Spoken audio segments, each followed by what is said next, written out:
moderatorka, ovde će da sedi. Evo je moderatorka.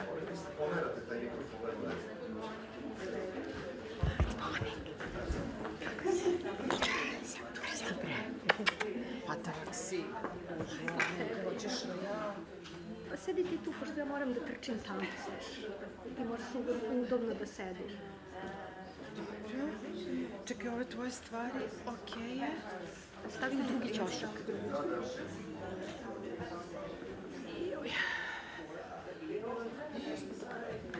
Sve je u redu. Ne, hvala, popila sam. Da, posle.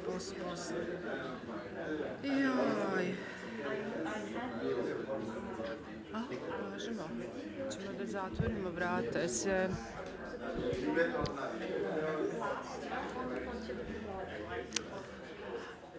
Okej. Me čujete? Je li okej? Da se čujemo? 1, 2, 1, 2, 1, 2, 3. Hoćeš da te pojačam? Ne znam da li me čuju, to je ček. To je samo za streaming. Okej, za streaming. Ne mora.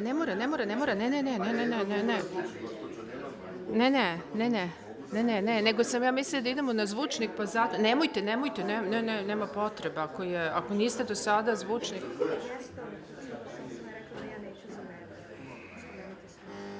Okay.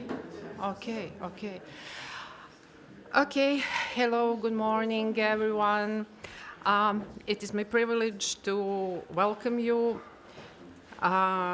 to the second day of Shaking Conference, sharing footnotes of subaltern knowledge and practice. My name is Jasmina Čubrilo, and I'm full professor from University of Belgrade, Faculty of Philosophy, Department of Art History. I'm delighted to welcome you all to this first session today as Artist Talk with Tanja, conceived as Artist Talk with Tanja Ostojić here present. As some of you already know, Tanja Ostojić is visual performance and interdisciplinary, or even I would say transdisciplinary artist, researcher, and educator based in Berlin.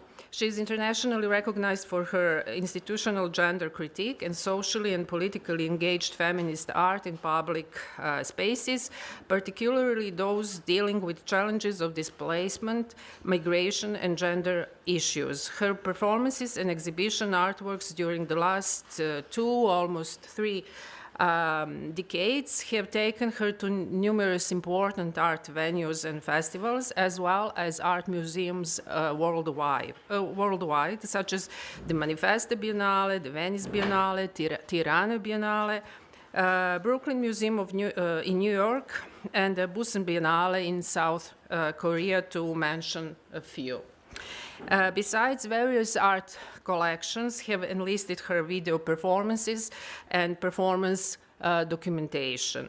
Born and raised in socialist Yugoslavia, Ostojić studied sculpture at University of Arts in Belgrade at Faculty of Fine Arts. During the 90s, in the context of disintegration, that would, with the whole spectrum of its consequences, become the important content of her performances and projects, such as Personal Space from 1996 and 1998, Looking for Husband with EU Passport from 2005, or Lexicon of Tanja Ostojić from 2011 and 2017. Very early in her career, soon after finishing her bachelor's and master's studies in Belgrade, she rejected the concept of art as an aesthetic practice and the idea of art as a production of an aesthetic object, sculpture, and fully embraced without any hesitation or regrets, I would say, the concept of art as a social practice or art as a production of social relations, close to Joseph Beuys's idea of social sculpture on the one hand, and on the other to the concepts of community-based art and collective artistic practices, concepts derived from relational aesthetics theoretical framework. From that point, since 1995, 1996, and the first Tanya's actions and performances, her art practice has taken two directions. First one, in the domain of institutional critique of the local and global art world, the later from the geopolitical and gender margins, as in the project's Strategies of Success Curators series.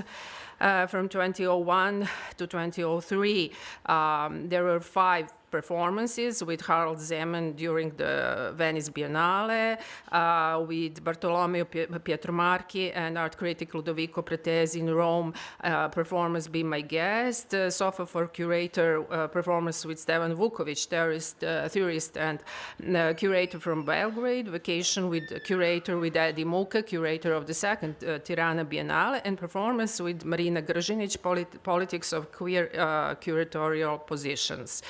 The second trajectory of Tanya's art practice refers to the broad range of contemporary social issues, produced all kinds of global inequalities between the global north and global south, divisions according to class, ethnical, racial, gender, sexual, or cultural identities, and linguistic barriers by limited accessibility, exclusion, vulnerability. For example, integration project 2002 to 2008, Sans Papier, Misplaced Women, the project we are going to see film tomorrow at 7 p.m. or 6:30?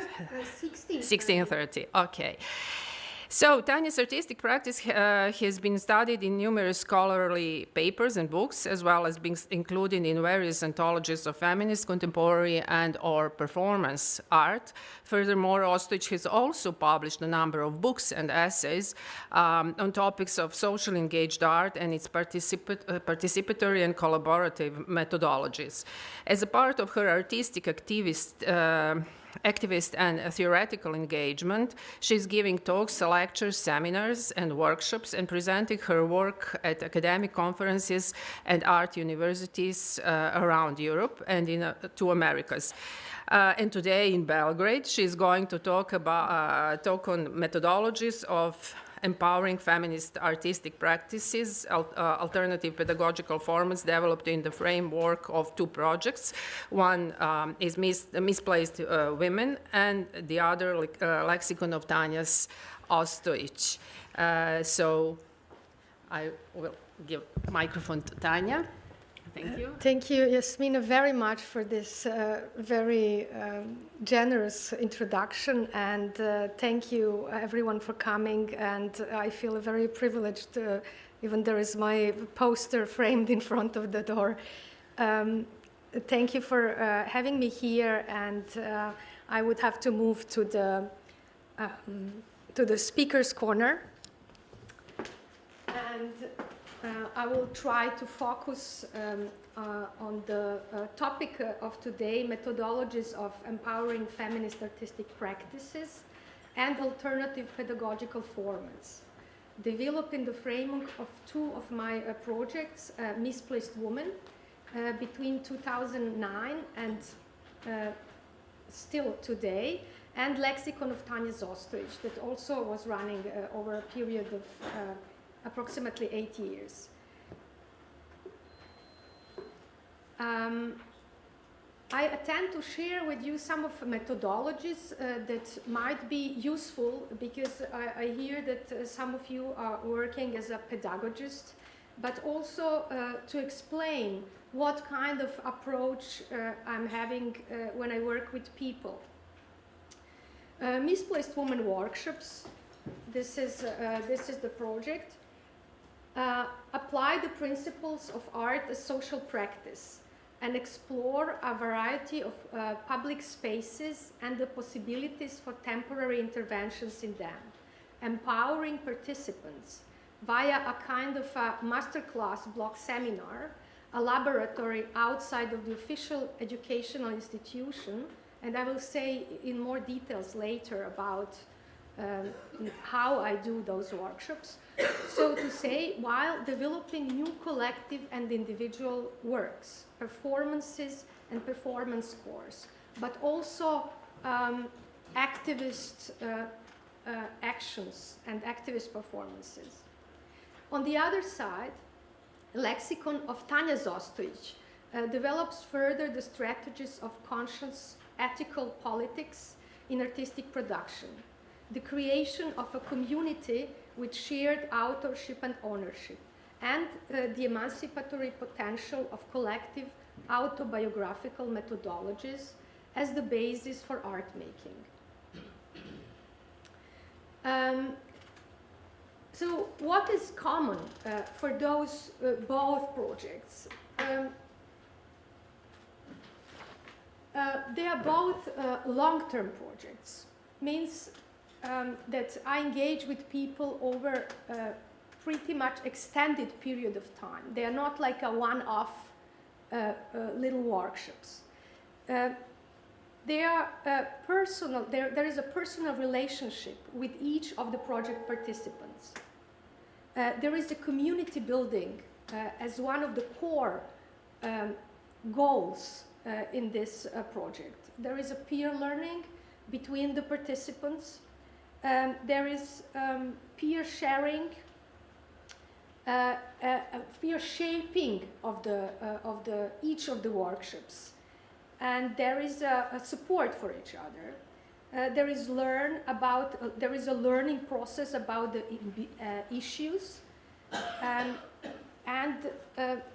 we embark all together into a creative process. So this is not happening on a theoretical level. This is not happening on a paper. We are really embarking a creative process and often producing individual and group artworks with, in some cases, shared authorship, in some cases, delegated authorship.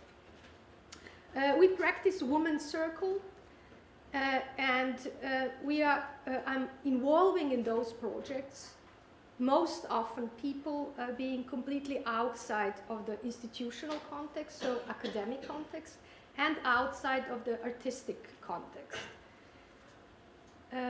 In many cases, the processing of healing happening inside of those workshops.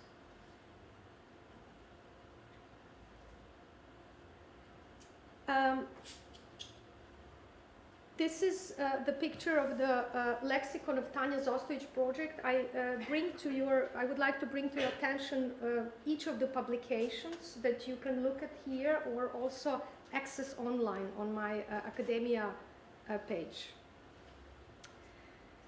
In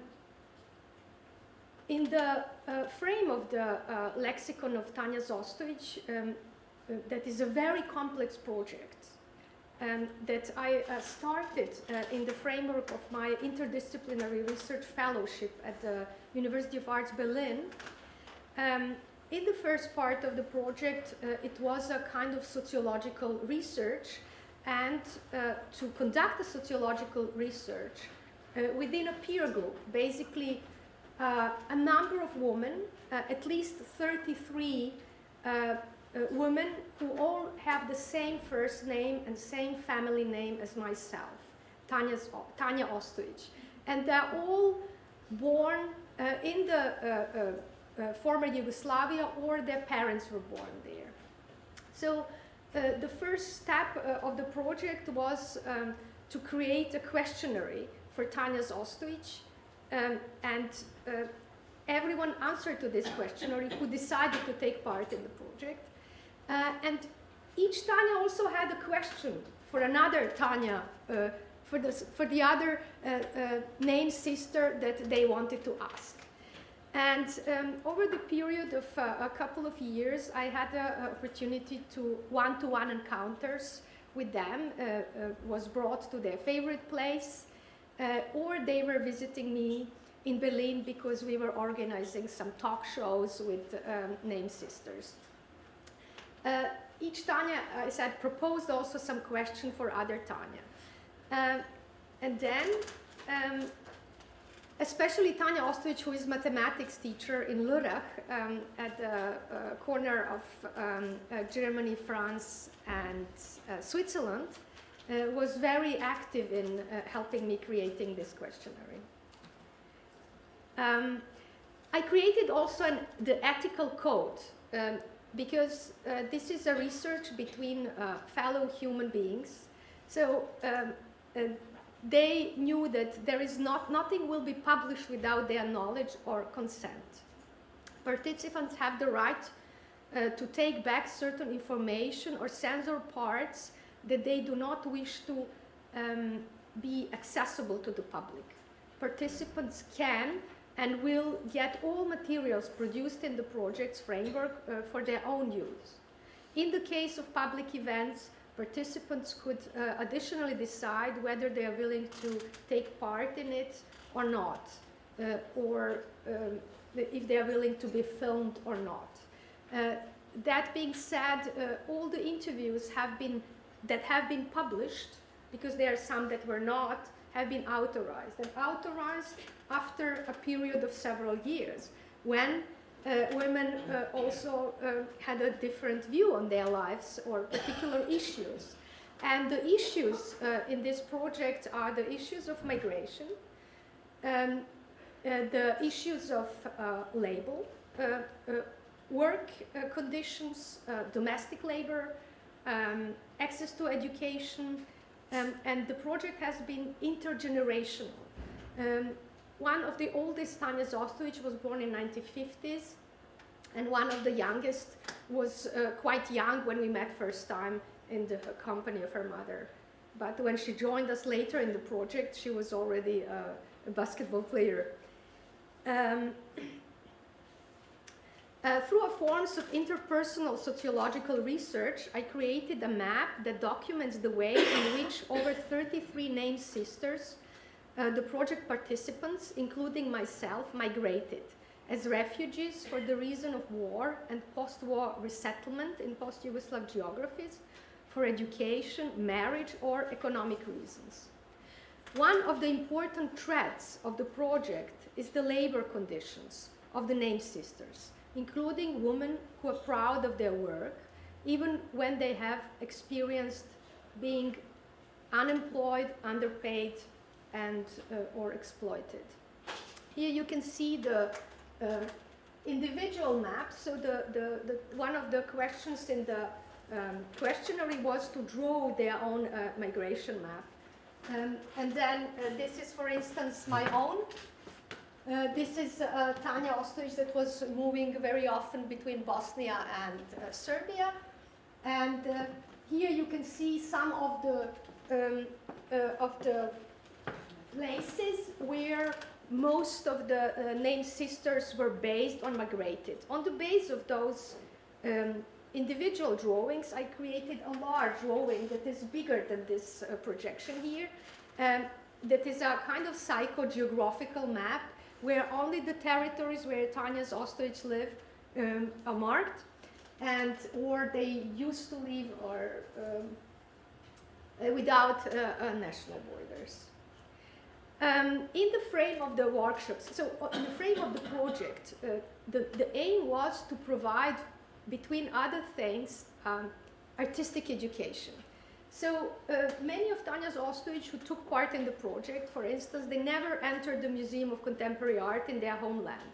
But as we collaborated with a number of contemporary art museums in the region, Rijeka, Zagreb, Belgrade, Banja Luka, or workshops like Terra in Kikinda, Goethe Institute in Belgrade, and so on, we organized always a guided tour, either by the artist whose exhibition was on or the curator on duty.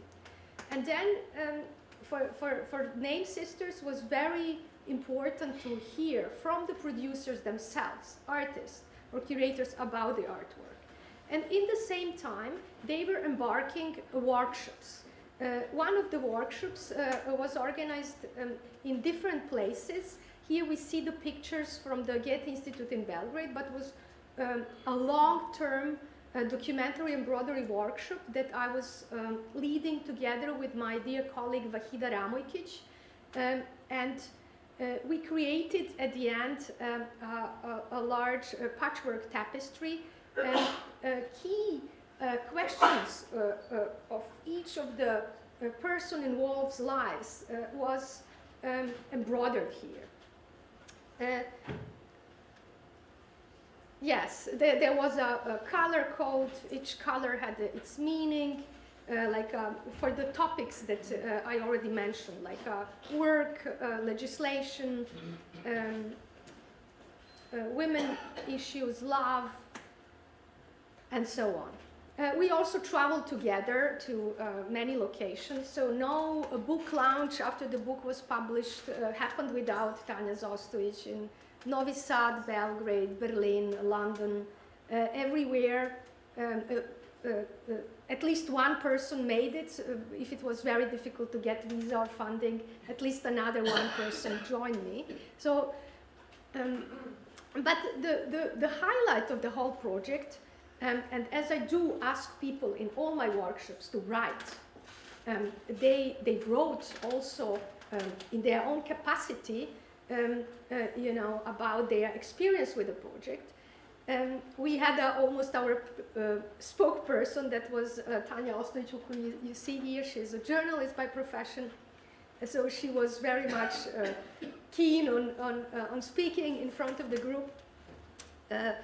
They organized, so after the guided tour at the exhibition opening in the salon of the Museum of Contemporary Art in Belgrade that I guided with the exhibition curator Zoran Eric, when I left Belgrade, they organized themselves. Tanja from Belgrade and Tanja from Subotica got together, and they brought their crowd and they showed them around, and they spoke about each other's work, and they wrote really incredible things about how empowering this was for them and the whole process of becoming artists themselves. What could be still very important? Yeah, there was also,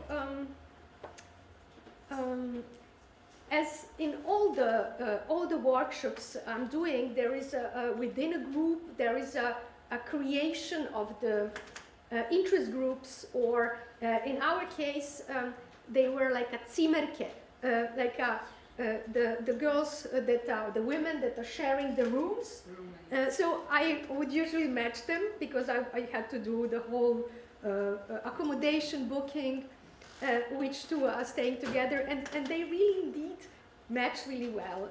I'm sorry I don't have the slides, but take a look at the interviews in the book, and also at the cooking book that is a part of this publication. I tried then I made a series of double portraits, and in these double portraits you could see that it's either me and another Tanja Ostojic, that we always had a matching color shirts, even we didn't plan anything, or I found also Tanja's who met for the first time, for instance, both born the same year in Banja Luka and both being refugees. It was very interesting, for example, those two. One was married into Ostojic and one was born Ostojic. So we had many different perspectives on this identity. And of course, I could not cast Tanja Ostojic. This is a methodology of chance. Whoever fits to this and wants to take part in the project. Now I am moving on to the next project, and this is Misplaced Woman. This is a project that includes included over 200 people in various workshops across the globe. And the participants of the workshop embody and enact some of everyday life's activities that thematize displacement, known to migrants, refugees, and itinerant artists traveling the world to earn their living. Of course, we thematize and make difference between the privilege and, for instance, working mobility and forced migration.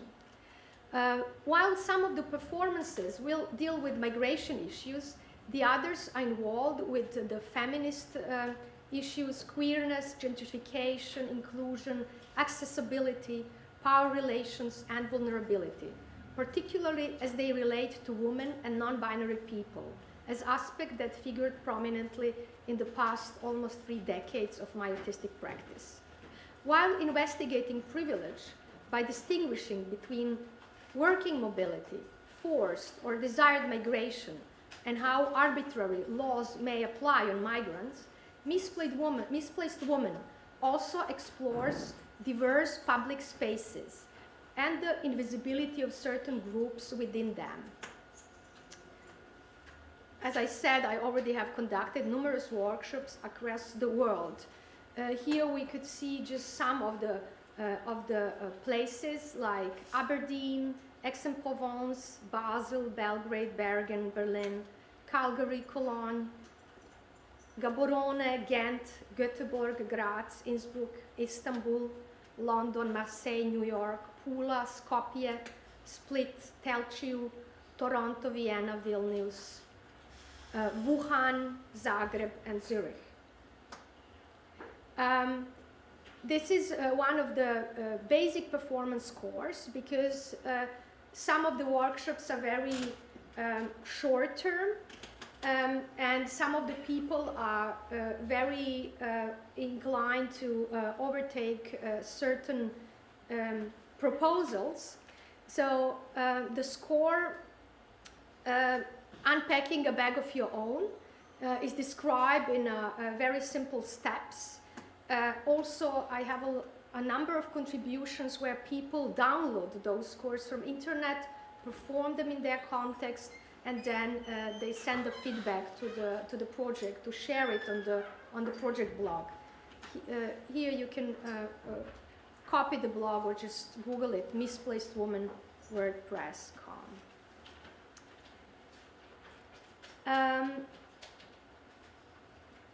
I will explain. So there are individual performances, there are group performances, and there are performance workshops.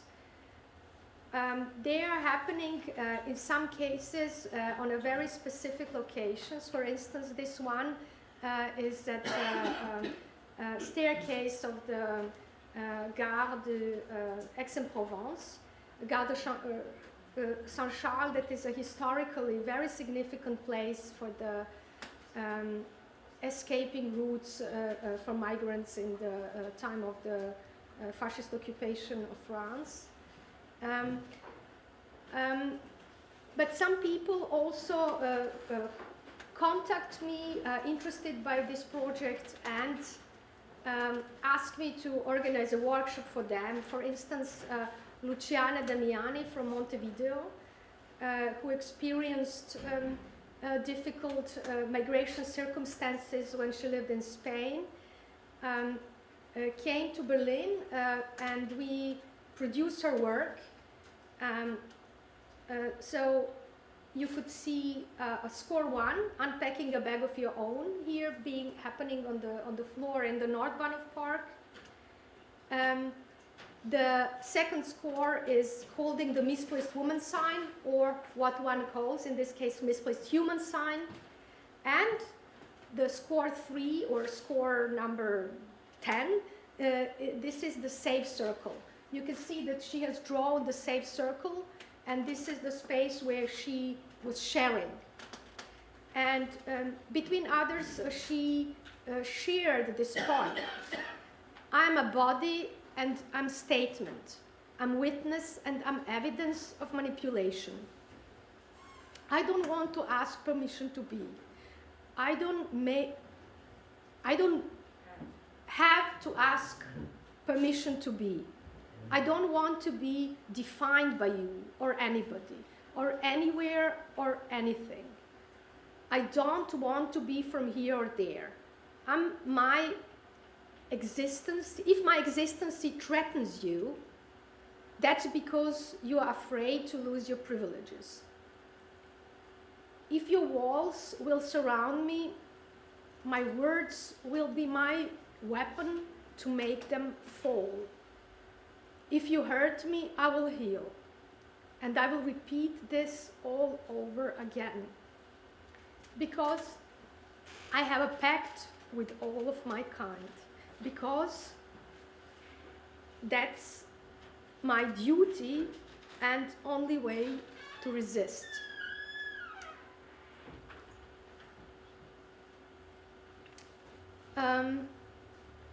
I have to try to, for instance, say something about the steps that each of the workshop has. So, steps of the workshop are the following. Get together, usually sitting on a circle and saying who we are and what is the motivation to embark this journey, to embark this project. Step number 2 is gathering topics. In the case of Tanja Zostovic, those topics derive from the interviews, for instance, and in the case of the misplaced woman, they derives from various exercises that we do in this process of getting together.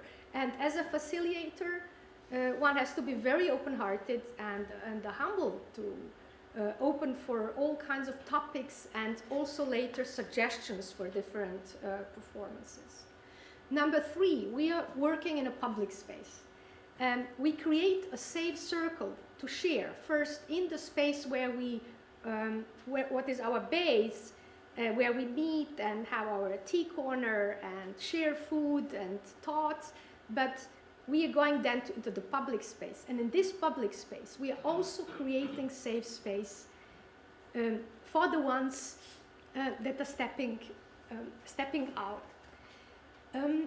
So the step number 3 is looking at the city, for instance, city map, and then either departing on a derived walk in which we explore the city and do in this explorative process different kind of interventions, or we pre-decide, for instance, when we work in a bigger city or we have a very specific project in advance, we sit together and discuss which city neighborhood would host the best certain topics, or to what kind of neighborhood we want to talk, to address. For instance, here in Innsbruck, Li Fu, who was one of the people who responded to my open call to take part in the workshop and whose 2 performances I produced in the framework of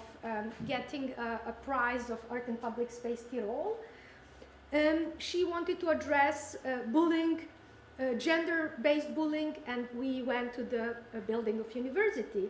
And then she wanted to address in another piece tracking, how much we attract and our identity online.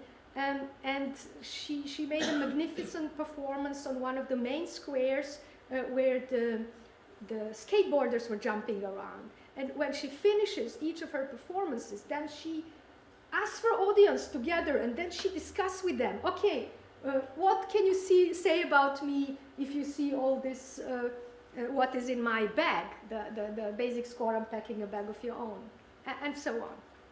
So in Istanbul, you will have a chance tomorrow to look at the documentary from the workshop there. The participants decided in which city neighborhood they would like to address people. And we went, because it's such a huge city, each day to another neighborhood, and then tried out our scores there. Number 4, joint meals, creating safe circle, coffee circles, is to bind the group and to form those affinity groups. Number 5, supporting each other in the realization of their ideas. Being engaged with documentation in case we don't have an external documentation team, and inspiring each other. Through such processes, the collectives are forming, or long-term relationship, because it is not uncommon that people who got to know each other for the first time in those workshops continue their collaboration in the future. Number 6, so then comes the realization, going to the city and doing our actions and performances. The next step is sitting together on a regular basis and reflecting upon what happened to us, what was going on, what could be done better, what we would like to repeat, what we would like to change, and so on. So it's a constant process. Then, after the workshop is over, there is a writing task. A writing task, as I say, always everyone in their own capacity, a few lines, a poem, even more often than a text. Some people write theoretical essays, some write workshop reviews. It's very important because in this way people can reflect in a more profound way. They leave some trace, and they also prepare for the next step, and this is a public talk. The public talk is a part of the workshop, and that's where we give a feedback to each other and present our processes for many people for the first time in public. So it's in the same time internal process, but also happening basically in the public. Then comes the process of editing and publishing of some of the visual and written materials on the project blog or in some of the project publications. And then keeping in touch. And then there are exhibitions organized. The artists, participants from all the places are invited to join the exhibitions of the project archive, and international community gatherings where, for instance, participants from different cities, workshops, or some of the participants get together. Many of the project participants keep contributing to the project over years and keep being active in this group. How am I with time? You're good. Okay. You have This is, for instance, from Berlin workshop, just to explain how big specter is of the people I work with. For instance, Araya Ramjan, she's a writer. She is a person with a very complex background and heritage. She's a person who has a lot to say, and she's good in saying that, but she never done performance before. And this was a very interesting combination in which at the Temple of Afeld, in front of the building where the refuges were basically closed in the -15 in Berlin winter, at the workshop that was organized by the Kunsthochschule Berlin-Weißensee, I often make an open call, and the students of the university are part of the group, and we have also external people. This is a quite beautiful combination. I really enjoy having diverse people in every sense. So Rhea was performing the Unpacking a Bag of Your Own as a base for her performances. She brought a bag with her with the colonial goods, so things, everything to relate to her different countries of origin, and was taking out those objects and then offering to exchange an object so she told the story about each of the objects and then offered to exchange, to give you an object in exchange of your migration story or some other fitting story. And that was quite beautiful. For instance, Susie von Zellendorf is an artist with special needs with whom I worked individually at the course of 2 years, and developed 2 different performances in public spaces of Berlin.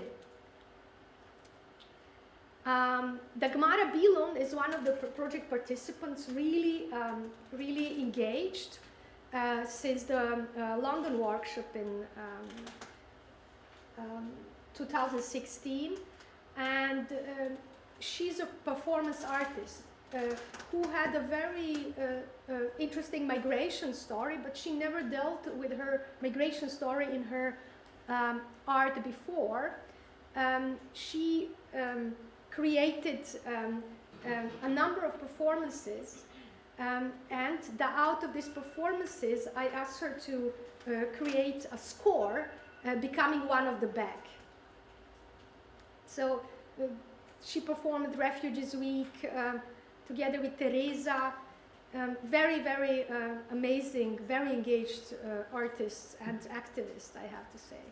And then now we get to the Istanbul, where I would like to show an example of how it went with different scores. What is the power of the group, basically, and power of the group also working on a long term and getting together again. So with the first workshop that took place in September 21 at Perform Istanbul, that was lasting for about 5 days. One of the performance score was walking backwards, entire Istiklal Street. Another score was to wave the scarf. So we were literally walking entire Istiklal, not entire, as long as the police didn't kick us out, walking backwards and waving. So one person starting waving her scarf. I noticed, and then I said to the other, wave what you have. Some were waving shirts, some were waving tablecloths, and this became incredible event. And in Istanbul, in public space, I see there are some people from Istanbul here, you know, it's forbidden like a single person performing, standing, it's forbidden because of the a lot of repression, basically, and after Gezi protest. So I wrote here something. Impact of the project lies in connecting with people, activists, and institutions, rather than into creating a kind of artistic product, you know, for a venue. And also it says, I worked, last year we had a huge exhibition at the Depot in Istanbul that is extremely socially and politically engaged venue, outstanding in the entire region, really a right place to find the right community and to show this project. So in front of the banner that protests in front of the Women Attorney building in the Istiklal, stating a protest, disagreement basically with Turkey stepping out of the Istanbul Convention, that is a convention to protect women and queer people, so against domestic violence. We made a little speech and talk about this. And then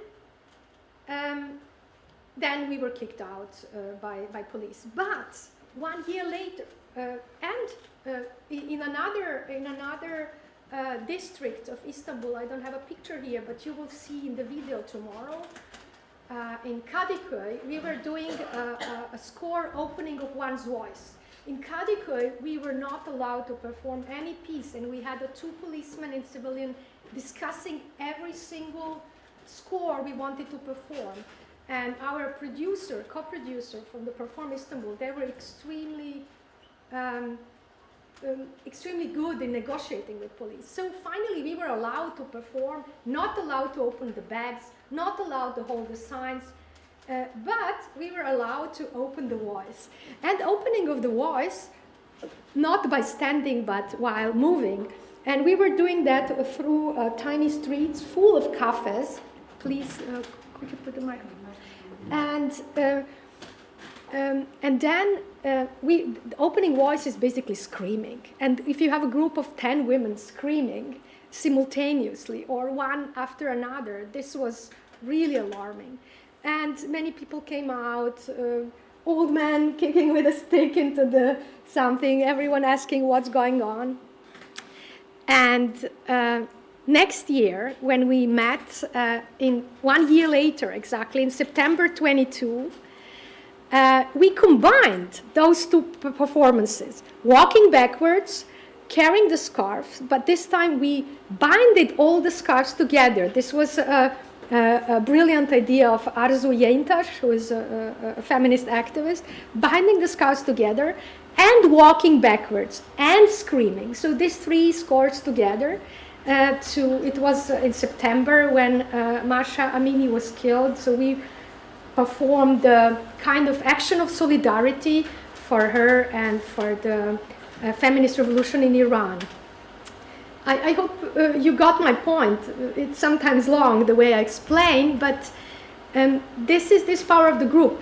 Many of the participants stated, you will have a chance to hear about that in the documentary, because in documentary everybody says about their own experience, stated such a power they only experienced on the 8th of March. In Istanbul, 8th of March is a big event. So, I don't know if we can hear the video.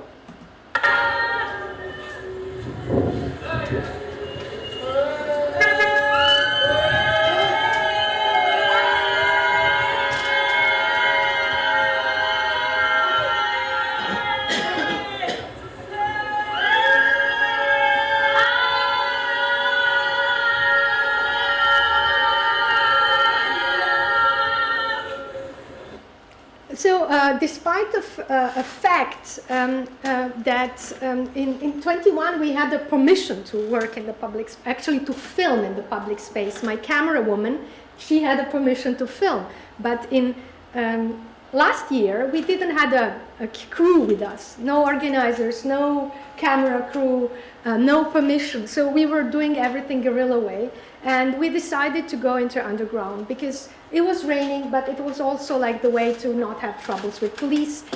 I have to say, this workshop, the workshop in 21, we had a large number of participants who were coming from the queer scene. This year, we had in 22 also some queer, some trans people also coming from Germany, not only from Istanbul. And there was this very sad events happening in Iran. So those two events were basically coloring the 22 interventions. And there we exploited the underground and driving up and down one of the underlying lines. And at the points when it was empty, we could do very different things. And when it got more crowded, it changed. For instance, here you have the unpacking a bag of your own score. Here you have Dagmara Bilun again performing the becoming one of the with the bag. This is the score of Honey from Berlin underground, but we performed it also there, mirroring cis men spreading, who sit in the public transport with the spread legs. In Berlin, people had the giant mirrors, but there we had like a small mirrors. Then there were actions with masks. Many different masks, many different. These were the queer mask workshop that took part in during the closed part of our workshop, not open to the public in Depot. Then some of those masks were taken for the public transport. For instance, this was my intervention. I went quite apart from the group because I thought if people see so much happening, they will have a different attitude, and just opening an umbrella, very easy score. And immediately, you know, I was approached here by Russian guest workers, no, not Russian, Tajiki guest workers, talking in Russian to me and asking, well, is it because of this? Is it because of that? And then we were really, people were naming really all those political troubles. They read it as a sign of there is something wrong, and so on. And the dialogues were extremely interesting, and many people asked, can I take a picture of you, and so on. This is just a little part of the last year's Istanbul group, when many already left. I love our group pictures. I didn't find the best one. This was about that. I only want to announce, please, tomorrow at 16:30, here at the conference. It will be a Belgrade premiere, but the work was shown already 3 times in Istanbul, at the Beykoz Kundura Cinema, at Depo, and at a summer festival in Tarabya. A documentary of this workshop, and there you can look at yourself, you know, and see how it goes. And yes, I hope you enjoy it, and the quality of the screening is fair enough. Yeah, thank you very much for your attention.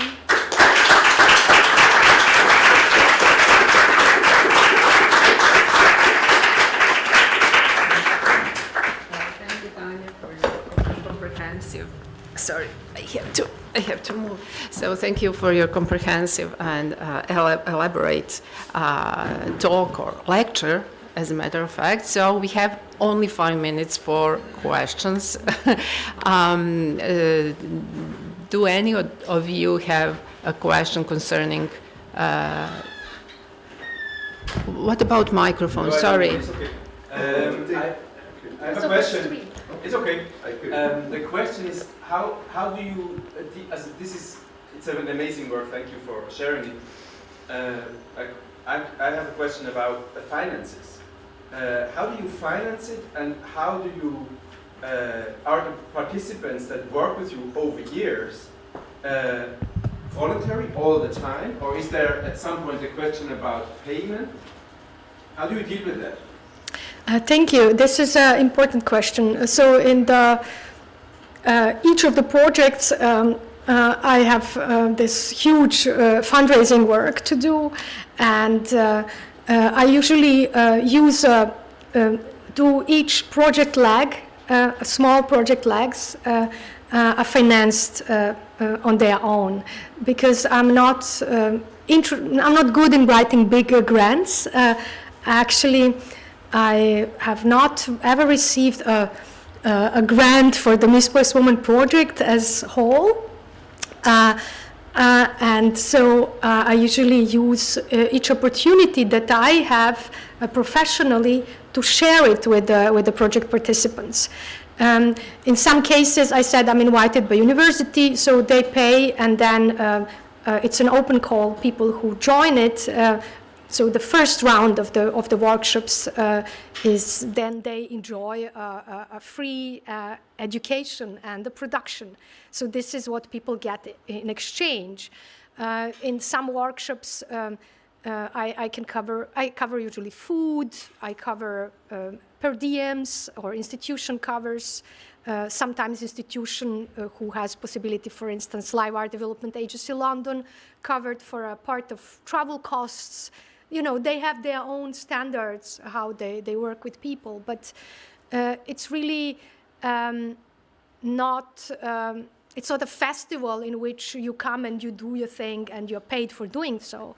It is a laboratory, and the production provided is already a lot. For instance, as I'm based in Germany, I do funding for German or Germany-based artists to travel with me, so I do the whole funding job on the top of my artistic work. And then basically artists have their basics covered. And for instance, venue like Depo was coming up with small fees for people.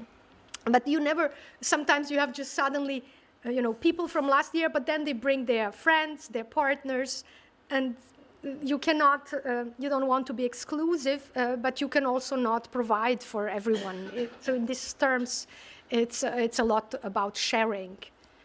Yes. For the lexicon always also it was provided for all the participants, and they are sharing the copyright and ownership of for instance, the joint tapestry. So in case this is sold, then they're also getting a share of this product. For the works produced in the Misplaced Woman workshops, for instance, the big documentary is mine, but participants get the footage. They can make their own videos, and they can show them that's their work, and they get basically production. For instance, Luciana Damiani received the prize in Montevideo for this piece produced in the Safe Circle. In these terms, people own it. It's not, I don't own their work. They are part of my work, but I'm also kind of part of their work. I hope this is understandable. It's not somebody working for me. Thank you very much for it's incredibly amazing work. Sorry, you must.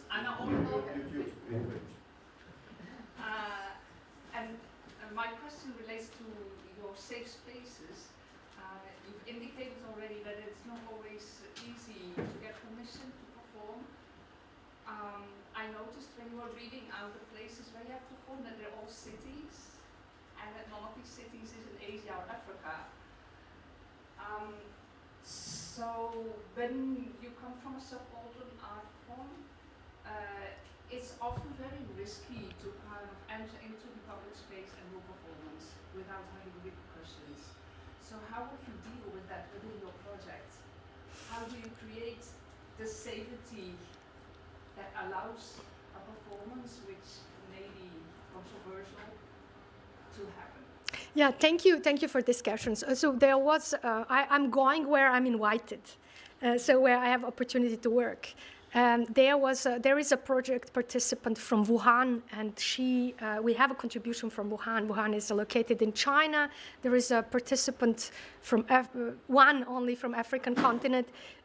These are people who send their contributions, and also some of them over a number of years. So I cannot, I'm not strategically trying to cover the world, I'm just going where I'm invited. But at all those places where I go, there are people coming from different perspectives. For instance, we had in Zurich, doing a workshop at the university, a participant who was a refugee from Turkey, Kurdish, and whose refugee status was not settled. He didn't have even right to study, but we smuggled him in our workshop. And there are people like that who profit from those workshops. How creating safe space? So there is a strategy of the only place I had permission to work was in Istanbul. And there was still the most troubles with authorities. I don't ask for permission, so we mainly work guerrilla way, and we take care of each other. We also discuss the risks of the certain locations. Some of the locations where we had, let's say, most of the troubles are shopping malls or shopping streets in front of the shops. So we organize in the way to be around, to talk out the security who is just doing their work, another working person. So we are not, our intention is not to confront legal authorities, but to let the performance happen. So we are there for each other. In some situation, I talk people out of doing certain things at certain locations. But at most of the cases, we always try to do it in the way not to endanger anyone and that people feel safe. And there is always this hugging. We hug each other, we encourage each other, we embrace each other, we appreciate each other and what they do. So this is the way to be in this safe space. Yeah. Mm.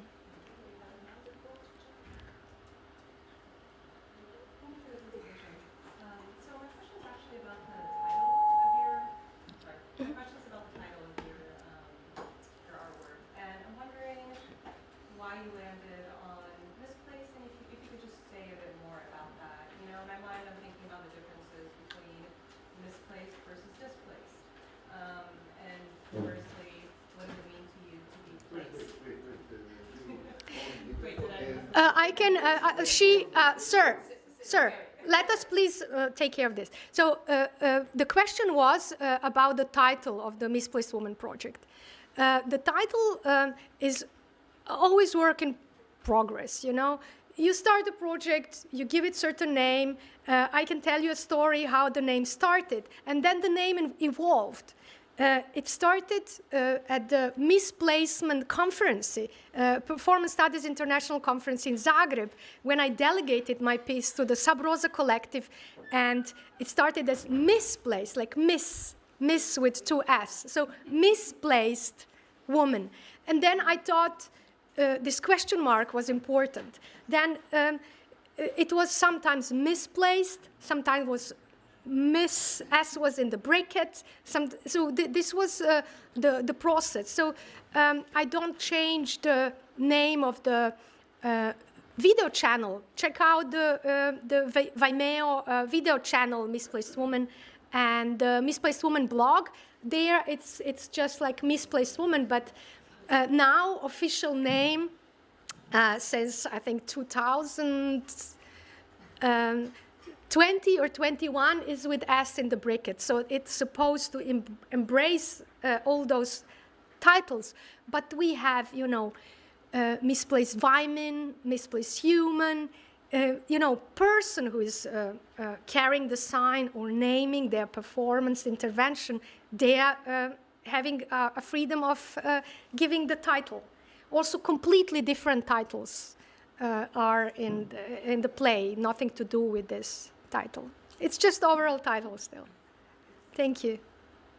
Well, it's interesting, the difference between, in etymology, displace and misplace. So that was the question. Yes, because misplaced, and especially with this question mark, it's somehow unsure, you know? Yeah. Thank you. Well, now we are close to the end, I suppose, of the session. It's now 10:30,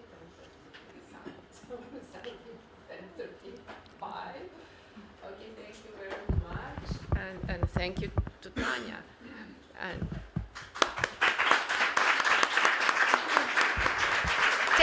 Thank you very much. Just shortly, I'm around today, most of the day.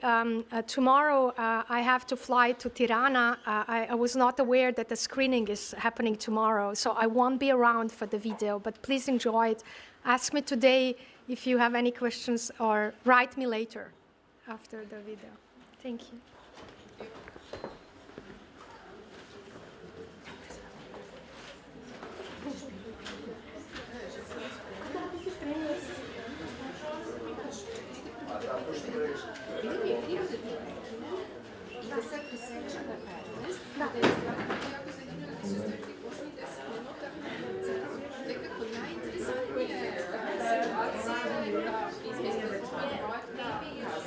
Da.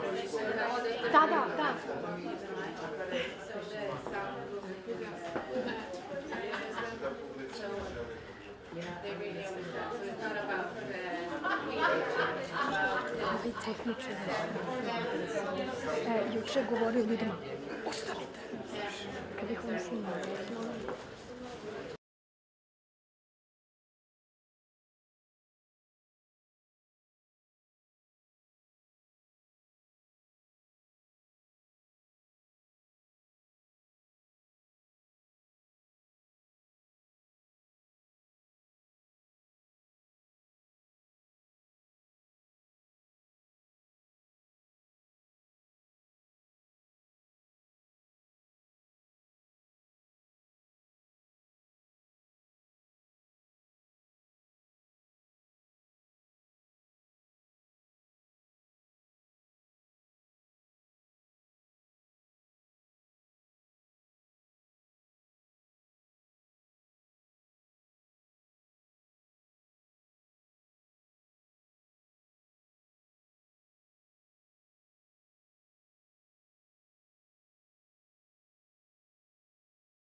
come closer to the first rows because they're like really far away. We feel very much estranged from you. Since we are not very, there are not very many of us in the hall.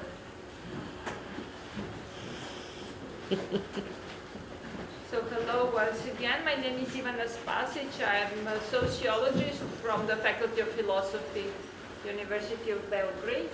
You need the mic. Maybe not. Yeah. And I'm happy to be chairing this panel, Fairness and International Cultural Cooperation. We have 3 presentations presented by people, or mostly presented by people who are physically here, and 1 co-author is joining us via Zoom. And the 4th presentation will be shown because the author is not here. It's Sruti Bala, so we will just leave that for the end, because since we are here, I think it's good to hear people who are here. And we will have Q&A after each presentation, so that's a change from what was originally planned, because one of the authors of the first, Martina Mancu, is on Zoom and has to leave, so we can start with the first presentation on fairness in EU-Africa cultural relations and auto-ethnographic approach, presented by Avril Joff from University of the Witwatersrand in Johannesburg, South Africa.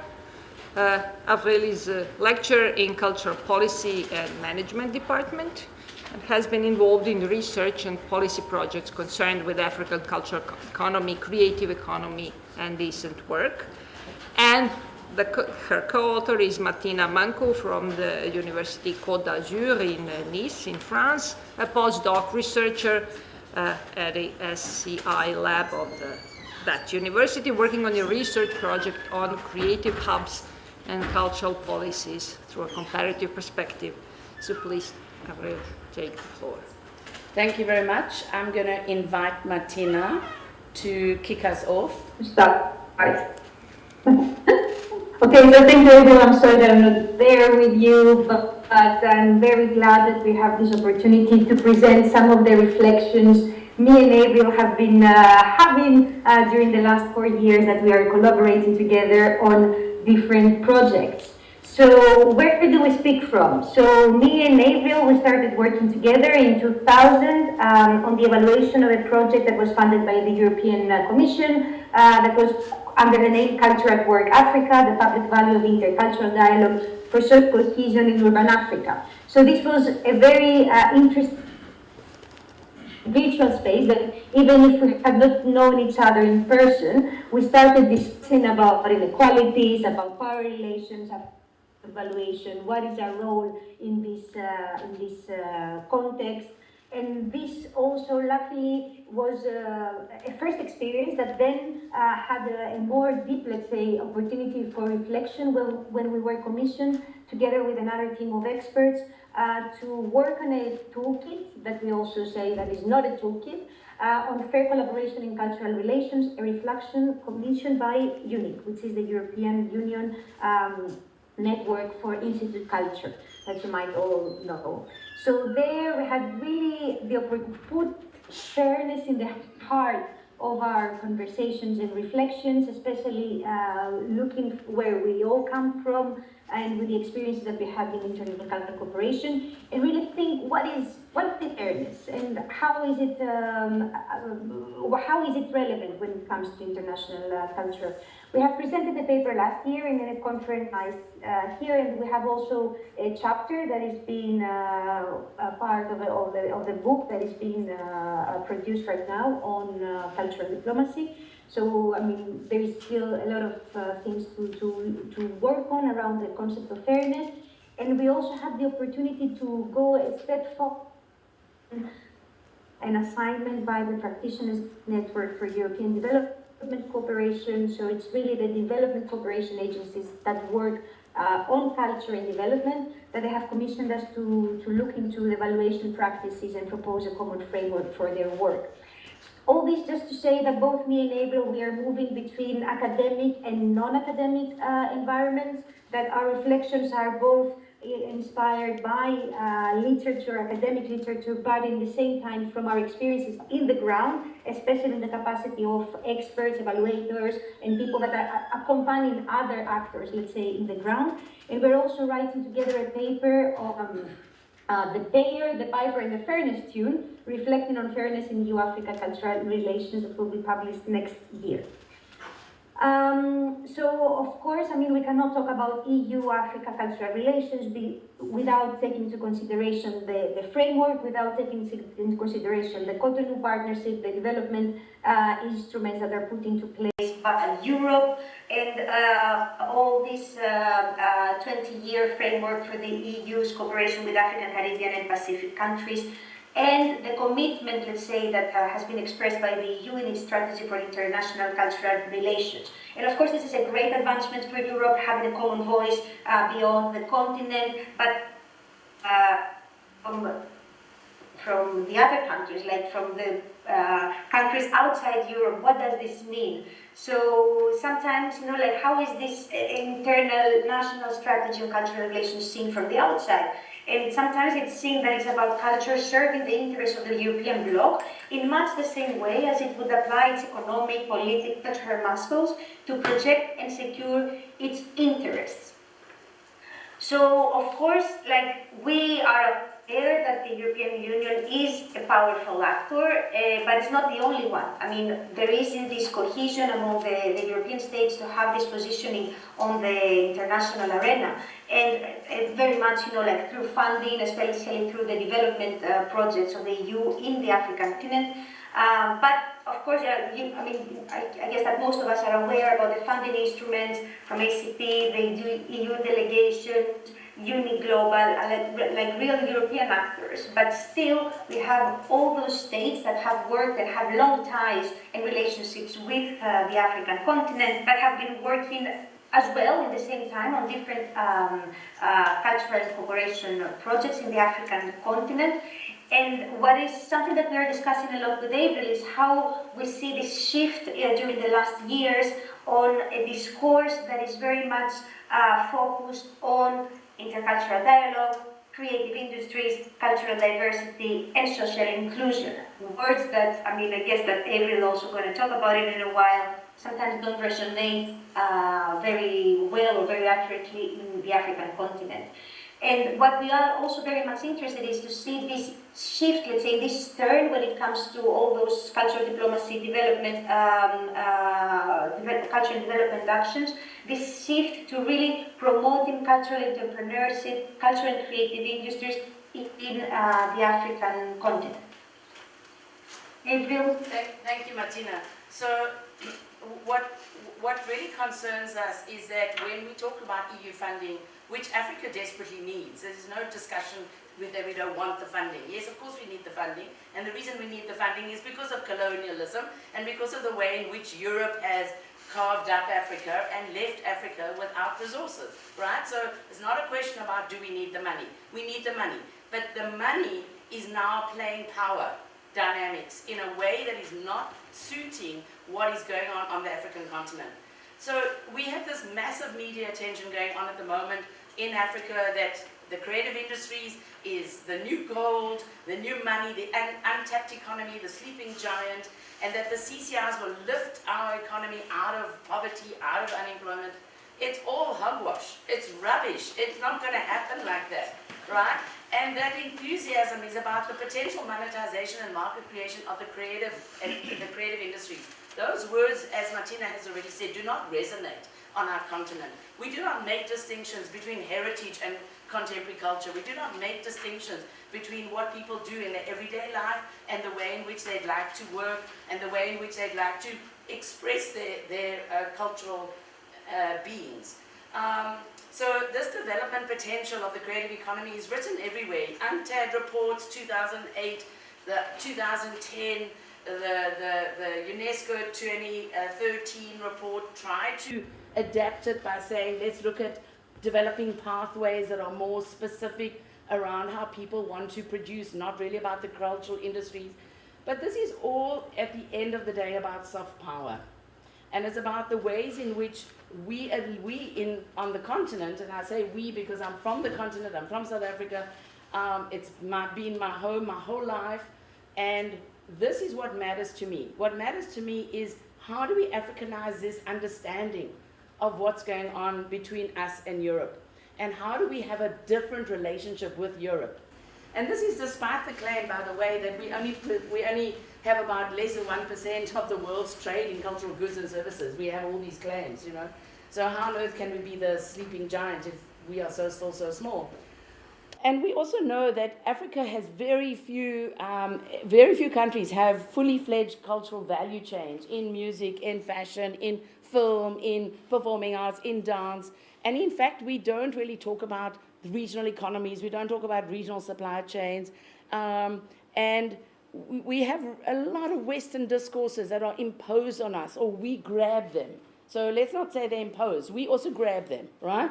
And we grab these discourses of creative industries and so on. And that literature that we now use, and this is part of the decolonizing of our own curricula as lecturers in cultural policy and management, how do we help our students understand this dynamic from a point of view from Africa, not the point of view of the global north? Because where did the concept come from? It came from a time when England and the UK in particular needed to change the narrative to get more funding because they were losing money, a deindustrialization process. We haven't industrialized fully. We are urbanizing at a rate of knots. By 2050, more than 50% of Africans will be living in cities, but without the industrialization that goes with that, the housing, the infrastructure, the technologies, the ICTs, and so on. So the different policy artifacts cultivate, for our view, a pan-African public sphere. This is why we need the money. We want to build a pan-African public sphere through arts and culture. While the funding scheme proposes these ambiguous dichotomies on how the continent is approached. Firstly, EU does not recognize Pan-Africa. The EU talks about sub-Saharan Africa. Like, what happened to North Africa? Oh no, North Africa is part of the MENA region. Well, what is the view of the AU? Pan-Africa. What's the view of every African person on the continent? Pan-Africa. One continent. Why does the EU disrespect Africa so much that it cannot even change its funding strategy to accommodate what Africa's saying? Question number one. So, Martina, you need to move ahead with your slides, please. You are in charge. I've done that. Thank you. So, can you see them? Yes, thank you. So we need new narratives. We need new narratives about Africa, embracing language, heritage, indigenous knowledge, arts, culture, and to see those holistically as part of the cultural economy. And I say cultural economy, not creative economy. Why? I want to put culture in the heart of the economy. Right? Creativity is not the monopoly of arts and culture. Creativity is everywhere. And I've just referenced there the AU 2063 agenda, which really talks about Pan-Africa, talks about heritage, talks about identity, talks about nation building. The AU Plan of Action for Cultural Industries, point number one in that plan of action is African ownership. Right? So all of that makes then the framing, when you think about how should funding be conceived, how should projects and programs be conceived, and who should they be attendant to? You can move ahead, please. So we did this evaluation of Cultured Work Africa, and we were very impressed initially to understand how Cultured Work Africa was trying to decentralize a funding grant and allow a sub-grantee system to happen. So in other words, had a call, quite general call, allowing for African arts organizations to apply for funding and then to be the grantees, the sub-grantees. And it was really trying to open up public space and create more dialogue. It was aimed at refugees, aimed at people who don't normally talk to each other. It was cross-border. It was inter-African. There was a lot of things in the Cultured Work Africa that were really interesting. The next slide shows the consortium model of Cultured Work Africa.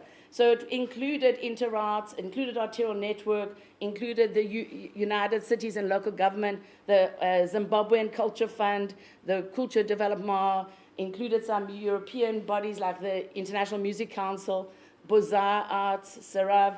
And so it was an attempt by the lead Interarts to say, we need to have other voices in helping us work out whether that's a good project, how to adjudicate, how to provide more general understanding and have African partners in our program. So the next slide also then shows us what the questions that were raised about what do people on the ground feel about fairness. And this comes to the project that Martina was talking about. We did this not a toolkit. Why not a toolkit? Well, not a toolkit because there's no one size fits all. Africa is not a country. It's a big continent, lots of regions, and there can be no prescription about how to. So what it was a provocation. And some of the interesting issues that people raised was, if you want a common project, everybody must have equal opportunity to participate in a way that takes into consideration their socio-economic context and experience. In other words, the conception of the project has to be done together in a co-created way with the partner. Not, we've got money for cultural entrepreneurship, do you want some? If you do, put your hand up and let's adjudicate your application. No. It's to come and find partners and work with partners, say, what would be useful for you? Let's conceptualize a project together.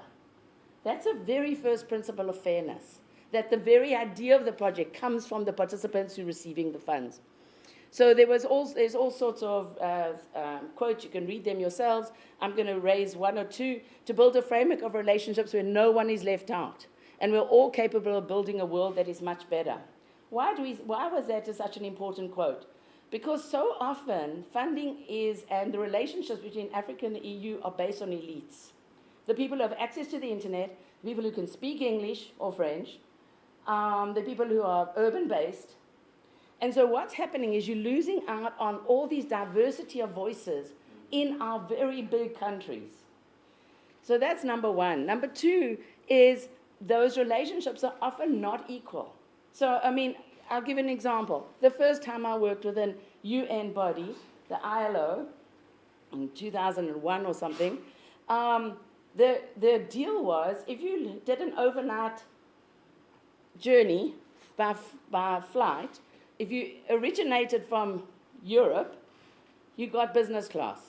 If you did an overnight journey and you originated from Africa, you got economy class. Why? We're the same people. What is that about? That was the first time I learned that there's nothing like equality in anything. This is despite people being wonderful human beings. Really, their hearts are in the right place. They're trying to do everything right. But the system is designed in such a way to just assume this level of inequality. So let's move on to the next slide in the interest of time. Thank you. So as long as there'll be this kind of imbalance, this asymmetry between infrastructure and action, the capacity to act, I think it's very difficult to speak about fairness. And there's this lovely quote here, that although EU processes have improved and started to create mechanisms for greater delivery to the partners on the ground through sub-granting programs, the imbalance of power is hardwired into the projects. And so one of the things that I've been aware of in the last couple of years is that the ACP, which is the Africa, Caribbean, and Pacific grouping that gets money from the EU, has also now developed a sub-granting mechanism. So they've developed partnerships in each of the each of the 4 regions, because again, it's EU funding, so we don't recognize North Africa. Each of the 4 regions with a partner in those regions. And the partner they chose, just as an example, in East Africa is a group called the HEVA Fund. It's a most amazing organization, has got years of experience, is seen internationally as good practice. They have found new systems to disperse funding. They also disperse loans. They have an almost 99% return on their money. People are paying it back. They are supporting the creative sector generally. And they've developed these systems that are work for East Africa. when the ACP chose them, they forced them to work, didn't force them, they said you must work with British Council, which was one idea to like learn and have a partner in East Africa. However, they wanted them to use the systems of the British Council. Well, why choose an African body that has African systems that are located in the context and then say you must use the systems of the unique member? Doesn't make sense at all. It's a lack of trust. Fundamental lack of trust in our arts and culture organizations on the continent that have huge, fantastic track records. I don't know if I'm still on the next slide, if you can go to the next slide. So this is the last slide I'm going to talk about. And really, as I said, the heart of what we're doing is trying to think about how do we decolonize not just the thinking and the concepts we use to talk about culture and creative industries and the cultural sector, but what does it mean to think about decolonizing? And the work of decolonizing international cultural relations is not a once-off event. It's an activist concept. And by that I really mean you have to work at it. You have to keep pushing it. You have to raise your voice. You've got to speak wherever you can. You come to Serbia, you tell people what you think. You go to Brussels, you tell people what you think. You don't shy away. Why? It's not in nobody's interest. It's in nobody's interest. We've got to be activists when you work in the space of culture.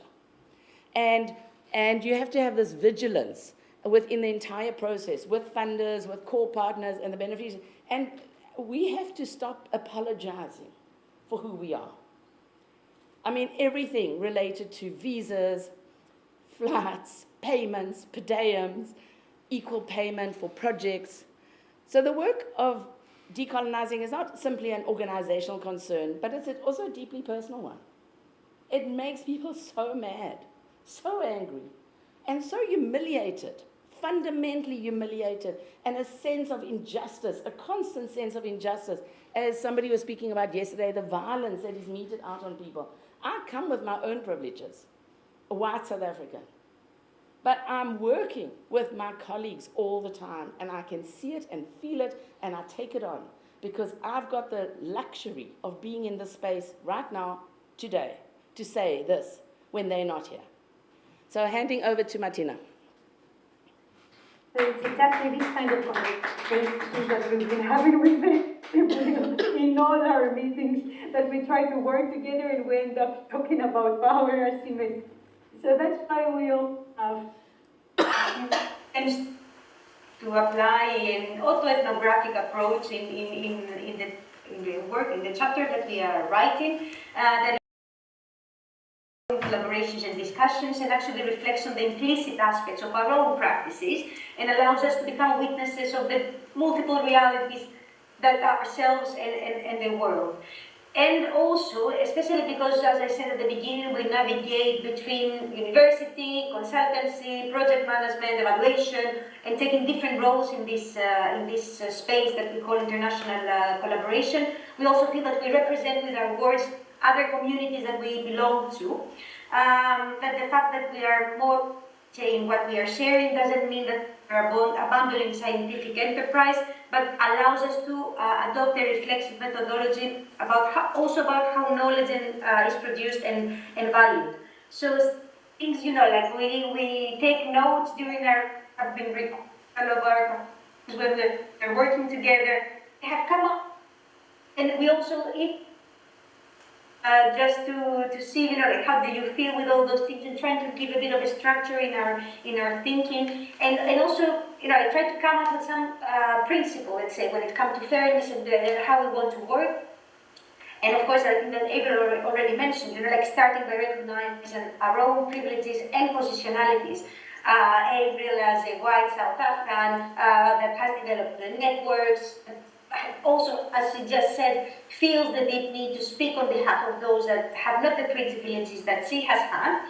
And then me, from the other side, I was also saying, like, my experience with Africa is mainly from either my capacity as a researcher, like I'm already in a power position when I collaborate with people on the ground or with projects in Africa. Although I try to do it with care.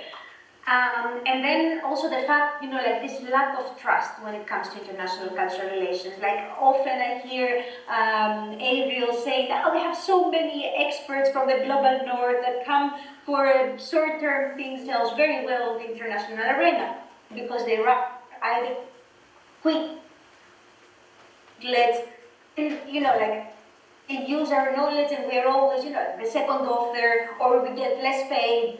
And I mean, those are issues that are coming from experiences, but it's important to recognize them and see how they influence this lack of trust. And then I experienced it when I managed one of the evaluations we did, and for a mistake that it was a bit out of my hands, maybe also because of ignorance. One of our colleagues from Africa did not get the full amount of the fee that she was meant to have because of bank transfer money. So she got, I wouldn't say half, but almost half of what she was supposed to get. So I really felt that, like she got back to me saying that she felt being taken for granted, shortchanged because of a mistake that was a bit out of my control. And then I realized, yes, so this untrust environment that arena.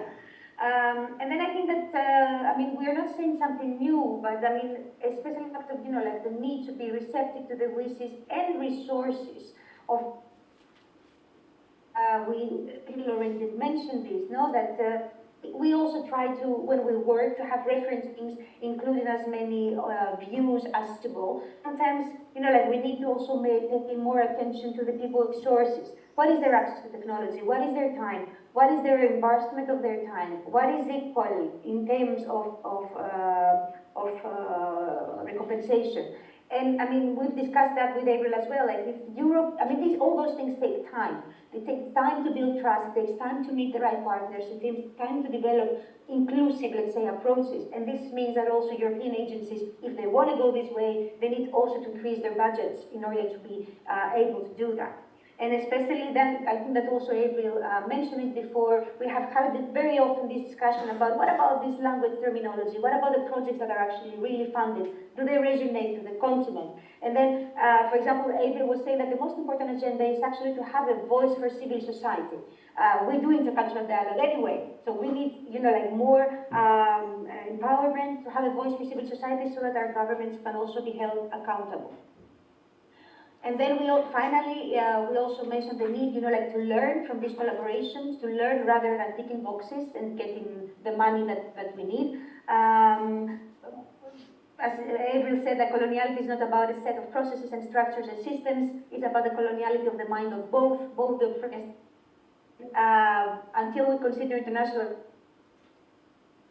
as you are saying.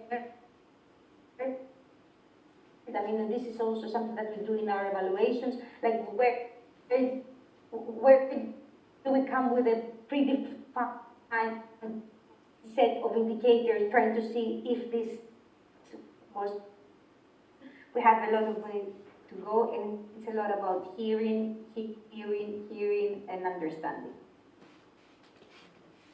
Thanks, Martina. So the internet is a little bit unstable, but I think hopefully you got the message from the interviews. But that kind of what I just want to end by saying, the unique Nada toolkit is on the website. You can all use it. It's an open source resource, so that just continue. It's an open source resource that allows you to ask different questions about decolonizing, injustice, racism, intersectionality, climate emergency. So there's some resources you can use, as well as which there's a game you can play about values and dilemmas. So we very much come from the position of what are your values? What values do we share? What values are important to us? And what are the kinds of dilemmas you come up with in intercultural relations that we should be considering? There's always a trade-off. What value are you working from to decide on the trade-off? And the value we use on the continent might be different to the value that is most important. It might be about KPIs in the global north, and in the local environment it's something like, You know, are there spaces to network on the continent? Are we having all our meetings on the continent? Or are we all having to come to France or Germany or whatever to have our general meetings? And there's a real appreciation for when somebody listens. So as Martina says, it's about listening and it's about hearing. So thank you very much for your time.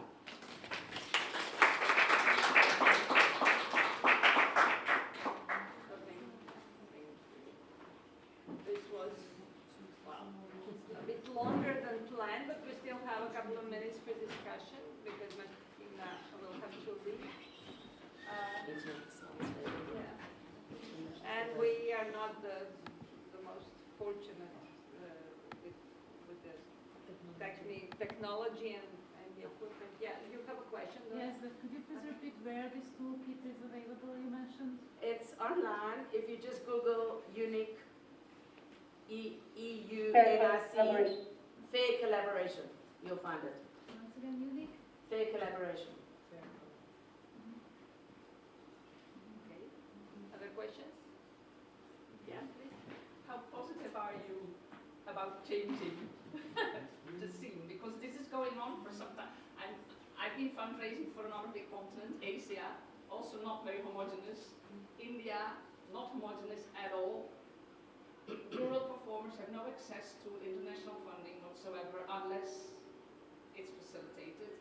And over the 30 years I've been fundraising, the jargon changes from good governance to sustainability to now the enterprise kind of stuff. And we all have to become kind of little businesses. And culture is not a business, and culture doesn't scale easily. So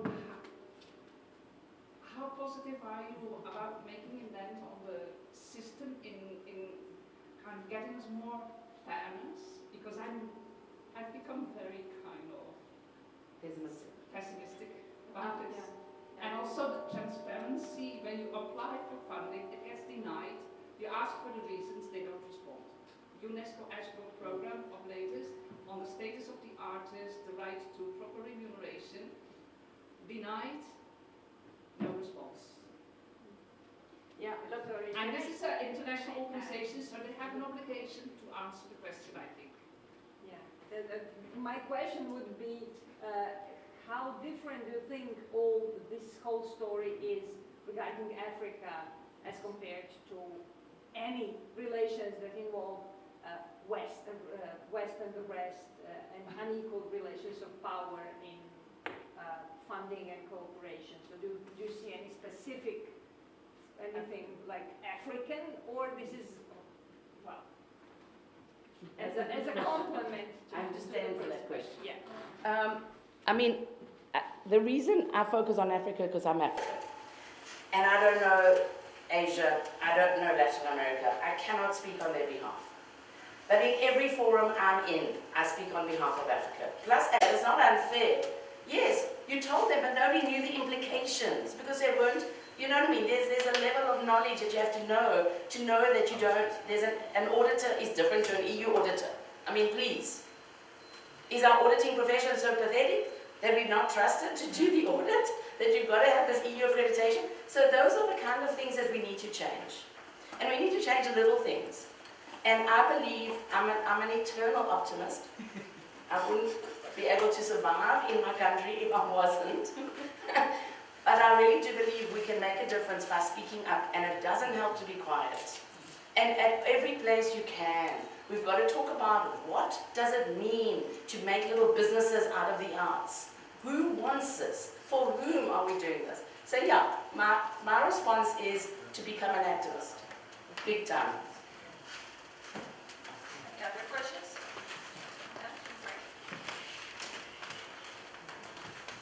Thank you. Thank you for the presentation and the information. I wonder if we can come back to this idea of Pan-Africanism. It's actually two questions.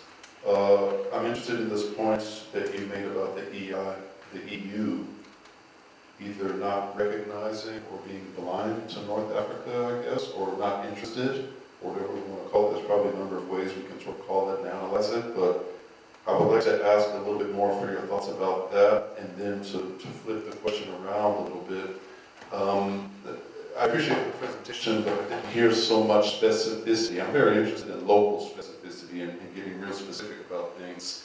And talking about Africa as a continent, I get the sense that you're sort of advocating for this Pan-African idea, or more the idea that Africa is a continent. As you said, it's not a country. But the flip side to that is Africa is a huge continent. And there's many countries with many languages, many cultures, many situations. So are you advocating for a blanket approach to Africa? You're probably not, but I wonder if we can probe that a little bit more and understand what are we really saying about this idea of quote-unquote Africa. Well, I'll flip the question back to you. I'm not talking about Africa as a whole. I'm talking about EU attitude to Africa. That's what I'm talking about. I'm not saying EU is not interested in North Africa. They're very interested in North Africa. But they don't consider North Africa part of Africa. They consider North Africa part of the MENA region. That's my point. It's not that they're not interested. They just do not recognize the view from Africa that it wants to be seen as a fully integrated African continent with all the different languages, all the different cultures, all the different countries, etc., etc. That's the point I'm making. And I couldn't get into specificity because it was about EU-Africa, right? Which is about a relationship that is really problematic in its fundamental core at the moment, and it has to be altered. And the first point there is recognize the way Africa wants to see each other, splitting the AU. The AU is like the EU. The AU is saying we are a pan-African continent. One continent, 5 regions.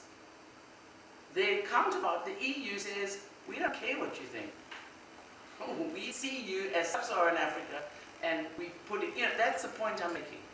The point I'm making is a lack of hearing, a lack of listening, and a lack of respect, therefore, underneath that. And yes, that then can be translated into all different stories from Zimbabwe, South Africa, Botswana, Mozambique. I can give you thousands of stories. I worked across the continent for most of my last 30 years, and the stories are the same. The places are different, the context is different, the language is different, but the story remains the same. And we have to move away from that single story. Yeah. I think we have to move on. Thank you very much.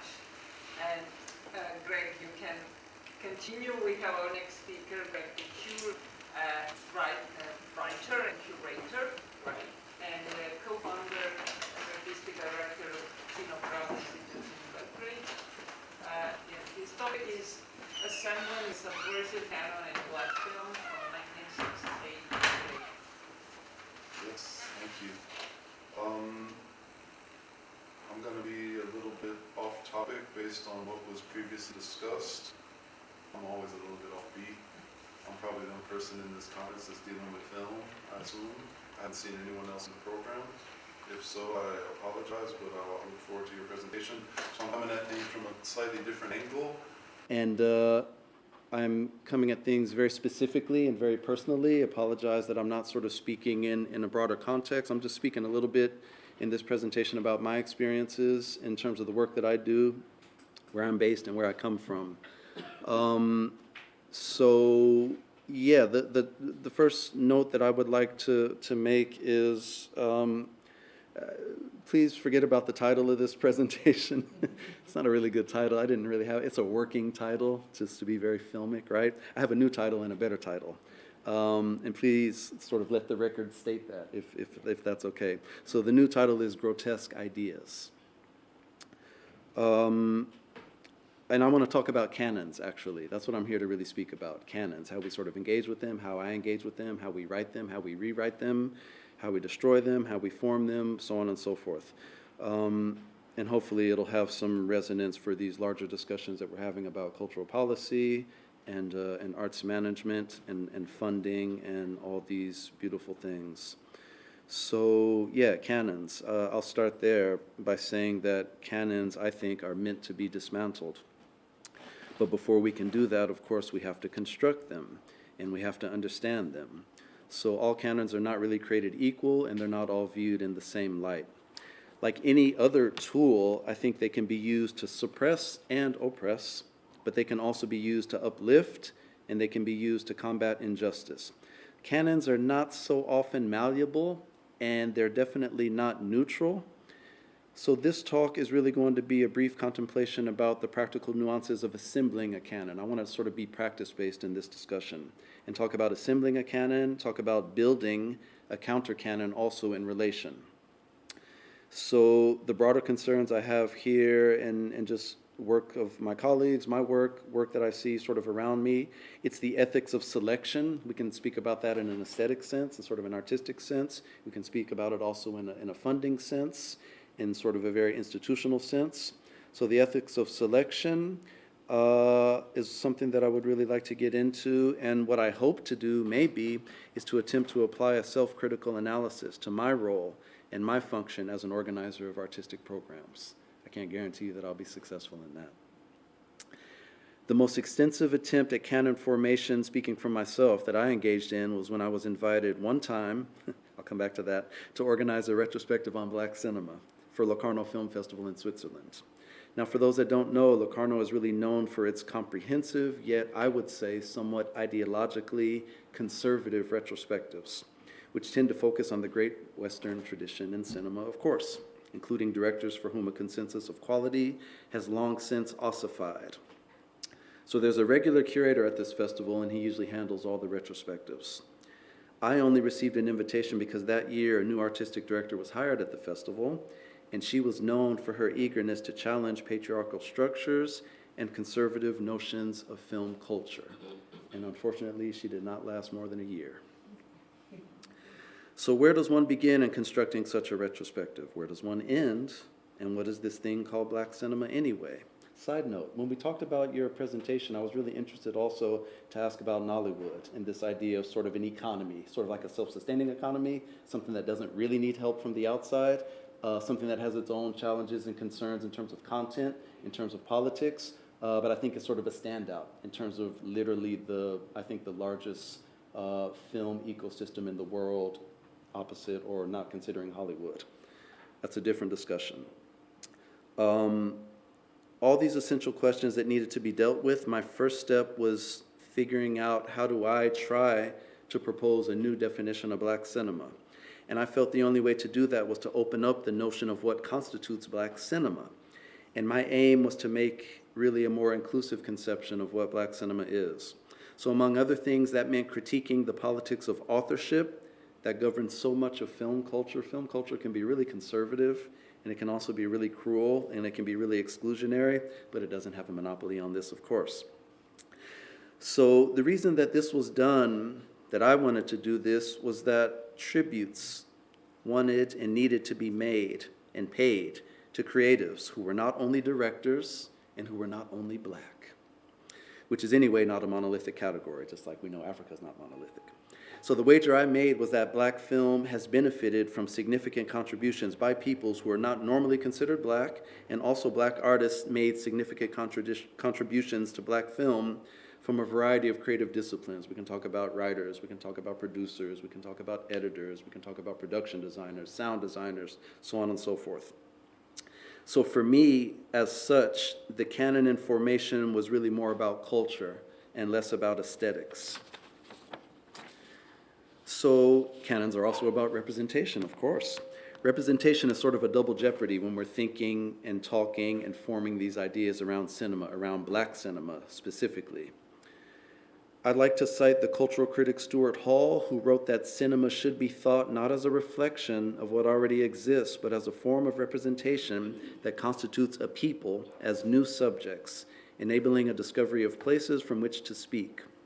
So was I speaking from a position of power when I was constructing this canon? Was I engaging in a responsible form of representation? I don't know. There's a famous scene in a film that we included in the retrospective called Do the Right Thing by Spike Lee from 1989. We opened the retro with it actually in a beautiful new restored version that was projected outdoors on the Piazza Grande. It was just magnifique. But in this scene, the flamboyant and flammable character Buggin' Out, played by a wonderful actor named Giancarlo Esposito, he implores an Italian restaurant owner in a largely Black section of Brooklyn to, quote, put some brothers on the wall. Ostojic earlier talked about sisters and sort of this sort of this sisterhood, and now we're talking about this brotherhood, this idea of putting brothers on the wall, literally. That means something in Brooklyn. It means something to me here in Belgrade when I look at these halls. I know these halls really well. So this idea meant really as a corrective to the canon of Italian-American personalities that were framed and exhibited on that wall of fame in that film. But that attempt to counteract an exclusionary canon in the film actually causes the entire structure to go up in flames. And that, I think, kind of highlights in a nice way this risky business of representation and the material stakes that are really at play in this work. So the initial act that I engaged in seemed less about canon formation and really more about canon entrenchment. That's kind of nasty, but I had to confront that. Many of the films that I selected were known already to a cine-literate audience. But anyway, the primary audience at Locarno was not necessarily the in crowd, and in fact, many of them were coming into this retrospective totally blind, which sort of raised the stakes a little bit. So the politics of selection are such that there is less need for justification of what is included in a program than what is excluded. So therefore, it seems to me that canons are about the act of subtraction. And there were, of course, practical reasons for excluding certain films. In some cases, prints were not available. And there were also conceptual reasons, as entire continents like Africa or regions were bypassed in favor of more urgent or constructive needs, at least as far as I thought. So the virtuous side of this canon formation was kind of operationalizing it as an affront to the Western canon of supremacy. And in that sense and in that location, Locarno was really useful. The vice of the endeavor was that many films and filmmakers were left and still left waiting for proper recognition in these elite grand halls of the art form. So there's a hierarchy, of course, even at the doors to these grand halls and even in the lines where one is waiting to get in. And of course, there's a vested interest in seeing these halls fortified. It would take a much longer, more complex, and probably a bit more theoretical study to strategize the best ways to not simply encroach upon these halls, but to bring them down and maybe even to build new ones. So cut to a few years later. The opportunity came to revisit this attempt at canon formation. And I immediately took it as an opportunity to rethink and reassemble the canon in a new fashion. So what resulted was a counter-canon that was concerned primarily with political and stylistic notions of radicality. The invitation came from Subversive Film Festival in Zagreb, which is a wonderful festival. In some ways, it's kind of diametrically opposed to Locarno Film Festival with its capitalist success and this sort of exaltation of professionalism and a professionalized film industry. Subversive Film Festival, on the other hand, features an anti-capitalist seminar, and it fully explores the theory and the practice of political resistance. The festival was actually founded as a forum for research and discourse before it even included a film program that celebrates socio-critical cinematic voices and visions. So my goal then was not to replicate the retrospective that I put together in Locarno. My aim was to challenge that canon with a selection of films that do not adhere to a tradition of quality and accepted and noble considerations of black cinema, or what black cinema is, what it was, what it could be, what it should be. This was an intentionally narrow and esoteric selection of unruly works that are often challenging to watch, and in a somewhat facetious manner, I called this counter-retrospective everything you always wanted to know about black cinema, but were afraid to ask. So rather than speak about what I did include in this selection, now I would rather talk about subtraction, right? Exclusion. I would rather talk about the film that got away from me. It didn't really get away. It's just that I was stupid. I was blind to its existence and its qualities for far too long. This film is called The Watermelon Woman, 1996, and I consider it a missing link to my programmatic mission of canon formation. It's a subversive film, to be fair, but it's also a film that speaks fluently to the very politics of research and selection that I've been attempting to interrogate here and in my own work. So it's a meta-film about a non-existent film history, and it's also something of a rare cinematic jewel for its time, really for any time. It's a feature-length film directed by a black woman that centers lesbians and queer culture, while simultaneously attempting to carve out a space for itself in a film canon that has been actualized to exclude just such visions. So The Watermelon Woman was directed by a beautiful artist named Cheryl Dunye. And the title itself is a nod to the film The Watermelon Man from 1970, directed by Melvin Van Peebles, which is a film that bridged the Hollywood divide for Van Peebles following his post-Nouvelle Vague French film La Permission from 1967, and preceding, and in many ways provoking, his fiery, revolutionary, archetypal film, Sweet Sweetback's Badass Song, that's 1971, which can be thought of as really an ur-text for radical, independent black cinema. So in my program essay for Subversive Film Festival, I wrote that Sweet Sweetback is like a cinefulcrum. It's sort of like it's a line in the sand. There's black cinema pre-Sweetback, I think, and there's black cinema post-Sweetback. And if the canon begins here, Dunye immediately takes aim at that tradition that the director represents, and she proposes a counter-polemic, that there needs to be a watermelon woman, of course, that grounds this film history, not just a watermelon man. The title of both films also recalls a lengthy tradition of ideological attacks against black people, which were often and are often carried out on the field of entertainment, and in particular in cinema. So as we all know, I hope, culture is not a storehouse, it's a battleground, whether we want it to be or not, and it's been that way for a very long time. By positioning herself as the protagonist of this film, the director, Dunye, she really erases the boundaries between reality and fiction, and she plays this emerging director who's intent on telling this story about an unknown silent film star who was black and who she also suspects was a lesbian. So this search for the silent era star known as the Watermelon Woman becomes in effect the director's search for herself. And the Watermelon Woman then really becomes a symbol for an entire missing chapter in the holy book of cinema. And as a symbol, I think she's really consequential for an audience that's trying to imagine themselves, right? That's trying to sort of conjure this position from which to speak and to try to sort of reclaim this means of representation.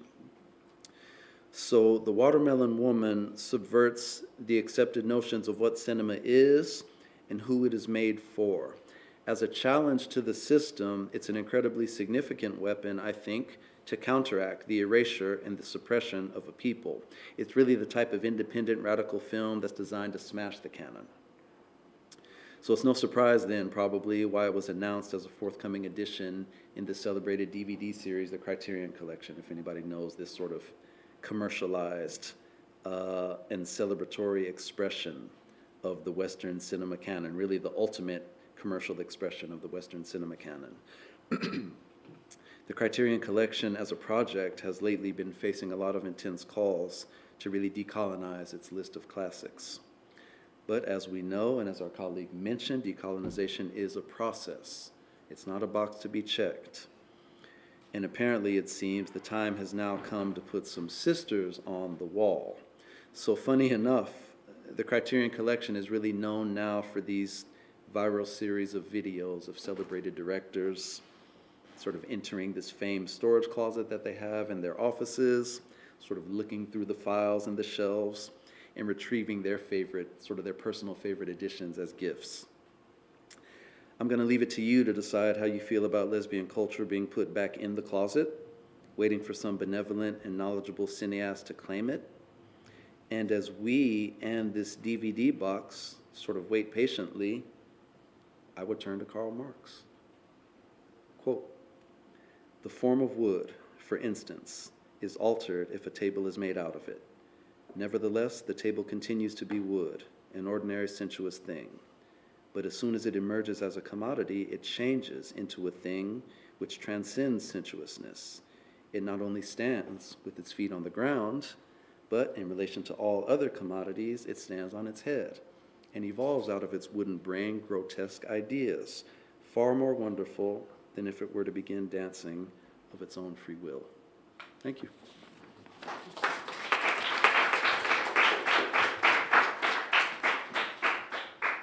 Thank you very much. We can open the floor now. Yeah, please. Sure. So I have a not yet fully formulated question, so please be patient with me. Thank you for the perfect presentation. I really love your investigation with canons and how to build and construct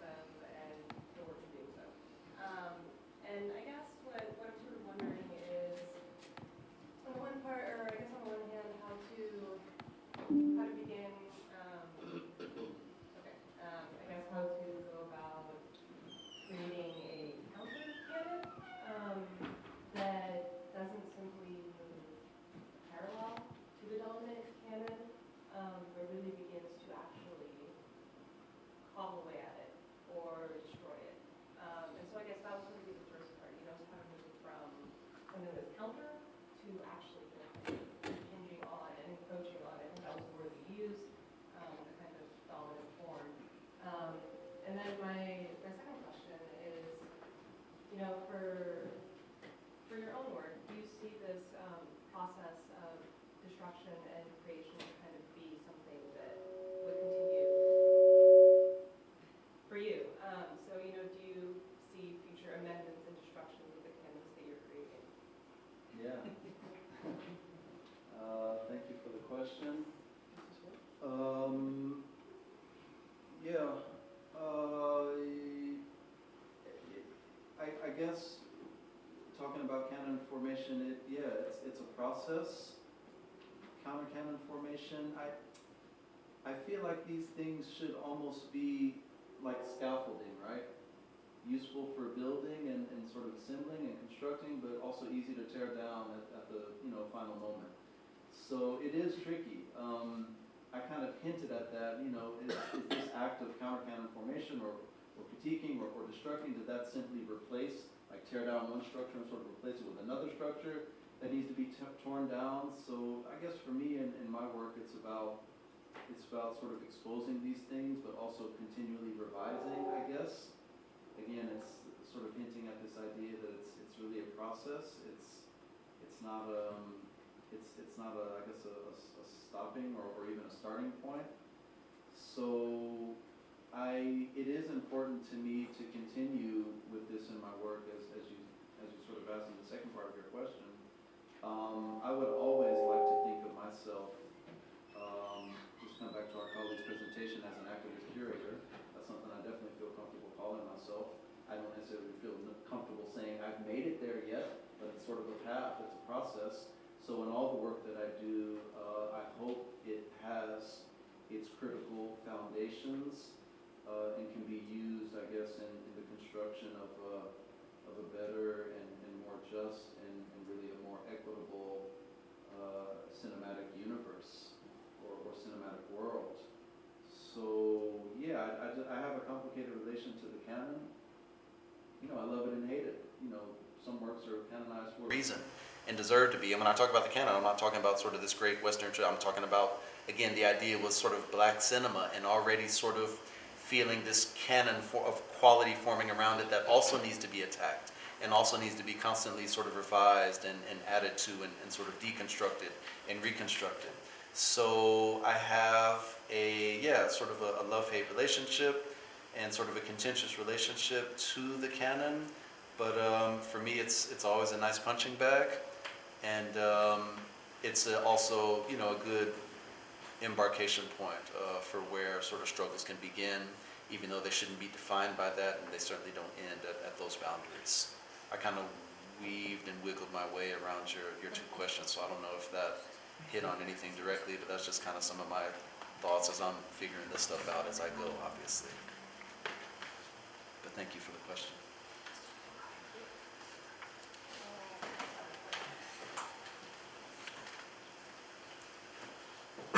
Can I ask you, what do you do with the Kino Pravda Institute? That's, I guess, film and activism also. It's a shame that I don't know. No, it's not. I'm really old-fashioned. No, it's not a shame. It's a new institution. So we just opened it last year.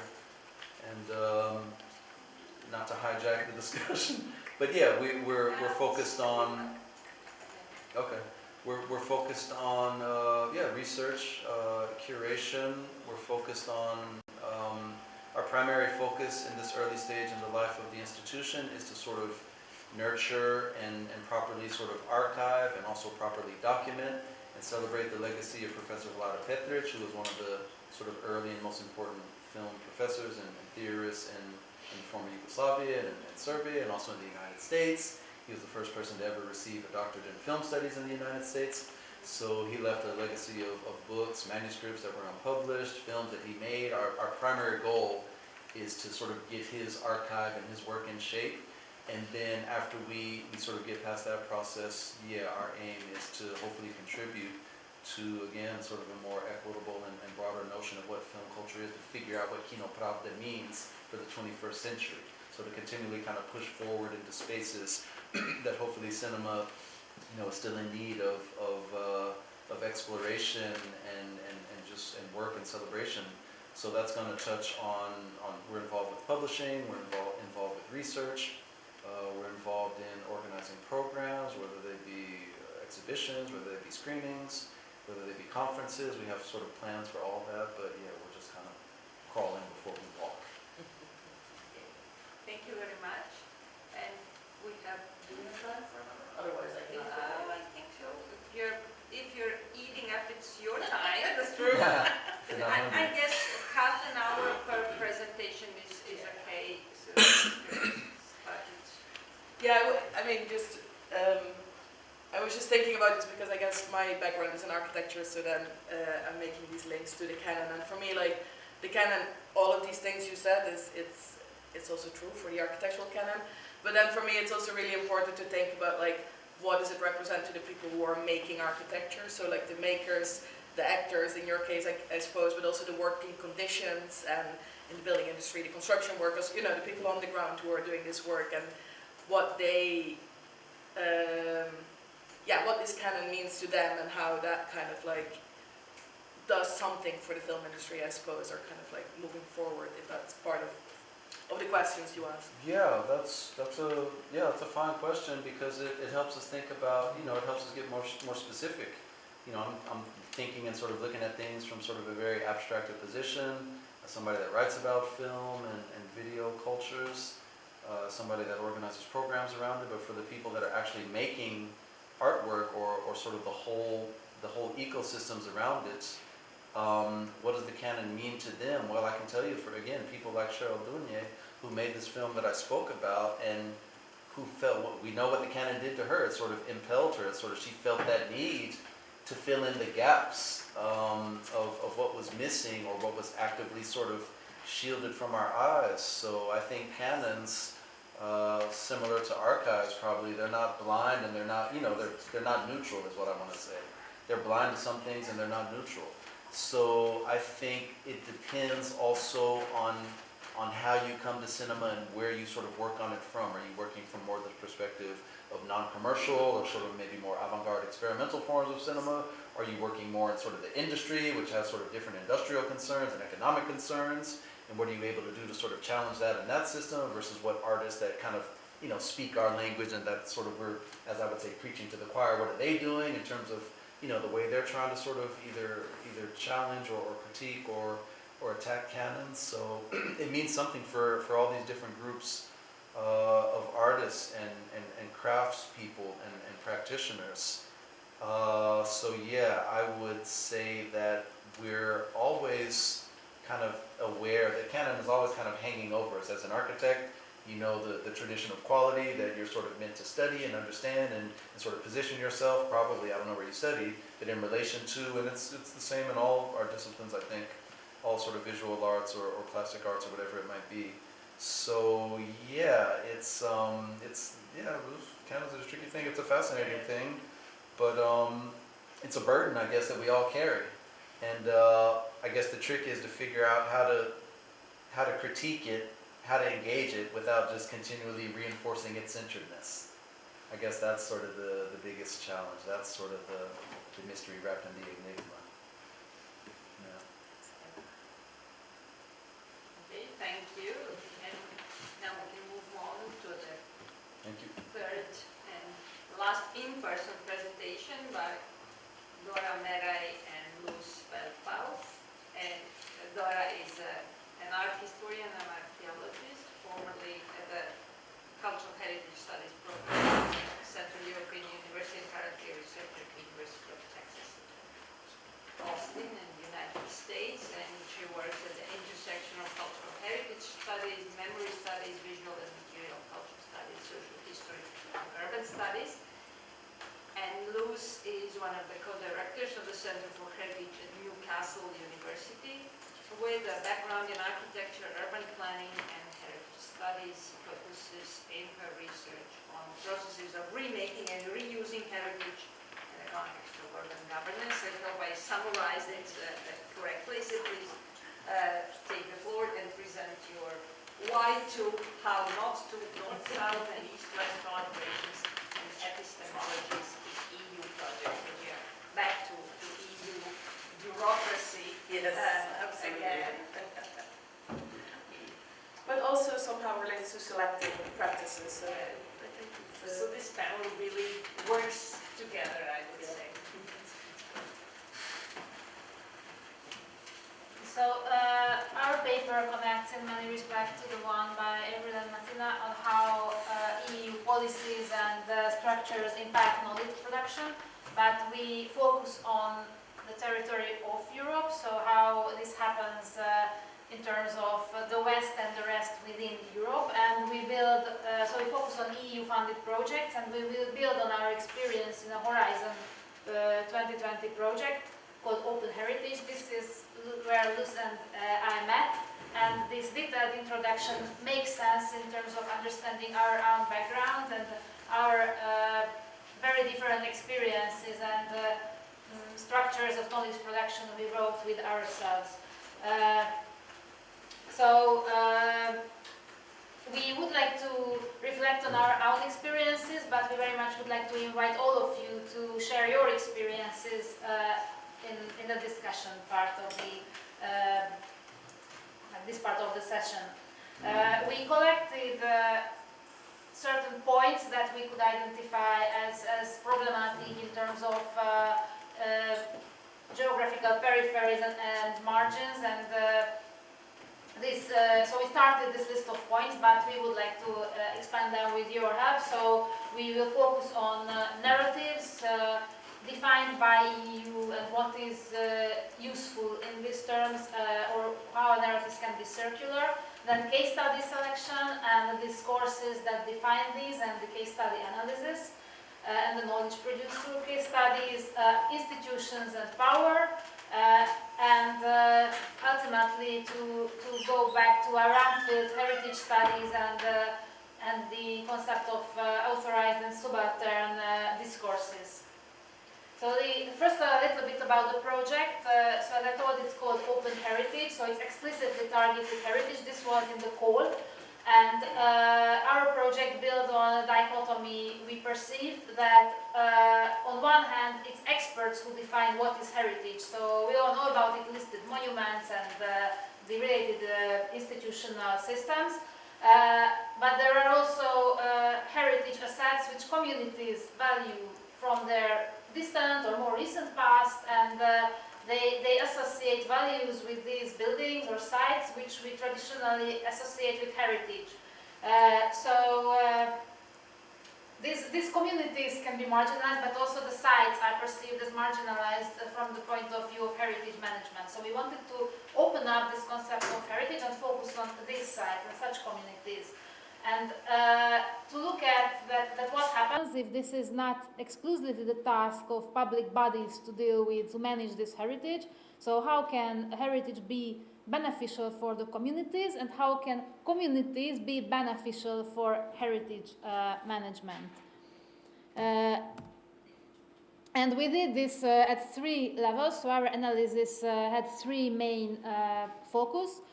First one was what we call macro level, the policies and regulatory institutional frameworks that allow or make it difficult for such type of reuse of heritage sites for different types of communities. We did it at EU level, so in different countries, and then an EU level assessment. Then we did a micro level analysis, so we call them observatory cases, so case studies where this is done, adaptive heritage reuse is done by different communities in different parts of Europe. And then we had a testing element with 6 cooperative heritage labs, when we suggested solutions and tried what works, what doesn't work. So it was a live experiment with the involvement of communities. And this was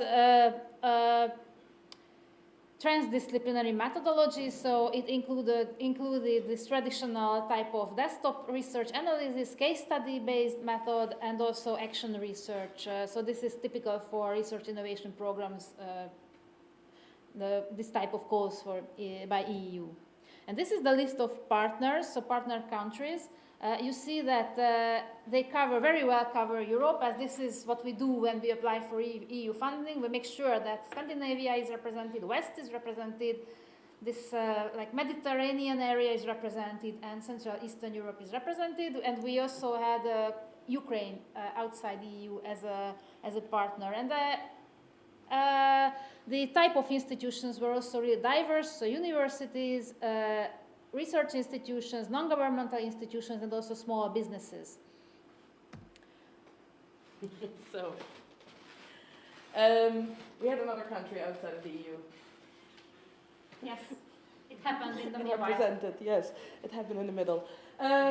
But yeah, so we are talking about these kind of, not from a content point of view, but of course the content is related to what is happening in these projects, and it starts already very clearly by the way the call is formulated, right? So already what Dora said, like you have to have all these countries, you have to have all these different partners, otherwise you will never get the money.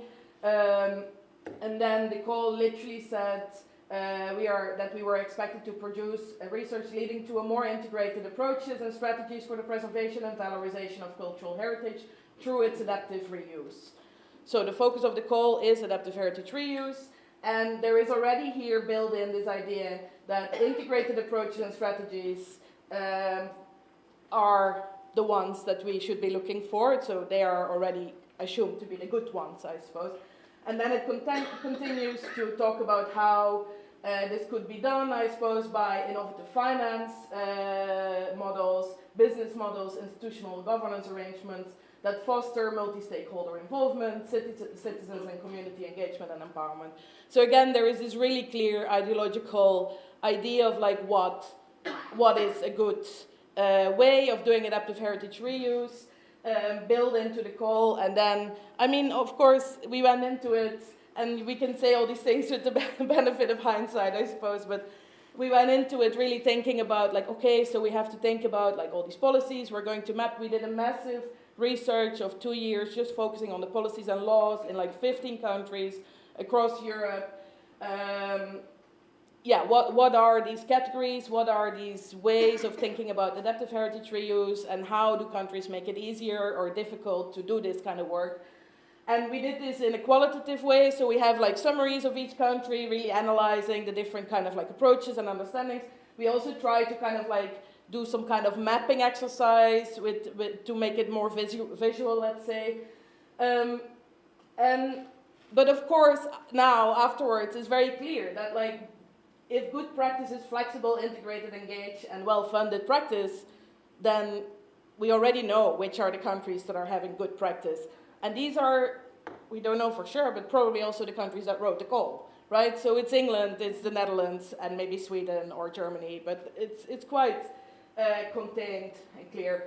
And what it also means is that it's actually really complicated to build in the negative impacts of those kind of approaches in the countries that actually already have those approaches. But of course, even more so that it really becomes difficult to explain why these kind of approaches might be impossible elsewhere, whether they don't fit, as we talked about before, the concepts or the ways or the approaches, or that is just not how the systems work, all of these things.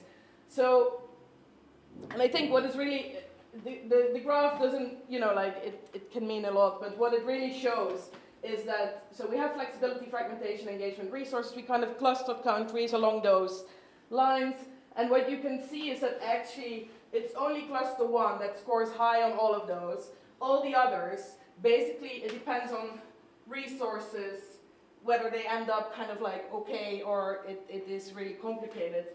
And yeah, so it doesn't really, it's circular in the sense that the call already asked for this and we answer the call and this is what we find, okay, obviously. And what it also does, and I find, yeah, this is annoying, I guess, again, with hindsight, it really underwrites the policy move they were already anticipating with the move to New Bauhaus as a new program around architecture and planning. It was almost predetermined by the results, right? I mean, what we had to find was basically what they needed to make this call the logical next step. I think there was, yeah. Is there one more slide? No, I think this is mine. Then, yes, there is more to say, but. So I I was doing research in this policy analysis on Hungary, Romania, also working in Poland, Slovakia, Ukraine, so Central Eastern Europe. And this is what, so we usually don't talk too much about Central Eastern Europe as a problematic region within this EU discourse, but we very much recognized it within this project that there is this big clash, and the countries in the bottom line, that's these countries. So we are by default not the good practices or not the good policies when we answer EU-related questions. And then the second level, the case study analysis, very similar story, that we had 16 observatory cases. You can see that very nicely spread all over Europe.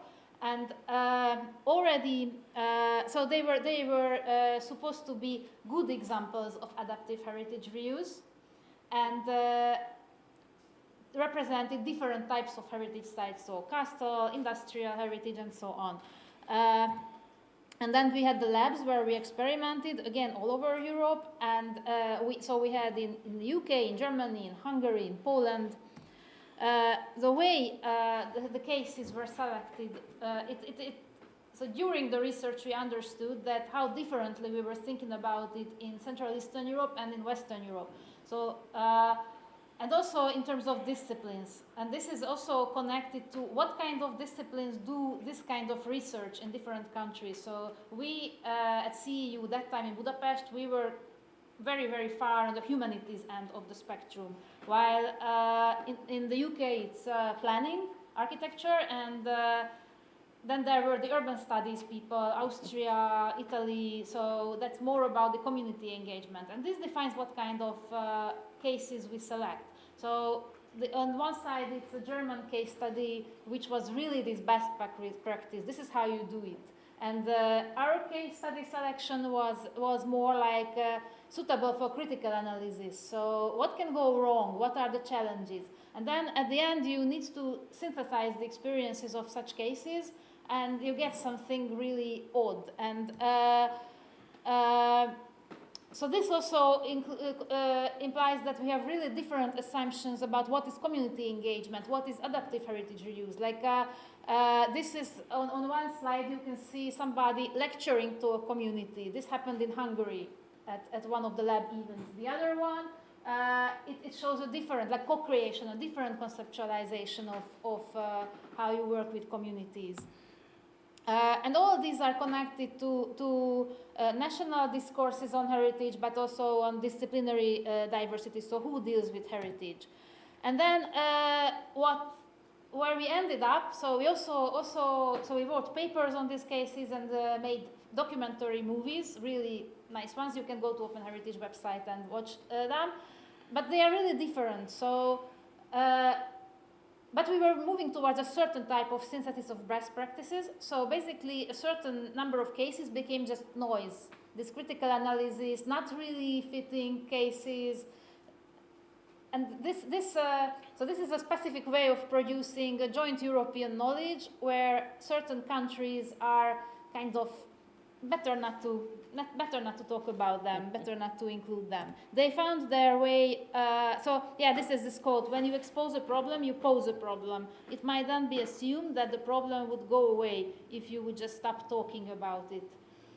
So we found our way how to integrate into the analysis these cases, into the roadmap to EU, that how they can address countries which are problematic, but it was really like stretching ourselves into the pretzel.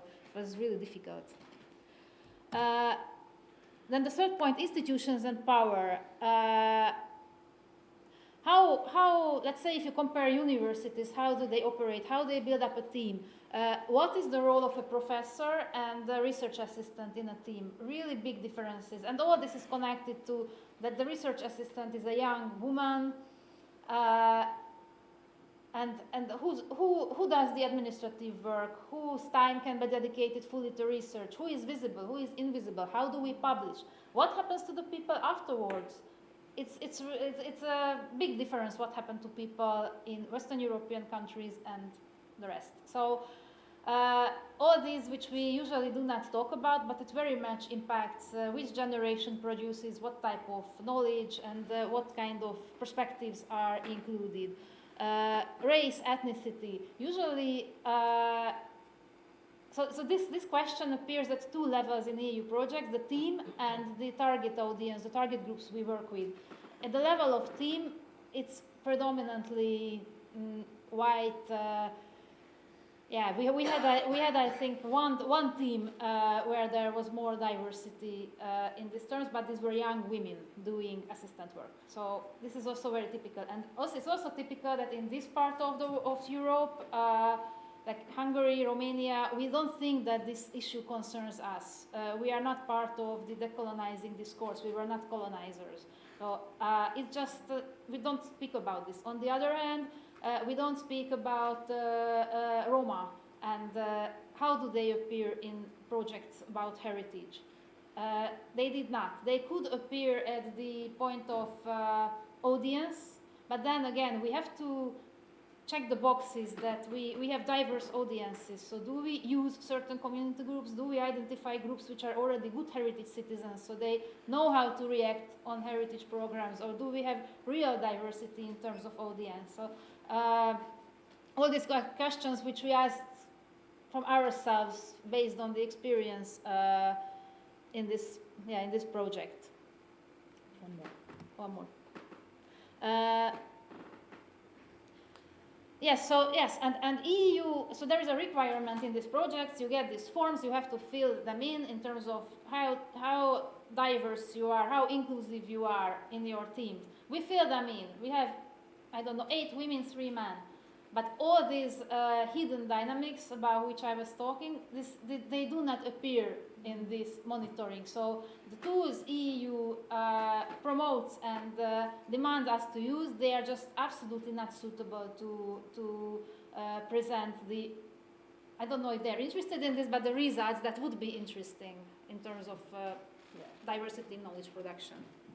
Yeah, and I think they're also, when they do ask some of this, it is basically of course, the junior person who has to fill these forms. So then also like filling these forms in terms of, well, my professor, power relations, it's complicated. It's not really something you can easily put there, of course. So it really makes it, yeah, it's not even, the space is not even there, but if you wanted to add it or somehow engage with it also, it's almost impossible. Then to bring it back to heritage, I think what we also really thought about and really tried to understand better is like what is authorized heritage discourse. So for people who are in the heritage kind of like scene, maybe you are familiar with this term, but otherwise, so this is kind of a concept developed by Laura Jane Smith in 2006, thinking about like there is a particular idea of heritage that it's like grand and monumental, and this is like the authorized discourse. And then she kind of like she argues that of course there is many different ways of thinking about heritage. Heritage is selective. Who is selecting says a lot about what is selected. And what is marginalized and what is institutionalized. This term becomes a bit of a term on itself, of course. It's now around for 20 years, so many people have theorized and thought about it. But basically, it's what is the institutional discourse on heritage and how is heritage kind of like formalized. And in the call, as you could also see maybe in the beginning, it's very clearly an attempt to define an EU approach to heritage, or actually to adaptive heritage reuse specifically, because, well, I think our theory is that they also try to get away from heritage specifically because it's very clear now that heritage is very political. So if we talk about adaptive heritage reuse, somehow it's not political because it's just doing stuff with heritage. We don't have to talk about all these difficult things. But it's very clearly, defining an EU approach. But again, it's really, as I said in the beginning, based on this European, but actually UK, Netherlands kind of experience, which is then situated or kind of promoted as moving away from this authorized heritage discourse, right? Moving away from, by being more inclusive, by having communities be involved in this, but actually it really becomes another ideology and another kind of like institutionalized discourse, which then kind of marginalizes these countries that do not use that discourse or that are still with the one that is criticized by the EU, or it's, you know, like it's not really criticized because of course they don't have remit in heritage formally, but it's kind of like implied that this is not the right way. So it's kind of addressing this problem of this authorized heritage discourse, which supposedly puts up barriers to adaptive heritage reuse, but then it's kind of, yeah, complicated because actually in some countries it means if you don't have this authorized heritage discourse and quite a strong heritage protection, then these places are not even there to do adaptive heritage reuse. But also, of course, it makes it more complicated because there is like very strict law. So it's like you can really start to think about what is marginalized and what is subaltern, or what is the kind of like wrong, you know, yeah, what is right and what is wrong in these kind of like EU narratives, and kind of immediately assumed, I think also as you were arguing, that this means it's right for everyone and it's kind of like the way forward to do it. Yeah, and then like the cases that were wrong and that were noise in some way also became the right cases because they were the cases that we could say things can go wrong. But also it becomes really problematic because of course these cases are then in countries where you actually, yeah, then you reproduce this narrative that here it's going wrong. So it's, yeah, it became very complicated.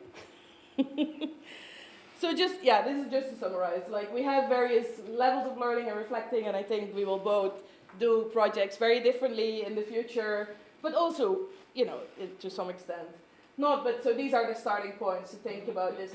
And of course, this is all built on, you know, this idea that we, like, how can we and how are we addressing these uneven relations in terms of contracts, in terms of power, in terms of past, in terms of futures, of persons, of communities, of projects, support structures, academic gain, all these things are, of course, at the base of these questions or points.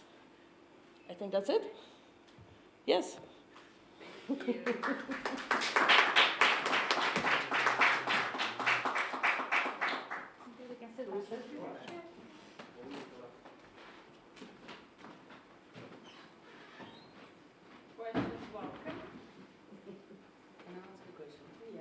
I'd like to ask a question. I mean, I think this is a lovely example of how the call itself sets up what is expected. So it's exactly what I'm saying about the lack of co-creation in the call, and that there's an underlying set of assumptions that are made in the call. And you know, somebody that is we're busy looking at a Horizon Europe project for ourselves, with many organizations from Europe. I'd like to know what you would have done differently. You said you would have done it differently now that you know what you now know. So can you talk a little bit about what you would have done differently?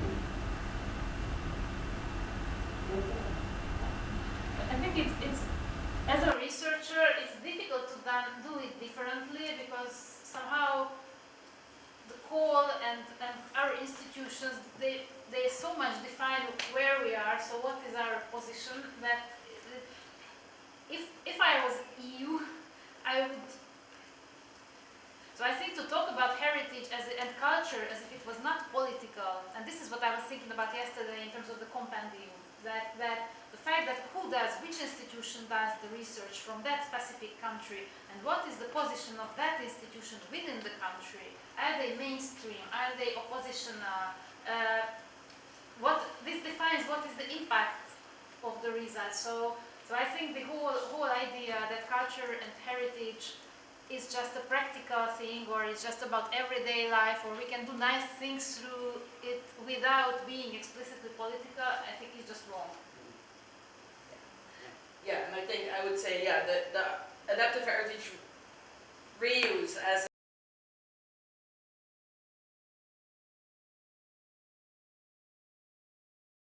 you don't have to write the application in this way that you believe what they say, right? But somehow it really requires a kind of understanding of how to write this, that you can be critical and that you can say, I'm not actually sure that the heritage reuse is the way forward in every situation in all of these cases. So then, and what does that mean for how you do your research and what kind of things you research in these projects?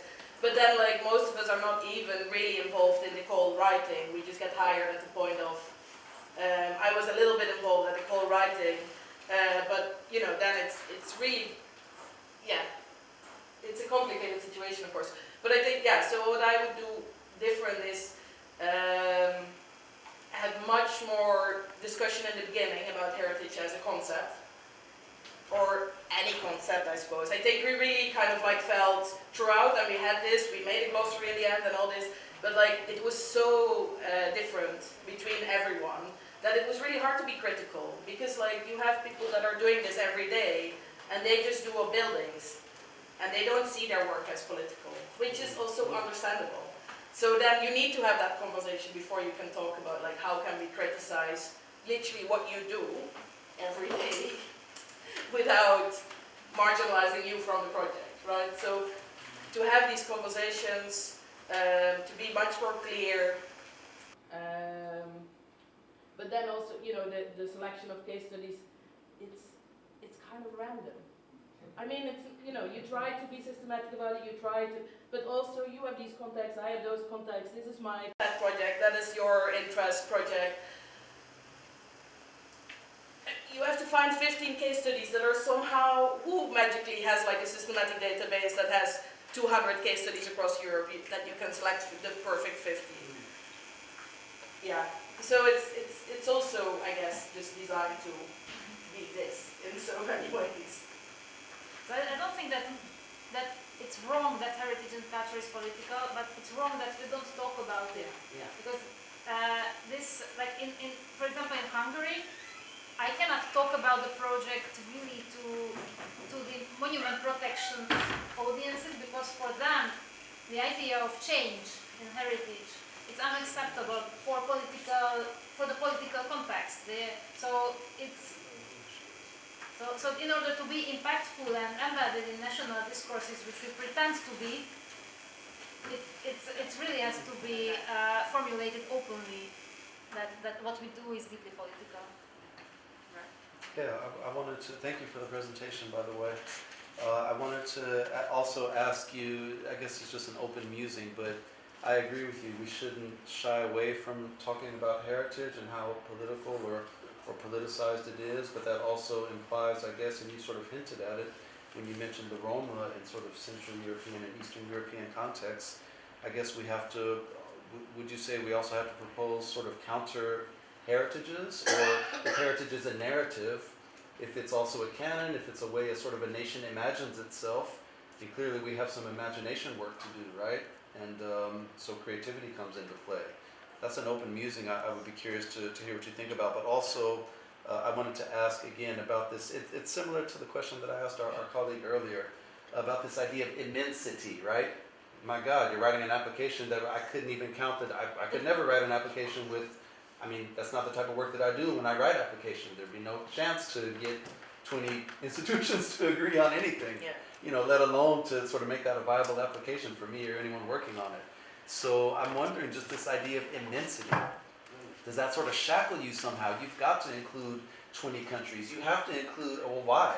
Why do you have to include 1 million case studies? Okay, yeah, obviously you won't get the money, but I want to ask this why question and see where does that kind of lead us. Why do things have to be so immense? Where's the local? Where's the specific? Where are the alternatives? That's a big question, but I just kind of want to throw that out there.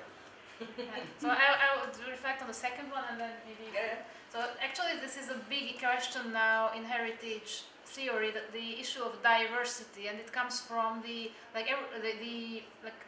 international human rights, that everybody have their right to their culture and heritage, but then the concept of heritage comes with categorizing and listing and stamping, and this is such a dichotomy that we can work with this. So this type of dichotomies, they result in creative space to work with, but that's a really good question, and there is no straightforward answer what to do with it.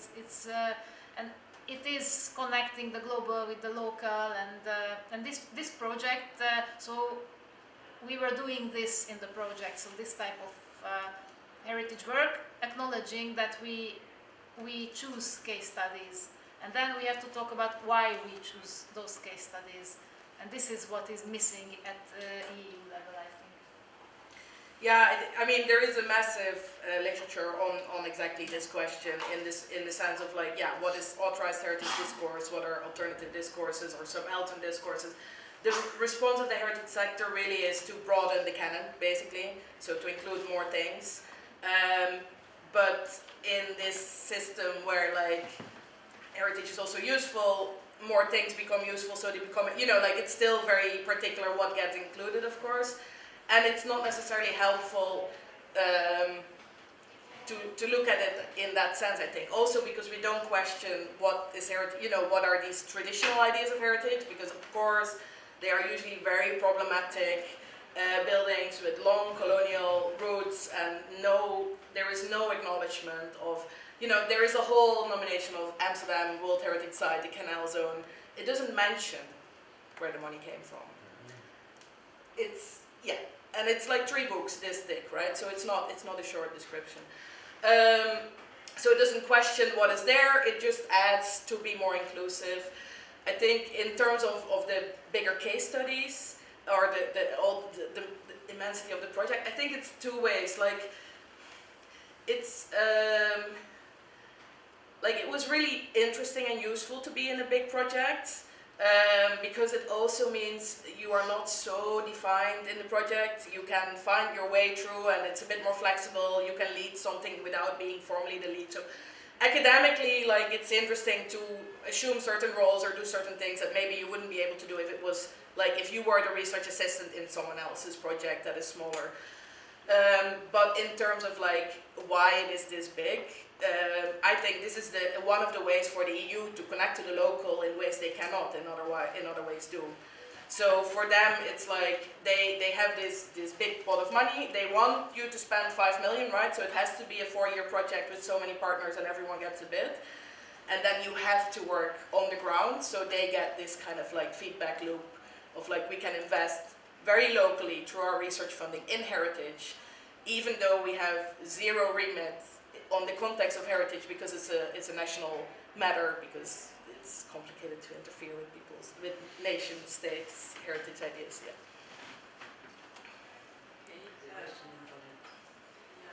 Thank you very much. I missed the first part. Yes, it's Sziasztok and Köszönöm also. I'm assuming it was a Horizon call on heritage. Was it not mentioning that you would partner with African or associated countries? I mean, you can always do this, I think, but it was not a specific call for this. It was Horizon 2020, and it was quite a particular small call for adaptive heritage reuse specifically, even so beyond heritage, within the greening economy set of calls. So also, yeah. But I would like to reflect a bit on this, that we still worked through European context, through education, because at Central European University we had the curriculum development element, and it's a global student body, so we worked with this, so we experimented with this EU concepts of adaptive heritage reuse outside European context. We had MA thesis written on adaptive heritage reuse in Kazakhstan, case studies from Africa, and it's really interesting to see that how these concepts are stretched through thinking outside Europe, and the other way around, that how such concepts can be useful also to understand elsewhere. So it's definitely an interesting idea how to Well, maybe Avril already mentioned we are applying a democracy altogether with many partners in this room. And it was actually mentioned that Europe would like to have an outside sources and African partners and Arabic MENA region partners. And that's why it was the question. But I should also mention, with the Euro Bureau that we have in Hanover, she also mentioned when we listed the partners, which are like immensely outside of Europe, she was a bit reluctant, and she said that we should have a little bit more European partners. So Make the money stretch. yeah. Yes. Yeah. So I don't know. I want just to point out that we are supposed to see a video, but Milica is not here, and she said she would play it for us. So I suggest we just continue our discussion, because the fourth presenter just sent her presentation, but I don't have the video. Yeah, please, you continue with the question, and then Thank you very much for your presentation.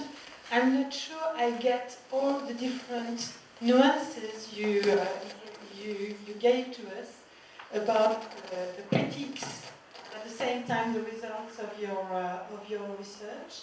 Of course, Horizon 2020, these are large corporations, and sometimes you get lost into this, different, so specific situation, and just get some homogeneous, results, and you don't want to. So I completely agree about your frustration for that, but it gave opportunities also to reflect collectively on this very important question. And when we say heritage is political, this is political everywhere, even in a rich country taking care of their heritage, like in France, and it has always been political. And in the heritage policies in France, we have taken, we paid attention on specific heritage during many decades and even centuries, without regarding some very important local and marginalized heritage within the national republic. So I think it's everywhere the case. Just I wanted to ask European Bauhaus and your volunteers, or I don't know, to connect with this. This is not really a program, these things. This is a strange thing, the European Bauhaus. It's a way to connect the Green Deal with human and social sciences, not only architecture, but also different social sciences. And I really wonder how we can do that, how we can, plug our different projects or researches on this new European Bauhaus. And because you've done that, maybe, or you're going to do it. So can you tell more about that? I think, so what I was trying to say is that the way they asked the question to us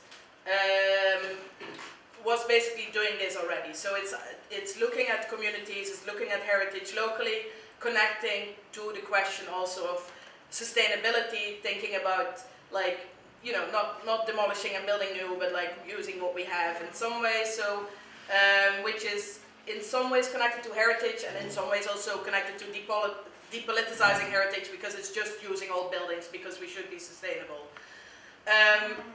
So it's kind of bringing those things together, and it really set up for one of their strands, I think, really well, which is maybe nice, but also in some way annoying, because again, I think we should be critical about this, that there is a strand about architecture and beauty and sustainability and all this, and a big part of that is reuse, is thinking about like reuse as a sustainable practice that is, using resources that we have rather than new building. But what it immediately does, and you can see it also happening there, it takes away from this conversation that those buildings are also something else. They are also heritage that says something, right? So if we are reusing a building that is incredibly problematic in its history, but it's kind of, I don't know, greenwashing those histories for the sake of sustainability, it becomes a bit strange to me. Like we can do both, right? We can talk about the problems that are there, and we can think about how we present and represent some of these areas or spaces and also still believe that it would be more sustainable to keep than to demolish. But then also sometimes maybe we should take a statement and demolish, because it's a history that is not suitable for bringing into the future. So I think it's, for me, what is interesting about it is that we are moving, every time it seems to me that the EU tries to move away from this political discussion around heritage, around culture, by setting the next step that is kind of like, yeah, making it more sustainable or making it more, whatever is the next one, I don't know. So yeah, I mean, the Bauhaus, it's, I guess, doing the same thing again, in the sense that if you apply for a call, you kind of have to use that narrative. You have to think about, like, okay, we want to bring these things together, it needs to be sustainable, but then at this point I think, well, I'm not sure they would give me the money if we apply, because I would definitely not do the same thing as we did in this project, and to kind of act as if heritage is neutral in this situation and we can just reuse everything because that's more sustainable. Yeah, so my question relates to the feedback loop that you were mentioning to the EU, that, you know, that doing the work on the local level sort of helps the EU feel that they are more connected to different spaces all over Europe, wider Europe, etc. So the question that I've got, which is a deep interest I have in evaluation and monitoring, to what extent are the evaluations of these Arise in Europe projects public? And who does those evaluations? And to what extent does the EU learn from what you've hopefully said in your report, that some of these issues didn't work out the way you wanted them to, or all these contestations came up, all these questions that you mentioned in your presentation? Surely that then inspires, or hopefully informs the EU to rethink how it develops a call. Because if there's no learning from doing these big calls, then what's the purpose of doing them? I mean, surely we always say to our students, don't do the research to prove something, explore and see what comes out. Let it be open-ended. You don't know what's going to come out. What you found, a whole bunch of things came out that you wanted to look at, but you felt constrained by the call. So it's just interesting to me, what is the relationship of the reporting that is so quite heavy from the EU? What are they doing with those reports, and are they public? Do we get access to them? Can, like somebody doing and the next Horizon call, go and read those evaluations and see what's coming out from other academics, researchers, civil society, etc.? Yeah. I think so as far as I see the EU evaluation for our results, so their reaction, it's very technical. So it's a checklist, and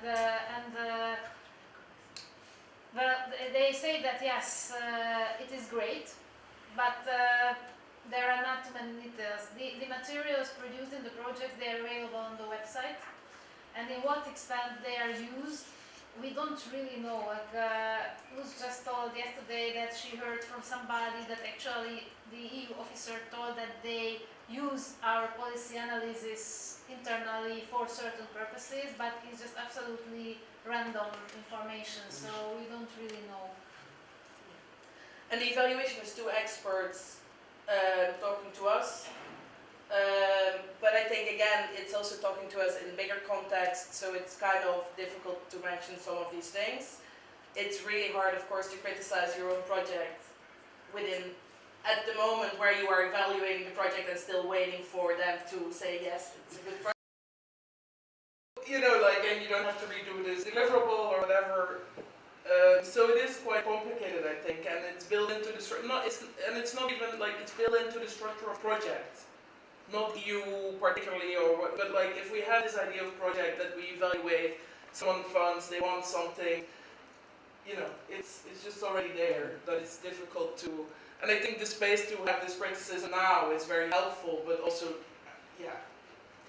And also what So I have this impression too that there were like 3 projects granted at the same time, which means there are like 50 organizations included, which means a number of conferences, a number of publications in top journals, and so there is a discourse that is emerging, and I think this is really impactful. So I believe that we influence what is understood now as adaptive heritage reuse out there, but it's really indirect.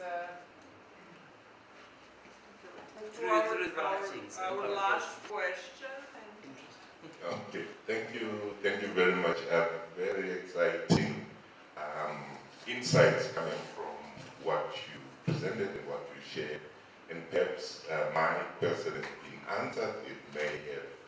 I may have missed it along the way. But as I said here, I keep on asking myself about power politics. And I liked the comment that you made around depoliticizing heritage. Culture is politics, and everything is politics. So the question which I'm sitting with here, if I don't get a straight answer, it's okay. I will continue to ponder over it. Is can we depoliticize culture and heritage? If yes, what does it mean? What does it look like? Or is there another term which we can begin to think about in terms of power dynamics, representation, and politics, politicization? Why would you want to depoliticize heritage? Because it's political in itself. Yeah, it's very political in its definition of heritage nature. is political. It has always been, and it's not a problem. We just need not to pretend that it's not like that, and then everything works differently. Oh, this is where I was saying perhaps I misunderstood, because I thought I heard that EU is trying to depoliticize, and if you are calling that pretense, and they are trying to pretend not to politicize, then I think I am answered. Thank you. Yeah, I think there is this thing where it's outside of the remit of the EU, of what they formally have influence on in terms of laws or policies. So the way they do it is through programs, funding, but they cannot be seen to try to influence it, right? So they try to somehow do this in this way that, you know, like, and I genuinely think and believe they want to do good things. Like, it's not that they are there trying to do, but it is, of course, political. And by by pretending it's not, you create a problem. That it's not a discourse created by EU on heritage, for example. It's an existing discourse. So this is not the first time to depoliticize heritage. It has been going on. It's just not really good. So not really beneficial. If we want to understand more what's going on around us. Okay, so the political nature of heritage is a good point to end up on. I thank all our presenters and the audience for the presentations and the discussion, and I've learned a lot. I think we had a great panel, so thank you, and thank you for being here.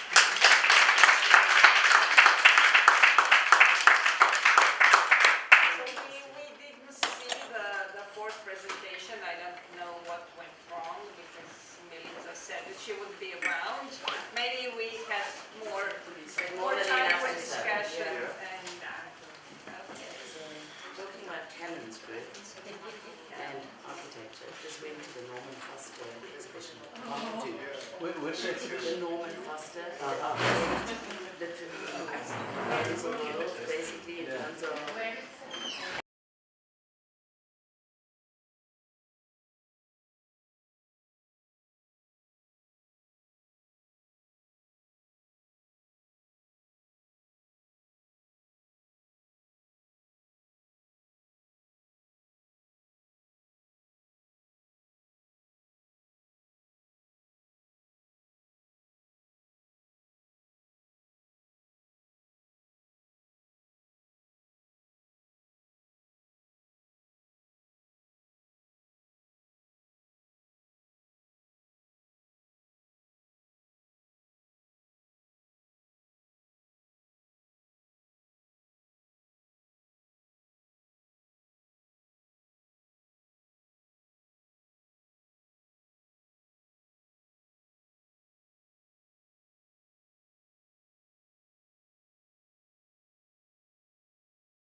Ne čuje se.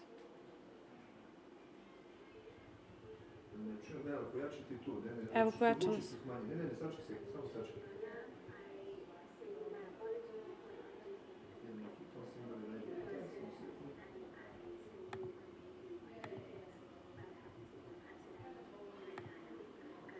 Možda je tiho previše.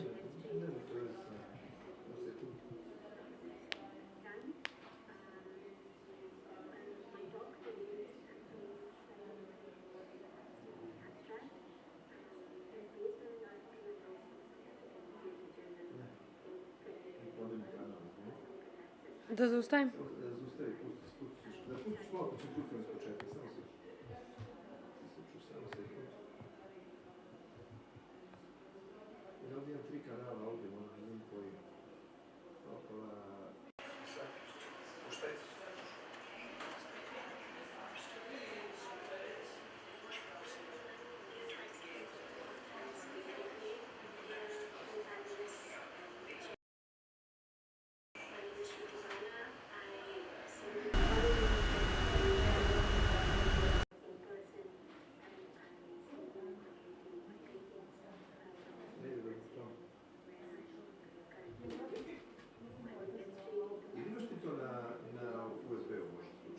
Imam.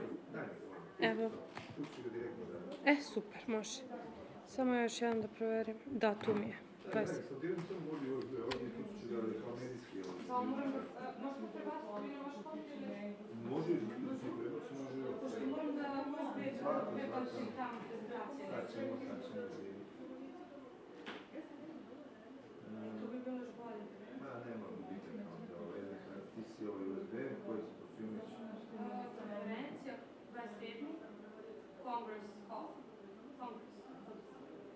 To je s-bala. To treba? To se pušta? Da.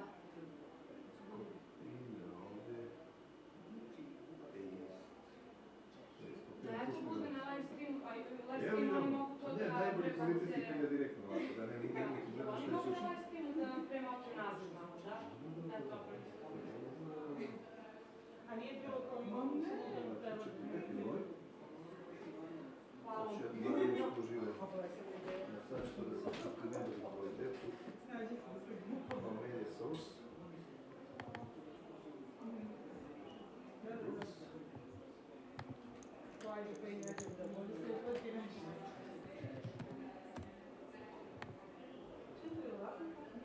Hello, everyone, dear participants of the conference in Belgrade, dear co-panelists and chair.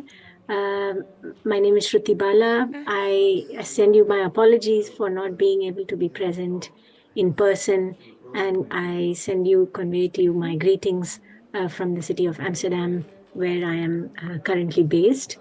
I will get straight into my presentation to not waste time. My talk today is actually slightly different from what is announced in the abstract. It's based on an article I wrote for the South African Theatre Journal in 2021. It's an open access article and can be found online. It's titled Necessary Misapplications, the Work of Translation in Performance in an Era of Global Asymmetries. And I would like to acknowledge the important exchanges with colleagues at the University of Cape Town and University of Delhi, which informs the insights that I gained during this research process. So in my article, I examine the work of the choreographer and performer Nadia Belgrade from Ivory Coast, titled Legacy from 2015. This work has toured across various international festivals in Europe and North America, and I have seen it in Amsterdam myself. But today I will not speak so much about this performance work. However, I'm just going to kind of derive certain observations and more theoretical insights that I gained from watching this work and from observing and thinking through it in terms of the lens of performance. And I would like to focus my presentation, however, on some of the broader insights on performance and translation in the context of international collaboration, especially international collaboration involving encounters between the global north and the global south. So to sort of structure the presentation, I am numbering my observations. It's not so much as in the sense of points I have to make, but just to structure how the different sections of it. So I'll dive into it straight away. Point number one, machine translation works, among other things, on the principle of equilibrium. Now, you know, when you type into a translation engine, a term, the term is translated actually back and forth between source and target language until there is one evident answer. That is, until there's no further movement across the languages. So this is what is sometimes characterized as equilibrium, or through back translation. However, translation in the context of theater and performance operates on rather different principles. The task here is not to seek equivalence, but an encounter between two forms that have an asymmetrical relation with each other. And this is really the core argument that I would like to, or proposition that I would like to share today, that to try to think of translation as encounter across asymmetry rather than as a process of seeking equivalence. So if we think of translation from its root sense of a carrying over, translatio, across a broader range of forms and practices, then this is closer to the understanding of the term than translation in the general sense of a linguistic translation. Point number two, translation in the context of performance carries both pragmatic and philosophical dimensions. So in terms of its pragmatic dimension, the question of translation in performance is the question of how to achieve it. What are the dramaturgical strategies or the visual, scenographic means, musical and other means through which a script is staged and presented in front of an audience? What are the means through which a performance from one culture is carried over into another cultural context? In its philosophical dimension, translation in performance is asking how the encounter of self and other are shaped and imagined on stage, in the relations of actors and spectators, in the relation of theater as an institution to its publics, but across times and across spatial distances more broadly. Point number three, the moment the concept of translation is employed with reference to theater, music, and performance, that is, to a form that includes but exceeds language at the same time, the concept is somehow detached from its conventional sense, and it is thus made to travel. It acquires other dimensions. It becomes what Gayatri Spivak has termed catachrestic, a necessary misapplication.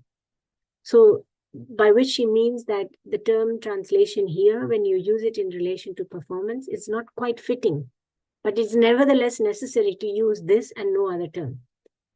So we can actually speak of translation more as a form, as a kind of attitude, translational attitude or an approach, a way of shaping encounters on stage that require it being detached from their common day-to-day usage. Point number four. Now, obviously, such broad understandings of translation bear the danger of stubbornly being sort of lofty metaphors or empty abstractions. They are attractive, but they are messy and elusive at the same time. So when I speak of translation as catachresis, it's also to acknowledge that we depart from a kind of incommensurability in the relation between what is the source and what is the target form of translation. That is, they cannot be measured in the same way. So this is somewhat different from the banal claim of untranslatability.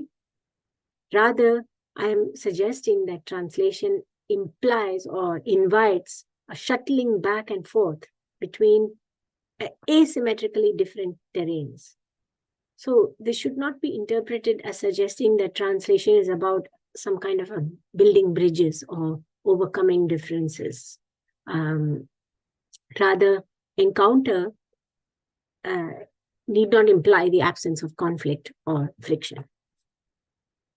Point number 5. Performance grapples with not only how something can be translated, but also on how to reflect on this process of translation.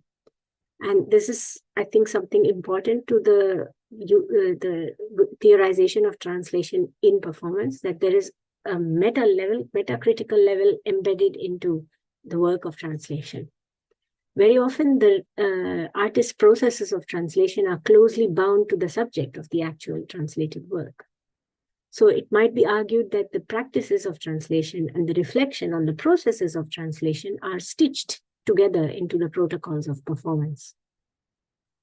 So unlike a linguistic text, where the translator's note is usually given as an appendix or a preface to the core translated text, the performance translator's notes are woven into the textures of performance. So this implies that translation is part and parcel of the concerns of dramaturgy, how choices are made around stage design, composition, mise-en-scène, etc. So even if you think of a figure like a narrator or a commentator, who's sort of at the border between stage and audience, who's neither part of this or not part of that, this is a kind of role of a translator.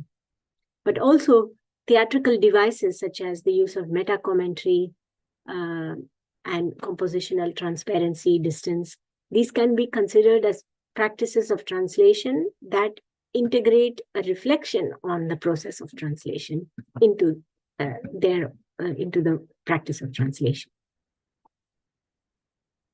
And we see this even, in examples in contemporary theater where with the use of surtitling, where surtitling is not just a utilitarian function with a screen including translation, but in fact, performers engage with the materiality, or the screen is set and placed in certain ways.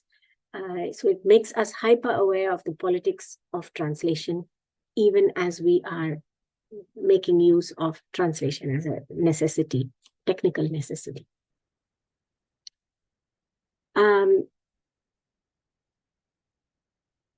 In his 1921 essay, The Task of the Translator, published as the preface to his translation of Baudelaire's Tableau Parisien, Walter Benjamin refers to the quality of a text, which he calls Übersetzbarkeit, that is the translatability of a text.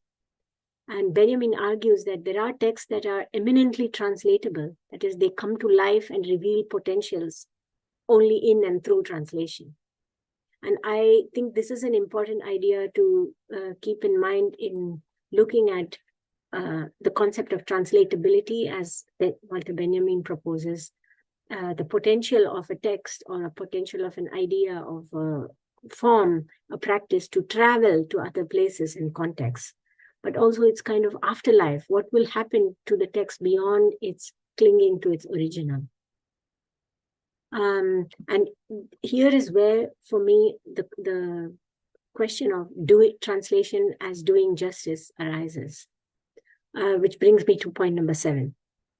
If translation in performance is bound to asymmetry, then questions of an ethical order or political order become prominent.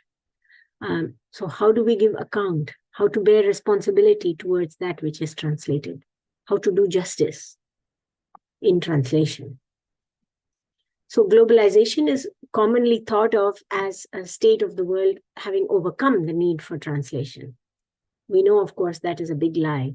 Borders are not redundant. Communication is not possible through a common lingua franca, and there is no equal playground for all. So translation is, in fact, become a fundamental necessity, though it is fraught with difficulties and conditions of non-equivalence. So in that sense, to me, the task of the translator in an era of global asymmetry is one of doing justice to those at the most vulnerable and the most marginalized end of the stream. who tend to be rendered invisible and exploited and are exploited. So what does it mean to do justice by translation in performance? Artists from the global south who perform and showcase their work in the context of the global north undertake this risky work, shuttling across uneven asymmetrical terrains, and who are attempting to also access idioms that are not present in the canon. So for performers like Nadia Belgrade, whose work can be characterized as dwelling at the border between contemporary dance and physical theater, between performance installation, participatory art. In fact, from an African contemporary dance perspective, such genre distinctions would be irrelevant. And I find it interesting that rather than trying to insert so-called African elements into a so-called purely Western contemporary dance repertoire, her practice is about actually asserting something eclectic, a dance vocabulary that is historically shifting. So themes from the history of the Ivory Coast and other parts of Western Africa are woven in prominently into the work. And in fact, she's also contesting the dominant presence of African-American understanding of Blackness, as opposed to the relative invisibility of various parts of the African continent. So there's what I observe in the work is that in the process of traveling internationally, it necessitates a process of translation on several counts. So it's not as if the work was created originally for a homogeneous Ivorian audience, but it rather emerged in the first instance with a specific kind of international viewership in mind, namely the visitors of performance festivals in Europe and North America. I think I'm running out of time. So to conclude, I would like to support a view of translation as this kind of risk-taking work and seeking out an encounter with a radically different other. And I hope that for those who are interested and who would like to read the article, I would look forward to a conversation on how far you would agree with me on this. So for me, Nadia Belgrade's work as a translator is exemplary in doing this. Her approach is evident in the way the asymmetry between traditional performance and contemporary dance is dwelt in without being homogenized. And I think it's important in her work, it recognizes that translation as dialogue and exchange on an equal plane is not a given. It doesn't exist just like that. And because the point of departure is actually profound asymmetry. And it's engaging with encounter and communication across this asymmetry that is the work of translation. Thank you very much.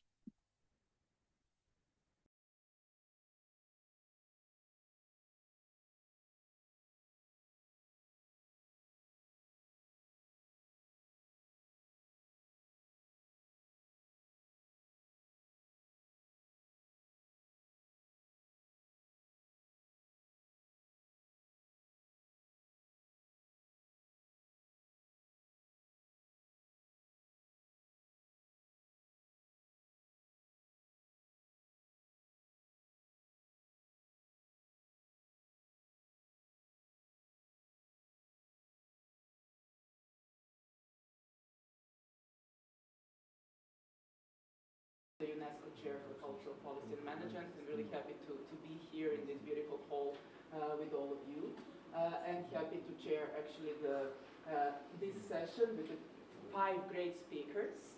The session is Subaltern Perspectives in Teaching Arts and Heritage, Imagination and Tacit Experiential Knowledge. We agreed upon the fact that we have one presenter online, or actually with the video presentation, and it is Kim. So we thought to play Kim's video first until, as she's unfortunately not with us, and afterwards we can continue with the live presentations and hopefully with the dynamic discussion. So I will just present our first speaker, and it is Kim Marie Spence. She's a lecturer at Queen's University Belfast, specializing in cultural industries and cultural policy. She's also a lecturer at the Caribbean School of Media and Communication at the University of the West Indies, Jamaica. And she has done significant primary fieldwork comparing the popular culture industries of the non-West, including Bollywood and K-drama, as part of her PhD at the Australian National University. She's a former Rhodes Scholar and Jamaica Film Commissioner. Maybe we can play the film, and afterwards, of course, we can have a discussion around it. Good afternoon, everyone. I am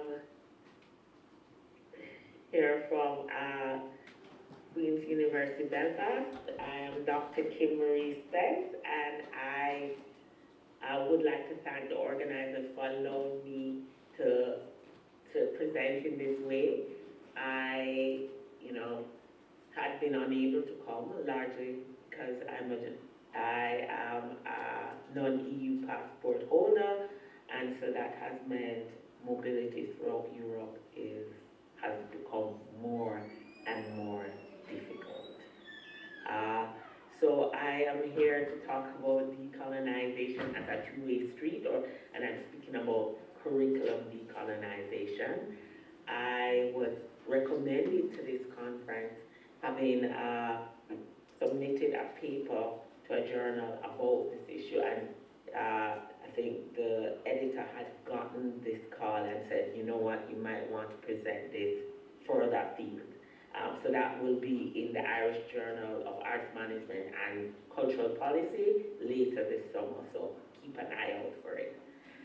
I look forward to your comments. I have used an Adinkra symbol that speaks to unity in diversity, and I feel this is, while I say two-way street, it's a two-way street, but with multiple flyovers, crossovers, etc., just to highlight the complexity of the relational aspect of decolonization. So it's that, curricular decolonization is a long-standing thing, going back to one of my favorites, Fanon 1963, and even further back, Bordeaux 1990.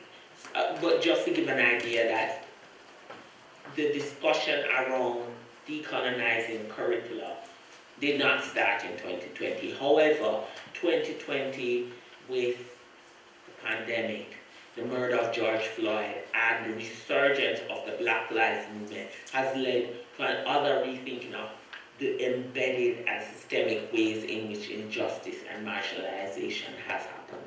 So I use a comic from Colston statue in Bristol here in the UK, where this statue had occupied public space for many years, and despite petitions and applications for its removal had not. And Colston was a prominent figure in Bristol, but also a slave trader. And so those who were the descendants of slaves had this statue every day as it stood in honor in public space. And so it was removed and thrown into the harbor. So, but these things speak to also an issue of curricular decolonization, about the systemic nature that it should have. It's more than just putting new names on a list. So Lutz in 1974 had spoken to the third phase of power, a recognition of the power of shaping the narrative and the discourse. We have discussions about the canon. So in every academic field, from whichever that you all are coming from, you realize there are canonic, foundational literature and concepts, and questions about the representation, what is considered and mainstream as the norm, as the ideal, as the paradigms in each of these fields. And so, I looked at writing, no doubt from Milena Jagesevich, I hope I pronounced that right, pronounce your name right, talking about the internationalization, the diversification, and the decolonization of different curricula within the arts management, cultural policy, and creative industry space. We have Geoff writing from South Africa, Sean from the South Asian space, but there are also questions not just about the literature and the paradigm, but also about who teaches and who gets to learn. And so we realize multifaceted layer of curricular decolonization. Also, speaking in a 2016 interview, Gayatri Spivak notes the relational aspect of it. There can be no colonizer without colonized, and vice versa.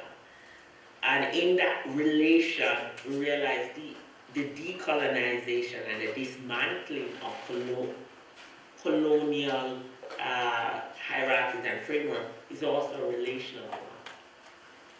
Interestingly, a lot of the work on decolonizing the curriculum has been national. So for example, again, being based in Belfast, I will speak to the UK.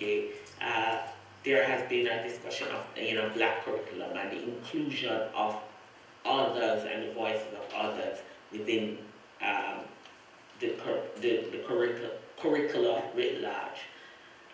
Likewise, so coming from Jamaica, likewise the discussion of decolonization there has also been a representation, adding others, but realizing particularly within the realm of higher education where we are members, as per the international nature of this very conference, we're members of an international and global contingent within our particular disciplines and fields.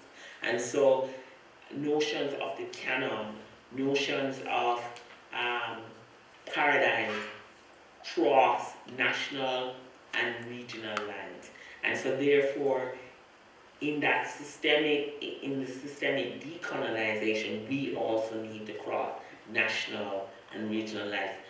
And I would hazard to say not just in our curricula and content, but also in the way we relate to each other. Not as individual, but the implication it has for institutions. So here I give and this is inspired by my comparing two very different kinds of apples. So I wouldn't say apple, two very different kinds of apples. I'm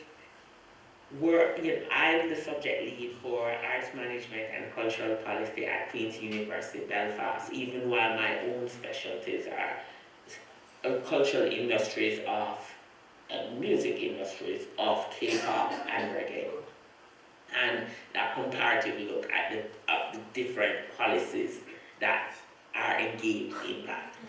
And so I therefore, my department represents the interdisciplinarity, the interconnectedness of the space of arts and cultural management, of cultural policy, and of creative industries, and I would hazard communications. And so how all the academics within the field write together, work together, share departments, etc. I quote Eva and Colbert from 2000, who were then the chairs of IMAC, which is one of the largest and oldest, I think, arts management conferences in the world. And they also recognize in their own definitions of the interrelatedness of these fields.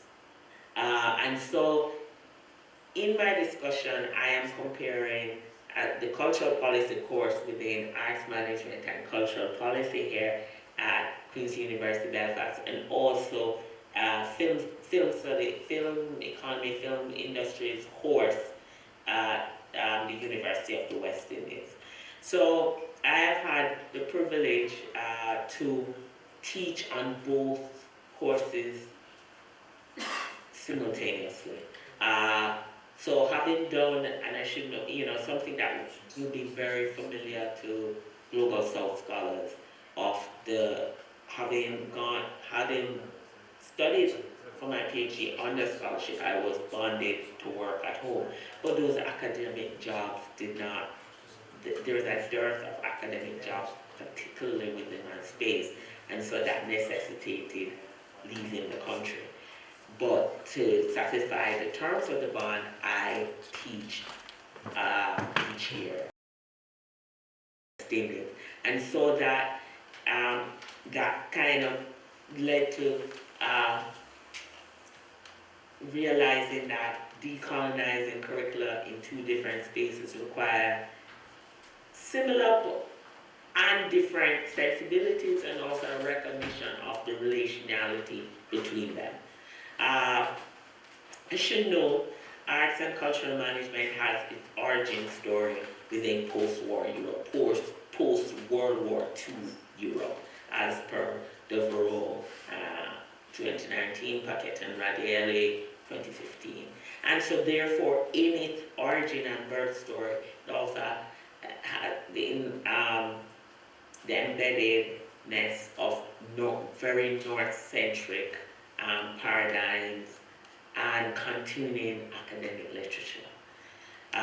Given my own case, there's been a number of different work written on, particularly in the cultural space, cultural industries, cultural policy, etc., that a lot of the work coming out of the South has not necessarily been coming out in academic journals, but actually in the grey literature consultancy reports for people to earn a living. And so there is also that particular aspect. I should also note that I use North and South to describe not a binary, but a continuum, so an explicit recognition of various interlacing and multi-layered levels of North and South, and clearly their relation to each other. So I see North and South on a spectrum, not binary. So I taught a film studies course in Jamaica within the communications and media school, and the original curriculum had mostly American and then some Western European content, and content refers to academic literature and also reference films and case studies. The student demographic was Caribbean and mostly Afro-Caribbean, i.e. students of African and Black descent. I therefore had a number of different means for addressing this issue. One, I sought to, of course, include more Caribbean film industry content, and realizing that actually in terms of academic written content, there was not a lot. And the discussion on who teaches comes into play. Because you realize with fewer academics, because in the Caribbean, in this space, there's fewer academic work coming out on the Caribbean in this space. And so realizing systemic reasons for the lack of content or academic written content. And so utilizing human books as part of the way to balance that out. Human books comes from this Danish concept of utilizing human beings, not just as guest speakers, but in the book sense, a more comprehensive engagement with your development paradigms and policy in this discussion, especially as we now have culture-led development, creative industries-led development, and other such paradigms, terms, and terminology in this space. And so again, the importance of a global political economy of cultural policy, and realizing how the emergence and based on who was there before, who would colonize who. You realize that you don't see offices of ACID in South Africa because they didn't come. It's not just a link. One can say, oh well, it is the linguistic links, but why does so much of Latin America speak Spanish? Because of coloniality. A history of colonization, and so therefore the systemic nature of coloniality continues. The response of TUNEX here was actually discombobulation and panic. Based in Belfast, so Belfast is the capital of Northern Ireland, and there's been a long discussion, a history of Irish or colonization of the Irish. The Republic of Ireland is a result of a war for independence. Belfast itself has been through its own civil war with competing nationalists, so i.e. pro-independence from UK, and unionists pro-UK remaining part of the UK. And so there is our awareness of their own colonial space. And so the discussion of Irish colonization or colonization of the Irish has also led to, in popular and mainstream fora, led to not as much discussions, I would say non-discussion, but not as much focus on their implication and involvement in the colonization of others, say, for example, Caribbean colonization. And so realizing, because in the discussion of coloniality, I presented coloniality not just Western, not coloniality in which Western Europe is implicated, but also Asian coloniality, and also the multi-layered nature of European coloniality, which we discuss things such as Irish and Scottish involvement in British colonization. And so there was this combination of panic, because then there's a need to reposition and understand that even as one has suffered from colonization, you're implied in others, and just the messy nature of coloniality. So what does this mean for a decolonization agenda? One, just the need for an explicit inclusion of the relation between reflexivity, a wider discussion of academic publishing, academic representation. So who gets to teach, who gets to write, who's published, etc., and where. And then implicated in that is scope for then what do we do institutionally. There's a that cannot, while an individual academic like myself can do this kind of work, it's important to do parts of this kind of work. Being based in two institutions and being able to use my access to material at Queen's, for example, at Queen's University, to balance out the lack of material in the southern institution in which I'm also positioned is unusual and rare. And so that kind of exchange of, say, written content should be cross-institutional. But it's not just north to south. Also noting the nature of who writes and where they write in the South is also important, as I noted, utilizing grey literature, realizing the importance of consultancy work in documentation and analysis of what is happening in the arts management, cultural policy, creative industry space within the Caribbean and the South. And there have been work written about consultancy throughout the African continent and Asian continent that lead one to know that there are similar issues there about where it is written. And so there's a need also in terms of the search and inclusion of literature in the North to look at the variety of places and positions in the south. Again, continuum, not a binary.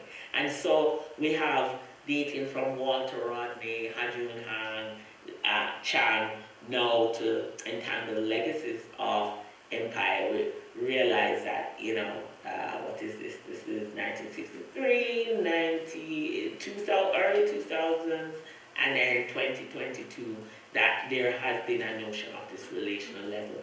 But it is here, I call to action that this should be an institutional and systemic discussion, not just for individual academic to do the work that and open the access points.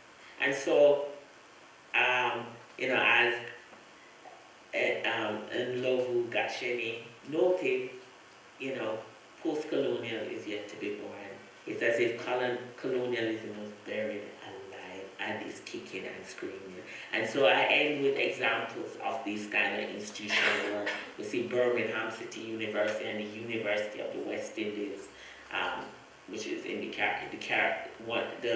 premier Caribbean regional university, bonding together on a regular research project that deals with those issues of who has access to which material, finances, etc. And so thereby enriching the cultural studies program within both universities.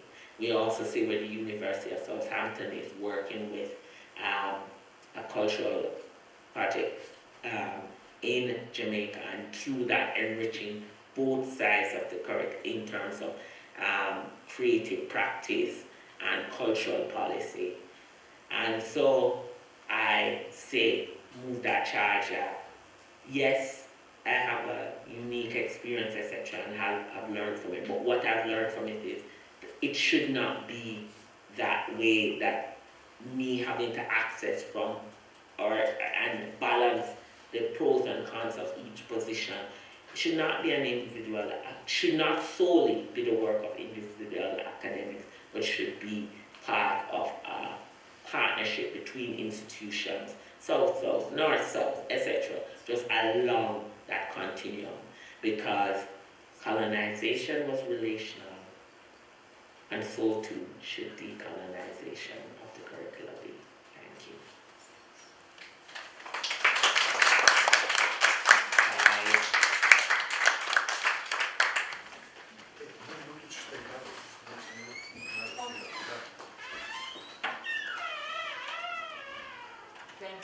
Thank you, Kim. I'm really sorry that Kim is not with us today, and like the topic and the issues she raised are so nicely, unfortunately, going with the introduction of herself, that she wasn't actually capable of coming here because of the visa and passport regimes. It is already telling a lot about the colonization of knowledge and of perspectives, which we unfortunately definitely face with. Do you maybe have some comments or maybe questions which Kim will note? And if not, maybe we can proceed to the next speaker, and somehow we have the dynamics of having 15 to 20 minutes presentation, and afterwards space for discussion.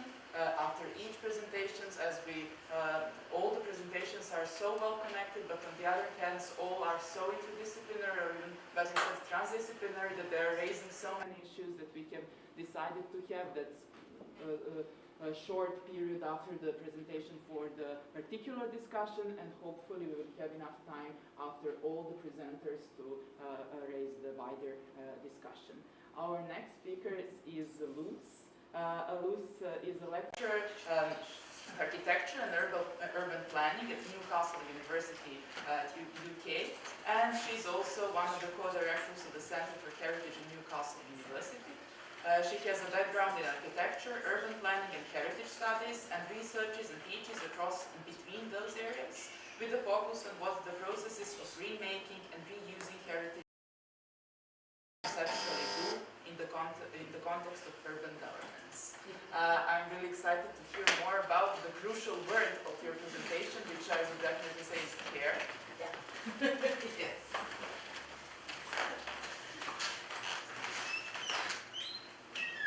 Thank you. Yeah. Yeah, I will somehow read this a little bit because I want to be very careful with what I say. But I want to start also with saying that I think it's really connected to the previous presentation, and it's really, it's really nicely kind of like setting up, I think, for me, which we didn't obviously anticipate. Because, yeah, I agree, it's super important to really think about all these kind of like relationalities and ways that we teach and ways that we think about certain topics, and that's also what I'm going to talk about, but in a way maybe from the other perspective. So I've been teaching heritage stuff in this context of the built environment architecture planning for the last 15 years.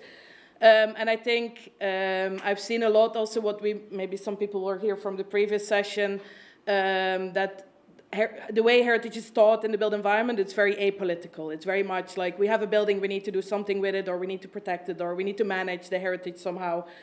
And I was doing this too. I mean, I was raised in this tradition, and I was doing this too. And I would discuss with my students,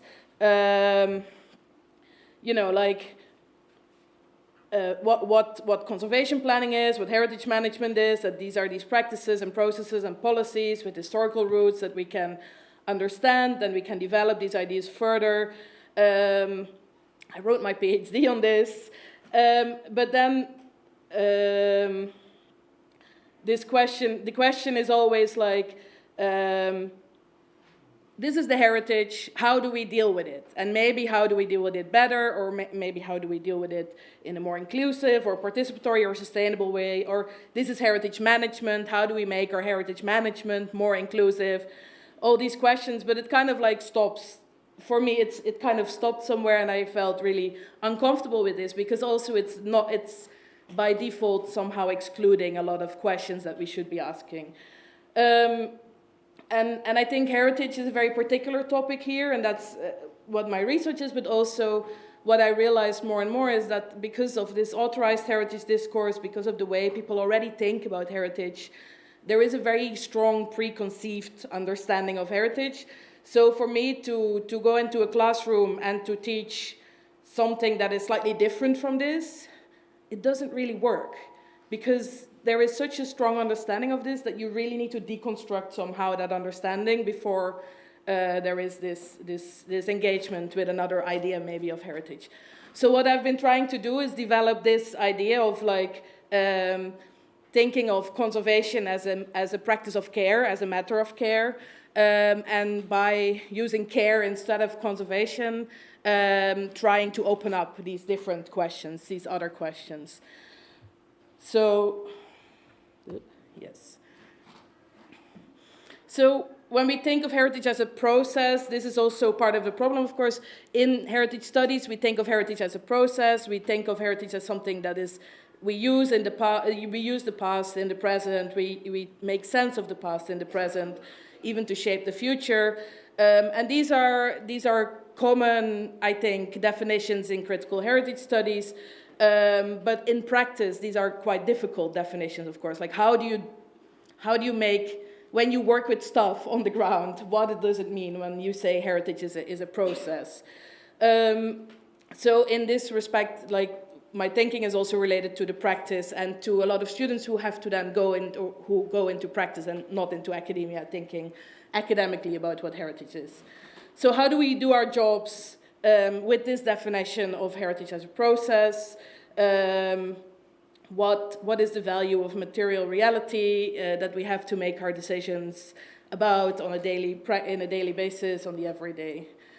And I started really to think about this idea of care and thinking about what it means when we think. So it's a bit of a theoretical position, let's say, but I will try to also show how it works.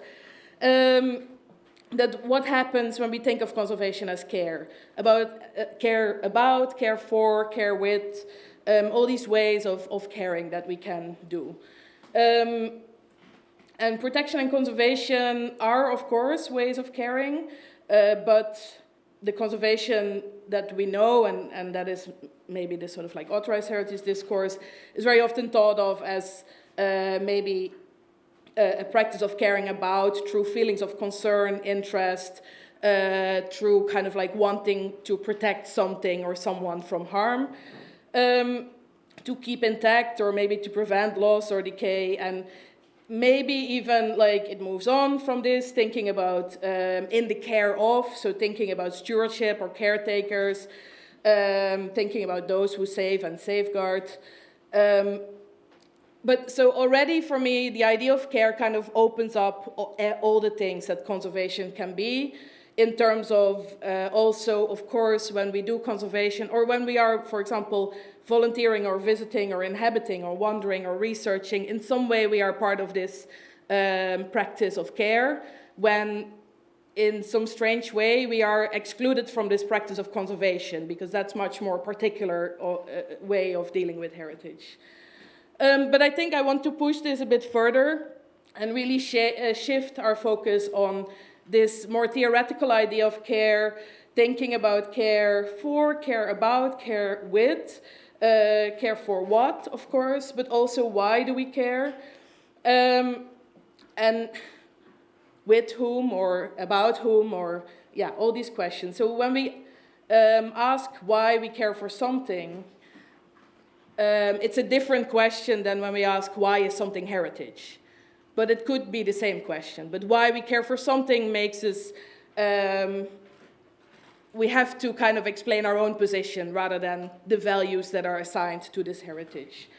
So we can use care instead of conservation, and I think it really helps us to open up all these questions about like who gets or has to give care or get care, how you care, what this care does, who it is for, what it is for, who is centered, who is sidelined, who gains, who stands to lose if this care is withdrawn or imposed, what is seen as care, who and what are objects of care, or seen as objects of care or subjects of care. And all these questions kind of open up. And I think these are questions you can exactly ask for conservation, but somehow we don't. And so that's why I'm proposing this idea of care. And then I went into more kind of like care ethics literature. And there are many definitions of care, of course, but the one I'm kind of using initially is the one that is quite a common one by Fisher and Toronto. That is also on the screen, but that is, they suggest that caring can be viewed as a species activity that includes everything that we do to maintain, continue, and repair our worlds so that we can live in it as well as possible. That world includes our bodies, ourselves, and our environment, all of which we seek to interweave in this complex, life-sustaining web. Maybe you can see why it spoke to me in the first place. For me, it's quite close to kind of like architecture and reuse and heritage in some way already. But yeah, so in this definition also it means that you can already see that care is this practice, this thing we do, but it's also somehow a condition, it's an action, and it's a relation. So it also, with reference to the previous presentation, I think that relationality is really something important. Because I care for something, it creates this relation between me and that thing, or maybe I care for someone through something. So you can think about those relations. So I think that's kind of like a way of thinking about it. Thinking about care in relation to the environment, really it's not new. So there is loads of scholars who have been doing this already, and it's also in different epistemologies quite common. So there is lots of indigenous scholars, for example, who do this in particular ways, which is also, some of the writers are here. And I really try to build on this work and relate to this work, but for me it's not about claiming this work, because I think they also do this really in very different ways, and it's much more related to their practices. For me it's trying to understand how we can use care as a lens, and how we can use care to look at heritage and to look at our own practices. So building on this work, but also work from Lisa Ravna Vinbok, Sarah Ahmed, Patricia Hill-Collins, Maria Puy de la Casa, Annemarie Mol. There are many people writing on this in very different disciplines, but they all really see care as relational. They all think about this as something that is done, but it's always done in relation to someone or in relation to something. And as such, it's also able to, you use care to maintain or to create or to break those relations. And I think this is also what we do in some way through conservation. So that's why I'm trying to think about it that way. Care moves between this activity and relatedness, and it's a thing, that is done in relation. And that means also that it doesn't just focus our attention on us or the thing, but it focuses attention on the relation. And I think this is something we don't really do in conservation because we are always talking about the heritage or our understanding of it, but it's interesting somehow to think about this relation, I think, because it's this relation that we can have also a duty of care to. So we don't have a duty of care to the thing that we are conserving, but we have a duty of care, I think, to the relation with this thing and how we maintain this and how we work with this. So this is a bit of the theoretical background. How I'm using it in the classroom is, again, it's uncoordinated, but a really good example. The Black Lives Matter movement in 2020, as Kim also said, of course, it's much longer, but there was this toppling of a statue of Colston. There's many people who have written about this. I'm not writing about this in content ways, but what I'm trying to understand is, like, what if we shift that question to the question of care? So what if we don't ask the question that came up over and over again in heritage context, that is like, how should we conserve the statue? How should we not conserve the statue? Why should we do that? Where should it go? We ask the question of who do we care for when we care for this statue? What does it mean? What are the relations we are creating and breaking and maintaining to the past, to the future, but also, of course, in the present, when we care for this object or when we topple this object? So this kind of conversation then makes much more visible who is being cared for, who is not, in the past, present, and future. What kind of relations that we are forging or breaking or reinforcing or reproducing. What are these? What are these, and how are we talking about those? So you can ask, all these questions around the statue, and I think it's a helpful kind of case to talk with students through those questions, because they all know this case, because it's famous in the UK, but also because it then opens up these different questions. And I then move on to immediately move it closer to where they are, so to have the same questions for a lot of stuff on campus, literally. Because of course what they need to understand, what we all need to understand, is that this is everywhere all the time. So it's not something about a statue in Bristol or about a thing in the United States, or but it's buildings around us everywhere. Anything. So that's to say that I'm using care really to show how conservation has become inscribed in practice as a way of managing and mitigating levels of harm or deterioration, with a focus on harm to heritage assets rather than harm to people. So harm to people stays easily hidden in the situation where the dominant group gets to select what is heritage and decide what is the best way to conserve it. But by framing conservation as care for, about, or through the historic environment, some of these issues can be made more visible. And I think especially, and this I think is important because of where I teach and who I am, it can make these things more visible for those who have had the privilege of being able to ignore those things, right? So these issues, I think, are very visible to people who are oppressed by those systems, but not to the majority UK students that I'm in classrooms with. I also use care to show that conservation is emotional, that we cannot pretend that conservation is something only rational decision-making, involves only rational decision-making. It's really hard to care about something and not get upset when that is under threat. And of course, the other way is also true, that when you care for something and that is inconvenient to those in power, it's very easy to kind of dismiss you by saying you are too emotional or irrational in the way you talk about this. So we have to, and care kind of, I think, makes that much more clear, that it is emotional. It is political. This is something we talked about before. Also there, like the understanding that heritage is political can be shown through this. So thinking about or using care can show that conservation is political, so who and what we care for is a choice necessarily. And even though that is exactly the same for conservation, I think somehow, because we understand care as a daily practice ourselves, we understand that better. And however well-intentioned, as for example Prida Bellacasa says, however well-intentioned toward the things at stake, and however interesting the kinds of knowledges it enables, care is a consequential practice, and it does relationalities as much as it undoes them. So we are always breaking and creating and maintaining those. Yes.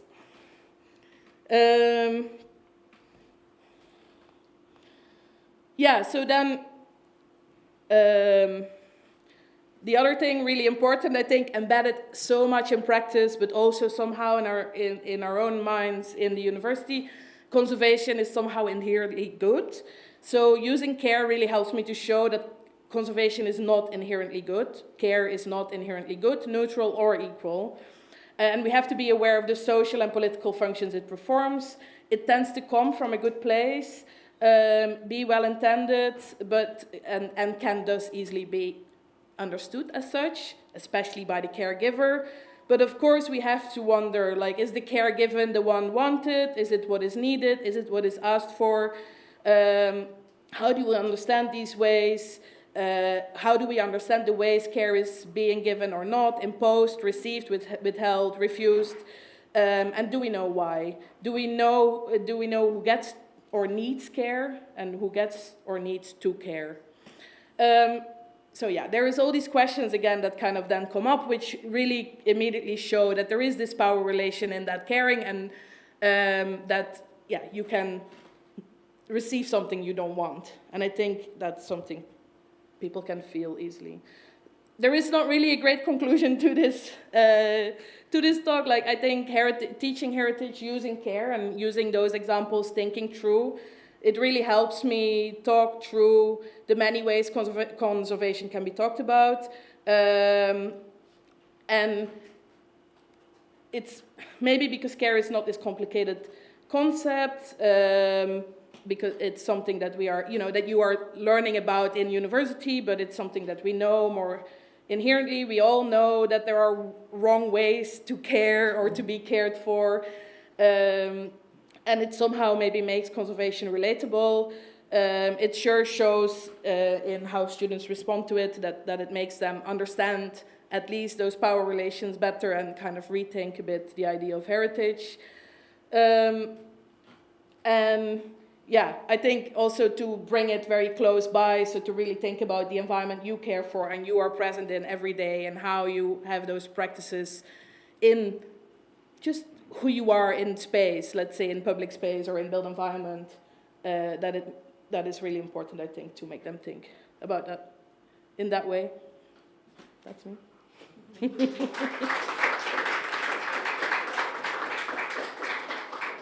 you so much, and thank you for stressing actually the word, the notion of the relation. Somehow when we teach about heritage and we think about heritage, we always actually speak about relations towards something, but we don't think of that word actually. So not just care, but relation is something which I would definitely highlight. Yeah. Now inspired with your talk. Do we maybe have some... Yes. I wanted to ask, how do we navigate when we care for people or care for communities? There's a conflict between that kind of care and the care for old buildings. I mean, for example, like in Serbia, we have this problem with accessibility of cultural institutions, where in a lot of the buildings, museums and galleries are considered heritage and protected, and then that care for the old buildings overpowers the need to care for the audiences that, for example, can't enter through the main entrance. I mean, you know. Yeah. No, I totally understand. I think what it already does is exactly make this visible, right? So we make a choice. We think it's more important that these things are conserved in a particular way than that everyone has access to that. And already being, I think one of the main things for me about this concept is, or this way of looking, is that it makes that really visible. And people have to reckon with that choice. You cannot just do it under the guise of like, oh, but heritage management is just how we do things. And then, I mean, this is what makes it political, right? You always have to make these choices. Who is making those choices? And I would go further, actually, because, like, what is that heritage? What is the value of that heritage? Which communities in the past is it linked to, for example?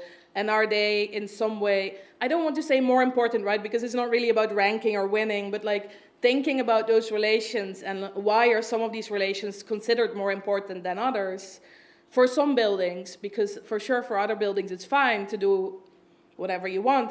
So it's more the way of thinking about it, I think, than that it gives you a solution to the problem.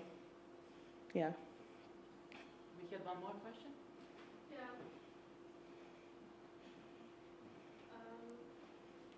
Hi. So I think it's very very valuable references you have.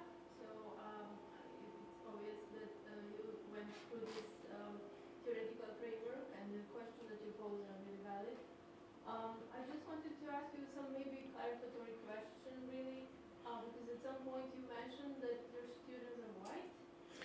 Not all of them, but a lot of them, yes. Okay. Then I'm just curious. Right. So I'm just curious then, how do these ideas that are really nice, how they are played out? Because if you have students which are majority white, how do they go through these questions? So what is the process of this dealing, applying all this? And in that sense, because this is a question of care, I'm just wondering, it's, if it's all white students, then they decide about what to care and how to care. And I'm just wondering, do you have some kind of relationship with the black communities? And is it just about buildings and monuments? How do you inform this practice? So do you have connection with the civil society or, you know, some communities that can actually influence there? Yeah. I mean, I think part of it, again, is kind of like, it's this realization for them that they had the privilege not to have to care, that they were able to just walk past by there is a super weird, like, monument close to our campus that is just insane.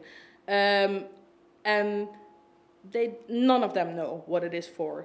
And then they start to realize it's commemorating fighting in the Boer War, so there is one South African student in that classroom. Of course they know what this is about, because it's their lives that it's about, right? So then they can start to think about what it means that they didn't have to know this, that they didn't have to care, that they had the privilege to pass by every day without. Anyway, so it's kind of making this visible, and in a way it is, you know, like it's a planning degree, it's an accredited degree, so this is why a lot of it is white and home students, because it's valuable mostly in the UK and of course in some Commonwealth related countries. So for me, and I get to teach in these kind of like, it's not a whole module that I get to design around this yet, unfortunately. So it's like 1 or 2 lectures that I come in and just try to get them out of this idea that heritage is something really particular, that of course it's always taught in that way. But even if it's outside of heritage, to think about the built environment is something particular that they get to think about in a particular way. So yeah, I mean, yes, I work a lot with civil society, but I'm not getting them into the classroom because I think it's the responsibility of me and those white students to first start really understanding their position and the way they were able to just take that position without realizing what it means. Once I get to the moment where I can do this in master and more like, I think, project-based, then it would be definitely thinking about like, yeah, because of course it's really hard to understand what other people would want and need for care, because you need to ask them, you can't just assume. This is the whole point, yeah. It's not about just monuments, Yeah. also about like wider system. Yeah. No, we have time just for one small question and answer. Okay, I can also ask later if there's no time. Yeah, that's okay. Okay, then, okay. Yeah, and really small one, and then we can maybe discuss also in the break. Well, I've been following your work on care, and there's a lot of things we discussed. There is one particular thing that I haven't seen now, but I think it's really important to kind of highlight, and maybe because it's also part of your thinking. And that is kind of that kind of shifting care from like buildings to people is not really doing justice about all of our decisions about this kind of life-sustaining web that we are living in, and that actually heritage and much of the kind of critical heritage studies that are focused on people has actually meant that we don't care about environment, some other forms of life, and so on. So what happens once we start caring for and asking these questions of care around plants, animals, space, soil, rivers, buildings, and so on, and how that becomes even more political? Yeah. That was an easy question. But yeah, we can discuss more on the break.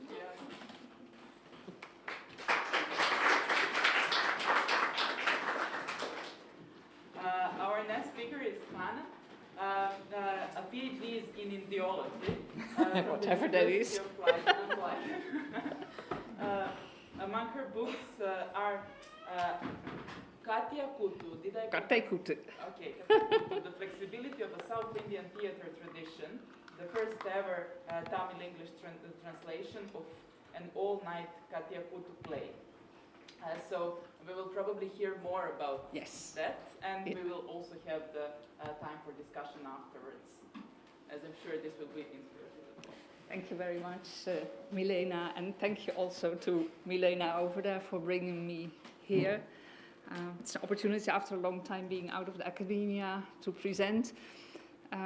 So my presentation is very much a kind of hybrid stuff between practice and telling you a tale of Katya Kutu's hidden knowledge. Katya Kutu is a difficult name, I know. It comes from Tamil, and Katya is the ornamentation the performers wear, and Kutu means theatre or performing arts in Tamil. This is just something for you to read, because I want to emphasize that the domain of the performing arts in India is not at all homogeneous. That there is a very close relationship between what happens in the performing arts and the social reality people have to face in their everyday lives, and that opinions about what is art and what is not art and what is legitimate art vary a lot among the Indian establishment as well as the practitioners themselves and their audiences. So what I try to tackle here is the dominance of mainstream Western knowledge models, which in India, of course, are part of the colonial educational system. Preferred education in India is still in the English medium, and also very British English medium. And everything which is taught there is derived from the Western way of thinking, and that has to do with the whole educational policies in India, which I cannot go into. But they affect, of course, also the performing arts and the way performing arts is being taught, if at all being taught. But it effectively bars subaltern access to what I call the public debate, in between brackets, because I don't think it is public. It also denies them cultural dignity and material assets, including funding opportunities. So a lot of my work has been about access to. The social, cultural, economic, and political are, in my view, inextricably linked. I don't understand why people are still asking, is this political? Everything is political in the performing arts, is certainly. But we lack, for instance, or I lack, social histories of subaltern performance forms. They are invisible.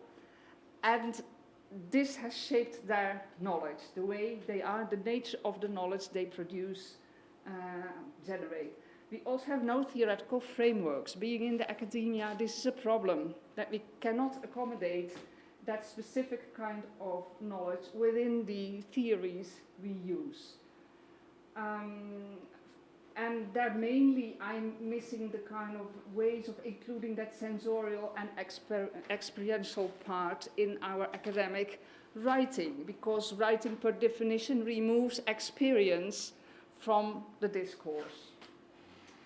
I'm also missing indigenous, authentic vocabularies to speak about our practice or know-how and about the aesthetics they produce, including physicality, viscerality, creativity, sexuality, inscribed on subaltern human bodies that perform cultural labor. And this term of cultural labor, Brahma Prakash, teaching at JNU University in New Delhi, uses it. I've been teaching there. In India, many of the folk art forms are considered labor, and that goes back to the fact that most of the traditional forms were caste-based in India, and in specific areas that means low caste or no caste. So Katekute. It's a Tamil language-based ensemble theatre in which the principal heroic royal characters, so as this one here, wear heavy wooden ornaments. You see this is a crown, only part of it is visible, and shoulder ornaments, and they enter the stage behind a handheld curtain. Traditionally, Katekute was performed by men only, who played both the male and the female roles.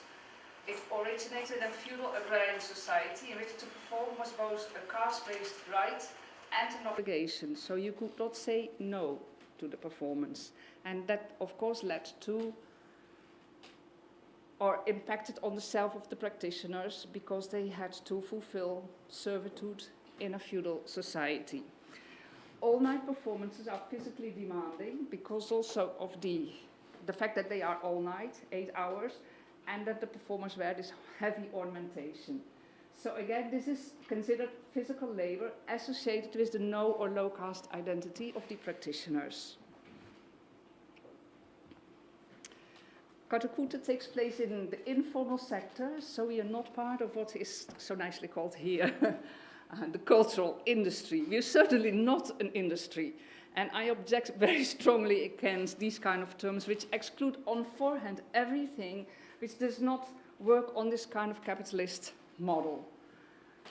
So these are non-elite rural spectators and patrons. They commission the performance, they pay for it collectively. We don't have ticket sales, but we get a lump sum for a performance. And that leads to the fact that these spectators have great ownership of the performance, which takes place on their soil. And in India, especially for people speaking the Tamil language and claiming to be Tamil in identity, soil is a very important part of our identity. I think here in Serbia you can recognize these kind of feelings. There is even a saying that the characteristic of the soil will kind of get into the community itself. So that soil and that idea that the performance happens in your space is very important.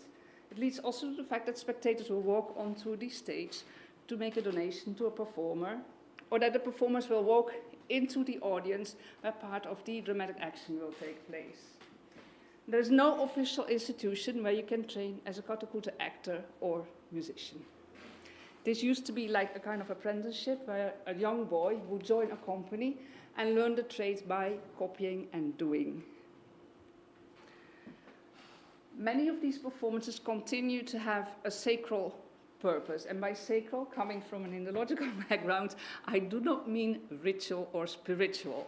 Sacral means that it is embedded into the world, and the world is chaotic and violent. And the stories we perform, the epic Mahabharata, is a violent story about the killing between the fight between 5 brothers and 100 cousins, and at the end of an 18-day-long war, the 100 cousins have been killed, and the 5 brothers come to power, but cannot relish the power after so much of violence and pain they have caused. At the same time, these performances and that kind of generation of violence in performance helps to kind of cleanse the community of the violence the community itself inhibits.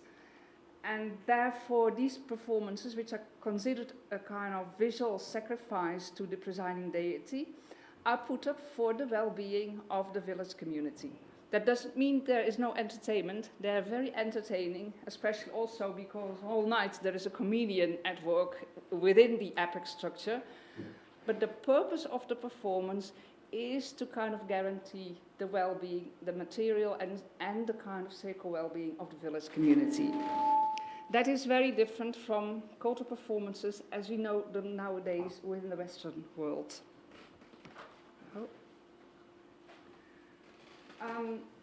To illustrate the kind of nature of Katakuta's knowledge, which is my main interest, I'll have two examples of productions we did.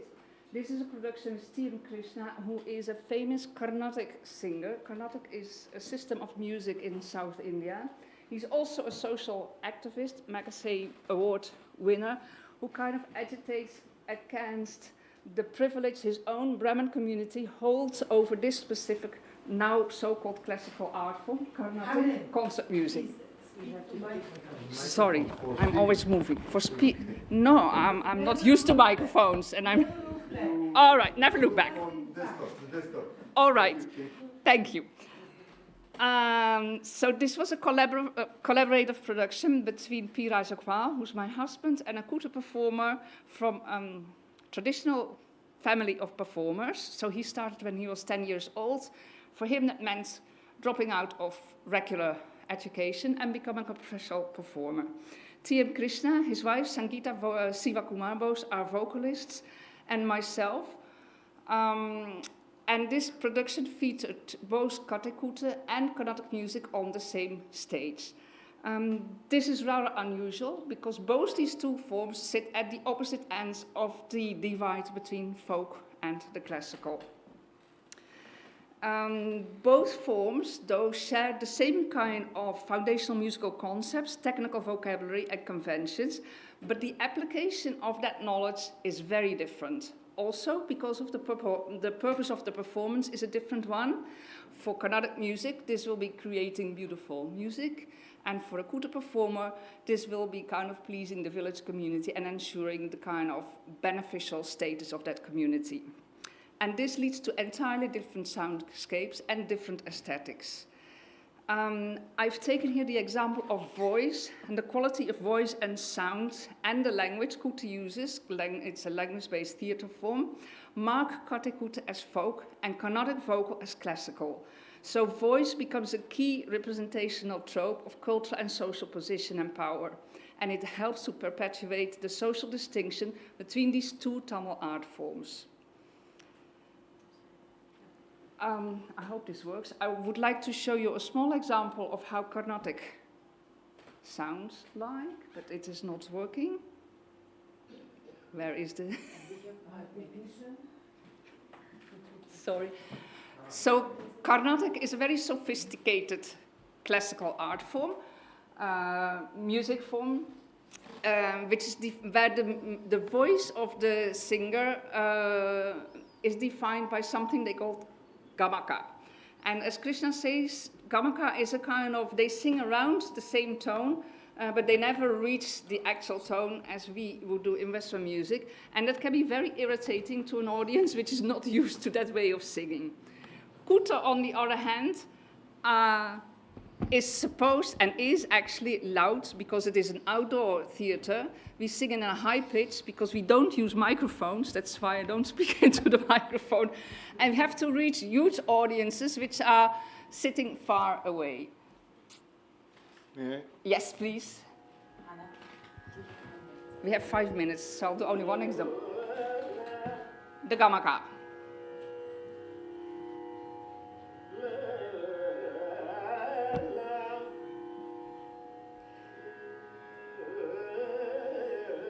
Go to the next slide. How do I go to the next slide? There's only 5 minutes left. Yeah, next one. Also, just 1 minute. This is the Kuta voice.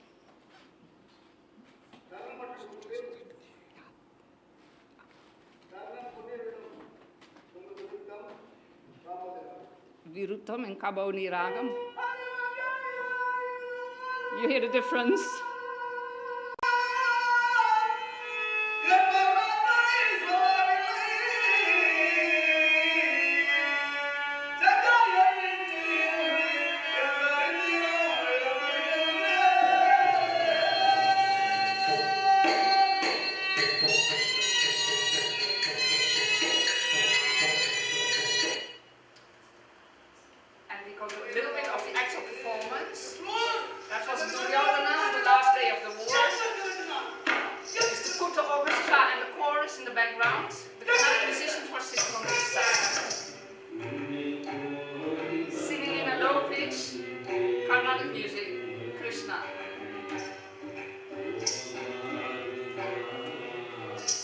you so angry?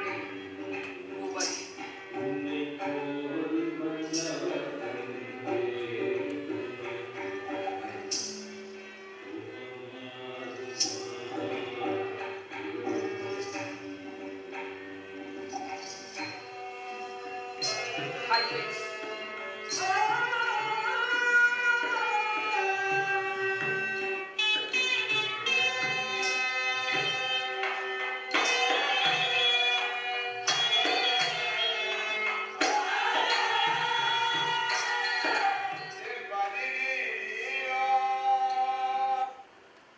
So he's about to lose his position on the 18th day of the war, and he has to kind of abolish his power.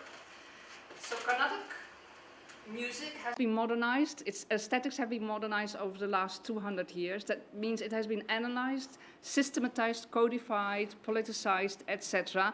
to shape this new kind of aesthetics. Katakota theatre has also modernized by wresting itself from this feudal performance economy and becoming part of the informal performance market. But its knowledge has remained tacit because rural performers had nothing to gain from externalizing and codifying that knowledge. It also does not lend itself easily to that codification and digitalization, as we have noticed over the pandemic. And I would say here also, talking about curricula, the moment you start codifying knowledge, it is also the moment you start commodifying it. So it is a dangerous element, and we're thinking now about what do we do about our curriculum. So the knowledge is grounded in embodied sensorial practice and the capacity of this practice to renegotiate, refigure, and generate new critical and often non-discursive knowledge in and through the process of the performance itself. Embodiment here, a little footnote. Performers don't use this term. In Tamil, it is impossible to translate embodiment, so that is my need for different kind of vocabulary. Kute interweaves multiple media to create semantic, musical, and visual meaning, and these media cannot be easily separated without affecting the whole and without taking away the additional value of what the multimediality means. It allows for flexible handling of multimedia dramatic material to attune performances to the wishes of the village. The emphasis is on flexibility, not on rules, and it is open-ended. The fact that this knowledge had to be flexible has to do with the caste status of the performers. They could not afford to go against the wishes of the village and therefore had to attune their performances to whatever the village audience wanted to see. So a theoretical model, how then to describe 8-hour performances in the absence of a written script. How do performers create these performances on stage? So I have conceptualized this as a kind of, in a hypothetical manner, there is an underlying framework of every performance, irrespective of the plot, and there is a corpus of building blocks which they fit into this framework. The framework cues whatever element, whichever building block is needed. This whole sits in what I've called the oral reservoir, which is a hypothetical construct, and which is owned by the practitioners who are the active producers of this knowledge, but also by the spectators who are the passive recipients of this knowledge. But having this knowledge allows them to decide what is a good performance and what is a bad performance. The oral reservoir is a kind of porous, so it allows old material to disappear, new material, for instance, from the popular Tamil cinema to come in, but also material from adjacent literary and religious traditions to kind of create additional resonance, which is then meaningful for the village audience. I have 1 more minute. So the principal goal of Carnatic music appears to be to articulate and communicate the aesthetic beauty of music. Krishna denies the religious content of songs and the fact that they have any influence on his singing. That is different for Kute, and this is probably also a position he cannot hold. But in Kute, words and music are kind of intricately and intertwined, and it is impossible to kind of tear them apart.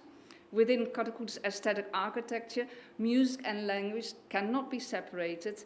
They're essential to create beauty and semantic musical and visual meaning for the spectators.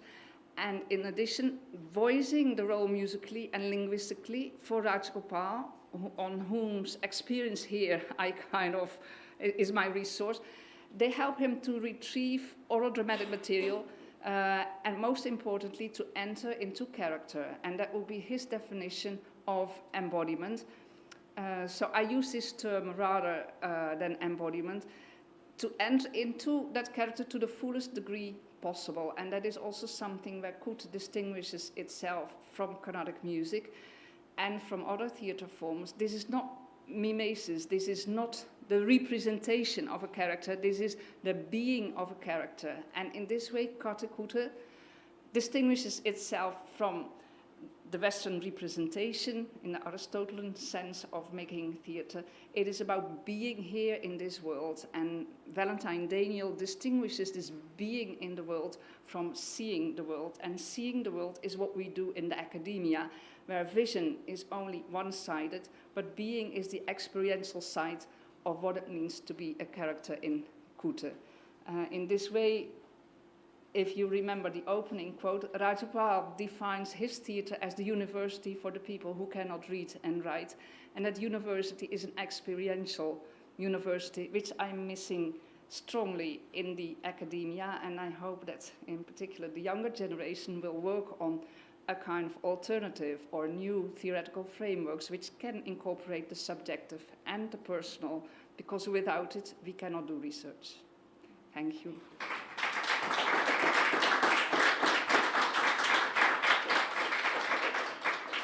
Thank you so much for this inspirational talk. Do we have some comments or questions? Just short ones. Sorry that it's always challenging to moderate this. Yeah, it's just very short, very short. Was there somebody from the community that actually ended up in academia doing this research on this? I mean, connecting with this being and like thinking. They do this research in actual practice, but most of my performers have little education. We have a new generation coming up. 2 students have been studying at a liberal university, and we're hoping, of course, that rather than me having to facilitate these kind of opinions, that they can write about it directly. But this is, of course, one of the problems we face, that many of the performers do not speak the language of the academia or of the fundraiser to kind of really speak about, in these kind of analytical, abstract, conceptual wordings, what they do and how they do it. Thank you so much. Thank you so much, Professor De Bruyne, for that. I'm not a professor, please. Sorry. Yeah, that's just an honorific. Anyway, thank you so Thank much. you. Thank you for that paper. A couple of questions and comments. Did I understand you correctly? You also sing Carnatic, or you're involved with? I thought I heard something. Just to clarify. Yeah, I don't sing Carnatic, but I'm the dramaturg for the new production. Yeah, I'm aware of your work, so it's fascinating work. The question is, as you know, T.M. Krishna has evoked a lot of responses to his attempt to unpack the canonical character of Carnatic music. I mean, he's a performer, he has his own personal theatre, he has very solid points, of course, and that's all very expected. But how do you read this experiment in, I saw that piece, and I saw clearly the distinction you're trying to sort of highlight, and I see that absolutely. I was also wondering how the actual performers of Rajagopal's troupe, how do they see his use, because he's not doing gamaka there really, he's speaking completely different thing there. He's speaking to the audience. Song, actually. Absolutely. So how do they take his attempt to reach out to their sort of performance space? Very quick last point, if I may. Very wonderful point about the situations of these 2 forms of music. My slight addition to that would be many of the forms which were imbibed into the Carnatic canon were actually drawn from folk Tamil repertoires, and you make that point about the economy of the class-based economy. That's all very good, but do you think Krishna is really trying to highlight that. He's trying to actually sort of create a space for himself. Yes. Thank you. From these moments, you realize how kind of politicized this exercise was. I've written about it quite elaborately in an essay for TDR in 2019. One thing I must say, this performance came about because Krishna invited Rajagopal to collaborate. My question is whether it would have been the other way around, would it have happened? Exactly. So I think that answers a lot of questions. Krishna definitely has opened up a lot of new kind of points of view, but he remains a Brahman, and in his body language on the stage you can see this Brahmanical, I think it's unconscious, but our performers were commenting on it. Because in this performance also it consists of two parts. Basically the majority was kuta, so two plays. In between we had to kind of make dress changes, so there is a discussion between Rajagopal and Team Krishna about what is art. And that is where the statement comes up from that. He presents through a song, art is labor. And so Krishna says art is jnana, spirituality. And there you see the gap we have to cover, and that gap has become larger because historically these forms were intertwined. You see in the production also that the Mangalam, which is the last song which is sung in a production, is sung by our clowns in a funny manner. They have kind of hijacked this from the classical tradition and they comment on it by producing it in a way it should not be produced. And then Krishna and Sangita sing it in the way it ought to be done. So here we are playing with these things. Thank you. Thank you. I must be interrupting, I'm sorry. I'm so interested in all the topics, but it's I've got that task to somehow give the space to all the speakers. And in that sense, I'm more than happy to invite our next speaker, Nicola, who is my dear colleague from the University of Belgrade Faculty of Philosophy, a doctoral student finishing his PhD at the Department of Pedagogy and Andragogy. He has extensive experience, also the practical experience, and we will hear more about utopia in adult learning. Yeah, thank you. I don't have presentation, but I have a script which is much more like Igman Bergman's script. It's just a few points, and this means that this presentation will be really flexible. And I'm not sure what we are going to see next 15 minutes, 17. First, what I want to explain what I did or what is my main idea. I have been researching utopias for 10 years, and it was really difficult to pack it in a PhD thesis to find the focus and also to try to do it on some contemporary way, because I'm not looking at the utopia as a blueprint, as Thomas More idea of some imaginary island, but I'm looking about utopias on the, something between the reality and imagination. And I believe that in idea of Darko Suvin, how he explained the process of utopian imagination through cognitive estrangement, that he is presenting the things which is known for us on unknown way or unusual way. And this is how I think where we can talk about process of learning and process of creating something new, some change. And then all of this is connected with experiential learning from talking in a sense of Peter Jarvis' theory, where he talking about disjuncture, which is the process when we face something new, something unusual for us, some new experience. We are in this confusing phase. We are in phase of learning, but that process could be finished in different ways. It could be stopped if it's confusion too much for us. we are run away from the process of learning, or we can learn just some simple skills, or we are in a process of reflective learning. And I'm believing that Utopia, and the first results is showing that, changing our perspective and also brings us into the immanent process of critique, and teach us how to have some kind of critical attitude. And in sense, when we are talking about critical thinking, the most of critical thinking theories is related to procedure, to skills, to logical procedure, how to deal with the informations.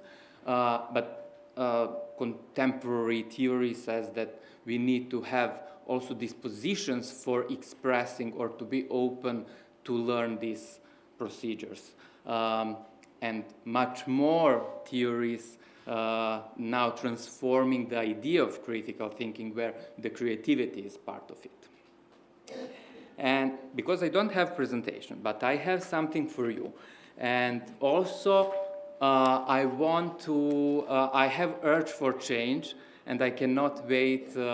I see some change and utopian vision, the reconstruction of the whole society in the horizon, as Thomas Moylan talked about the utopias. But now I would like to invite you to change the scenography of this room, but a little bit. Try to, if you wish, and if you feel comfortable, to change your position in that way that you can see 2 or 3 more people around you, and introduce yourself with name and one word, with one characteristic which is important for you. For example, I'm Nicola Utopist. And now you will receive some slides, some 2 utopian definitions, one utopian, a part of one utopian literature, and my definition of a critical utopian approach.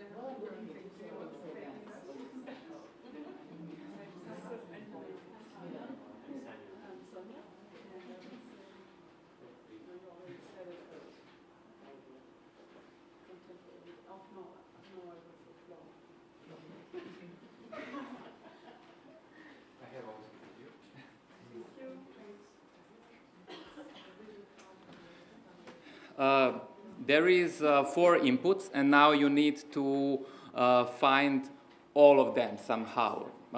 If you don't have in your group or different inputs, that you need to collaborate to see in the whole room where is other inputs.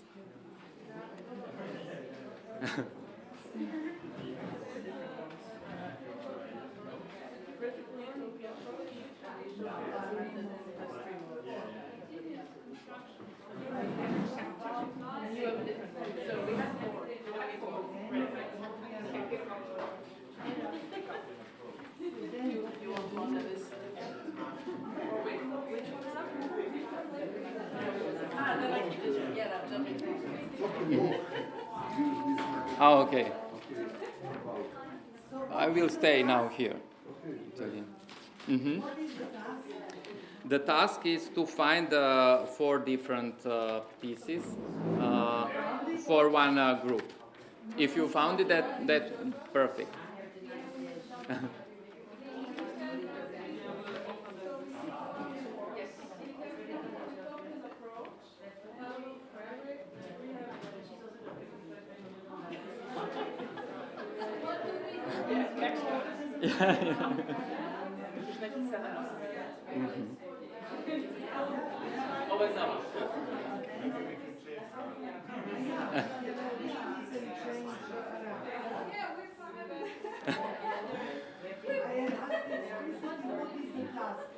Yeah, perfect. If you already found these pieces, now I will invite some of you to comment on Ruth Levitas' idea of utopian method. And who found that piece and who would like to comment on that, it's more than welcome. I have it, but I don't know if I have comments on it. Okay. Utopia as a method, first an archaeological mode. It says it's about piecing together the images. Utopia as a method apparently has three elements. The first is the archaeological, bringing together pieces. I would say it's rather digging off pieces, but actually it probably is the same. The second is ontological, addressing the question what kind of people particular societies develop and encourage, utopia project. And the third is an architectural mode, which I kind of somehow familiar, I like it. That is the imagination of potential alternative scenarios for the future. Now the comment probably is that these modes are quite relational, are all time operating together and shaping each other, and not kind of three different steps, but maybe even parallel steps. So that's a comment I would follow. Yeah, thank you. Yeah, maybe just one additional comment, because yeah, I'm thinking also about social change and utopia in these kind of three different modes. I might not call it archaeological. I think it's not on. Is it on? Okay. Oh wait. Okay. Yeah, but it's kind of this, what are these kind of pieces of utopic thinking or alternative thinking and practices in the history, like in, what kind of relations we create today and how do we imagine and build a different society. But what is really bothering me is this kind of human-centered idea of what utopia is and should be, and it's kind of what kind of people particular societies develop and encourage, and I would say what sort of modes of existence and ways of being do particular societies develop, encourage, but also recognize, and then also consequently like this architectural mode, which might not be architectural, but actually much more kind of ecological probably, in which this sort of kind of webs of life and relations are being, what sort of them are being made and encouraged. Yeah, thank you for that comment, because the utopian new theories in utopian thinking and in utopian studies is working like that we are just like doing the critique on the actual theories and try to expand it. And this archaeological mode is also remind me on David Graeber idea about cracks in the history, because we also in the history could find some really different kind of society, and the architectural mode, it should be like the holistically understand it, that we need to have this really far vision, and these small steps I will see as a part of this big like puzzle, how we are seeing this future. And in terms of Bloch, Ernest Bloch, it's not yet coming, but it's possible. But we need to think which kind of institution could bring this kind of new society. And when we listening different voices, this idea will be transformed all the time, and because of that it's continuum. And when we travel in imagination, we are bringing back with ideas, with some critical glasses, and then we are saying, oh, this society should be fixed, or this society is not working well, we need to do something for that. Thank you for this small activity. We should continue a lot more. The second point is Paulo Freire's idea of denunciation of reality and annunciation of new transforming potential of action.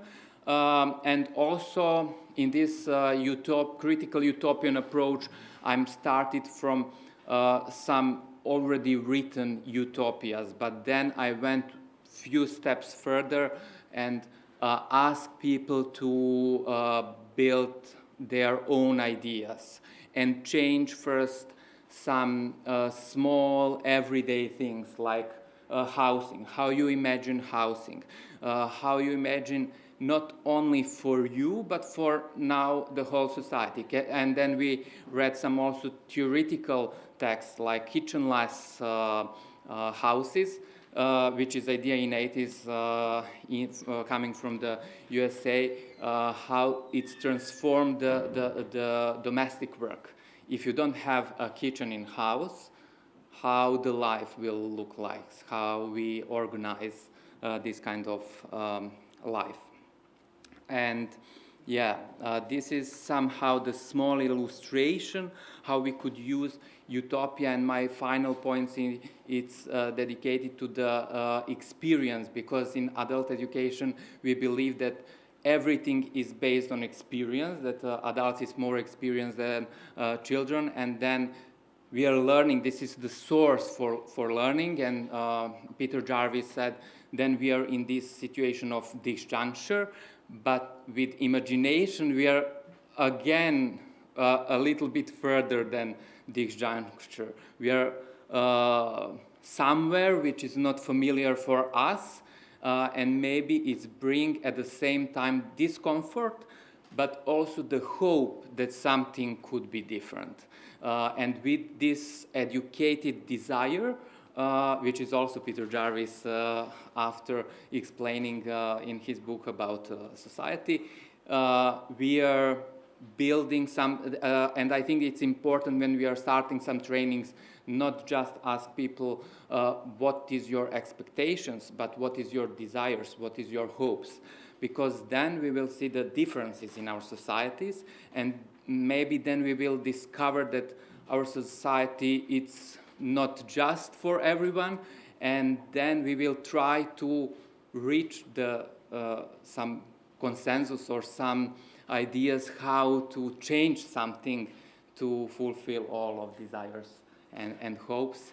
And the results of the research is showing that these dispositions is improving a lot by utopia, and because I had a small sample, because I do this experimental, quasi-experimental research design, also for unemployed people is working really well for improving their capacities to be open more for critical thinking and learning. Thank you.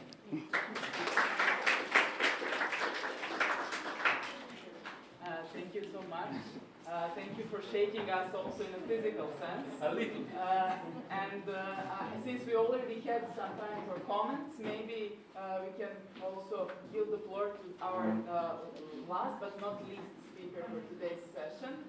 It is Sonia. She holds a binational BA in European Media Culture and MA in International Cultural Management, University of Lyon 2. She worked in multiple environments focusing on the question of cultural democracy, diversity of knowledge, and international cooperation, while continuously developing her practice as a dancer. And I will yield the floor to Sonia to dance us through her presentation. Thank you. Yeah, okay, perfect.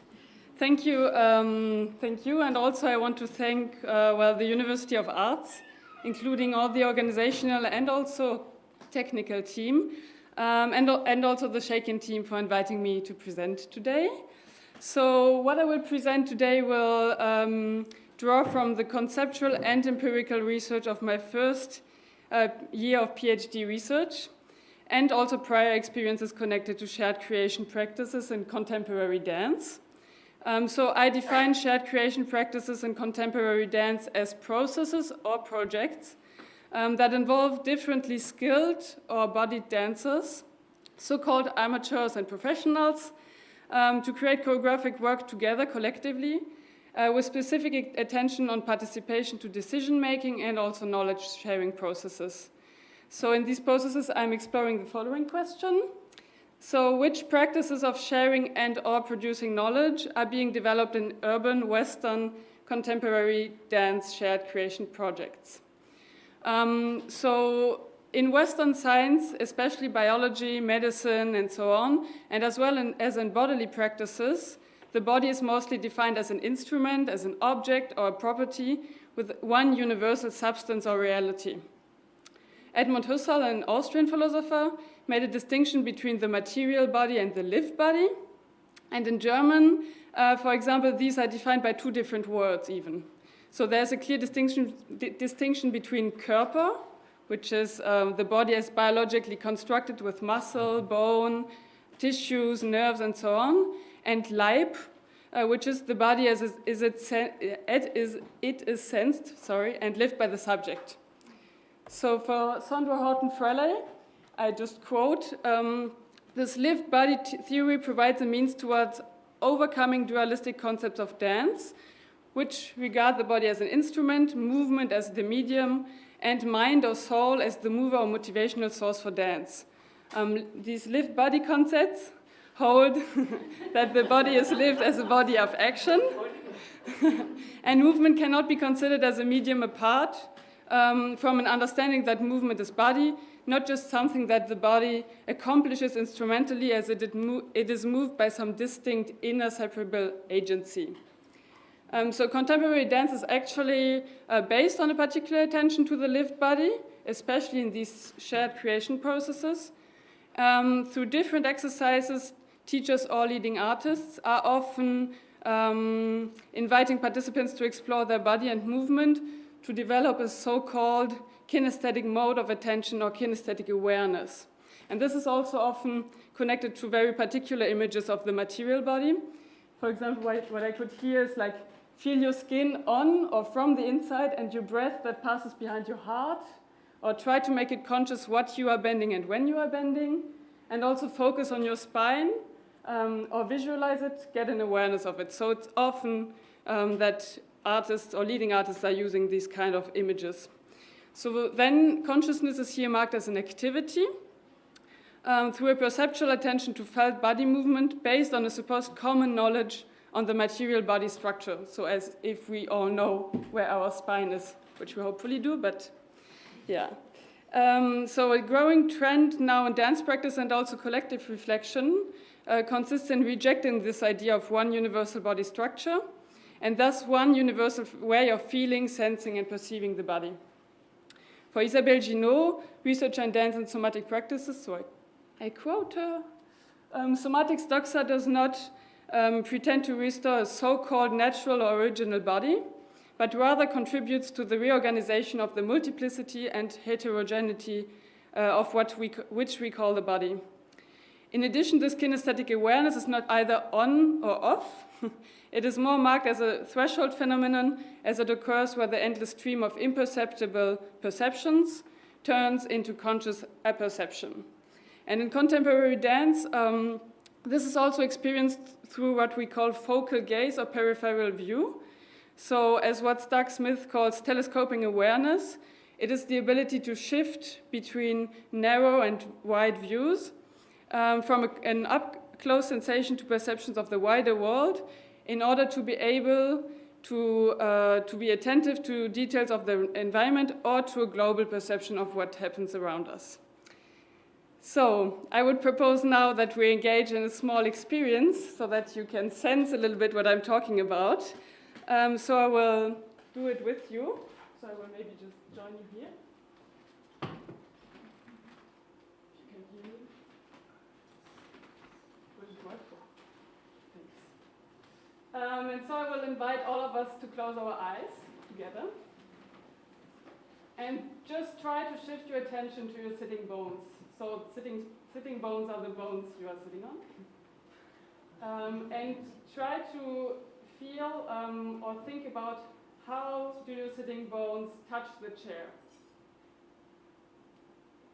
And what weight are you putting on these bones, and how is this weight being carried onto the chair?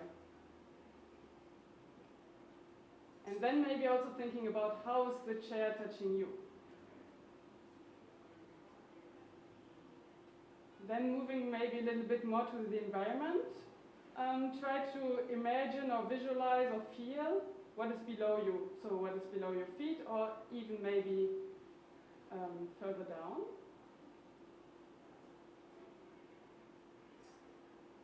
What or who is on your right?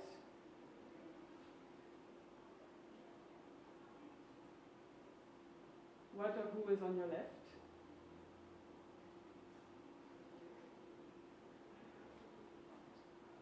And what would be above you, or what is above you?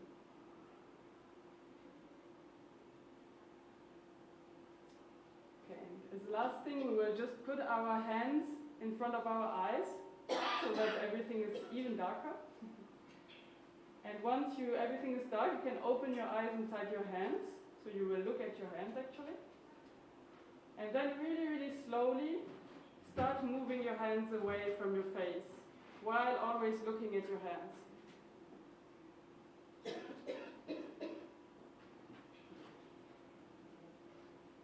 And maybe there will be a time where you feel the need to shift and to look more to the environment than on your hands.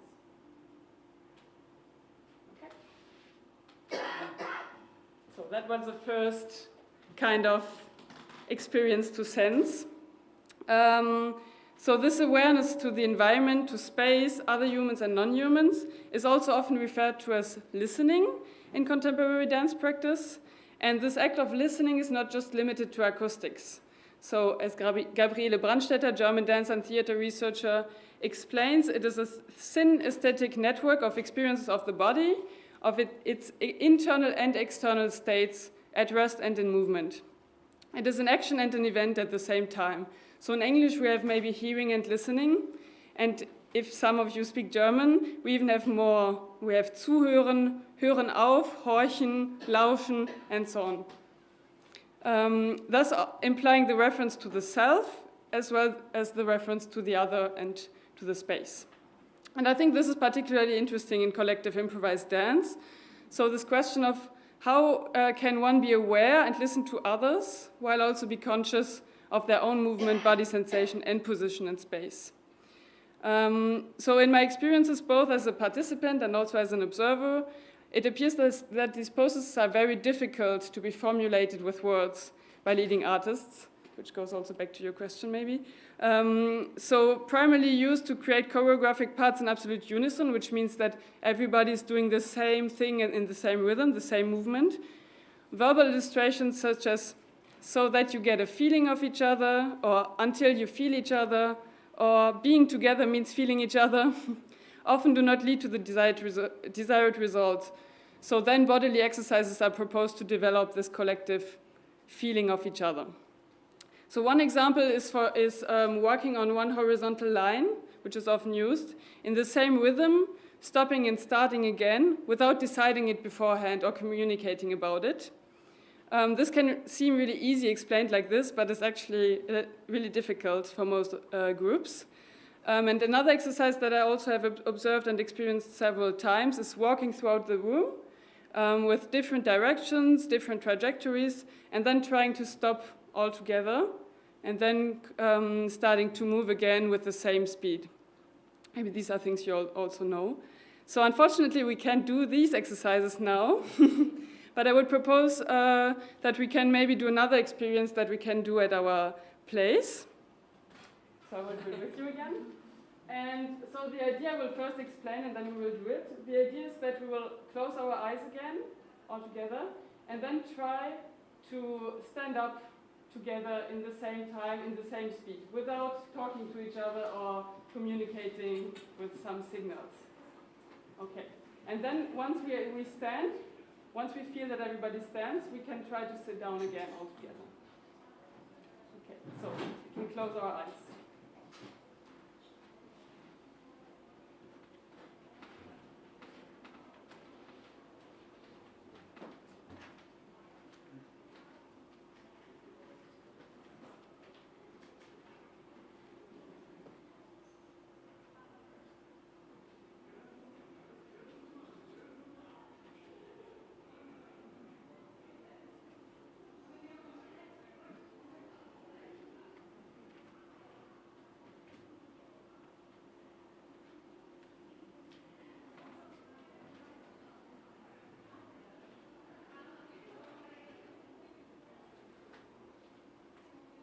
Okay, let's do it just once again with our eyes closed.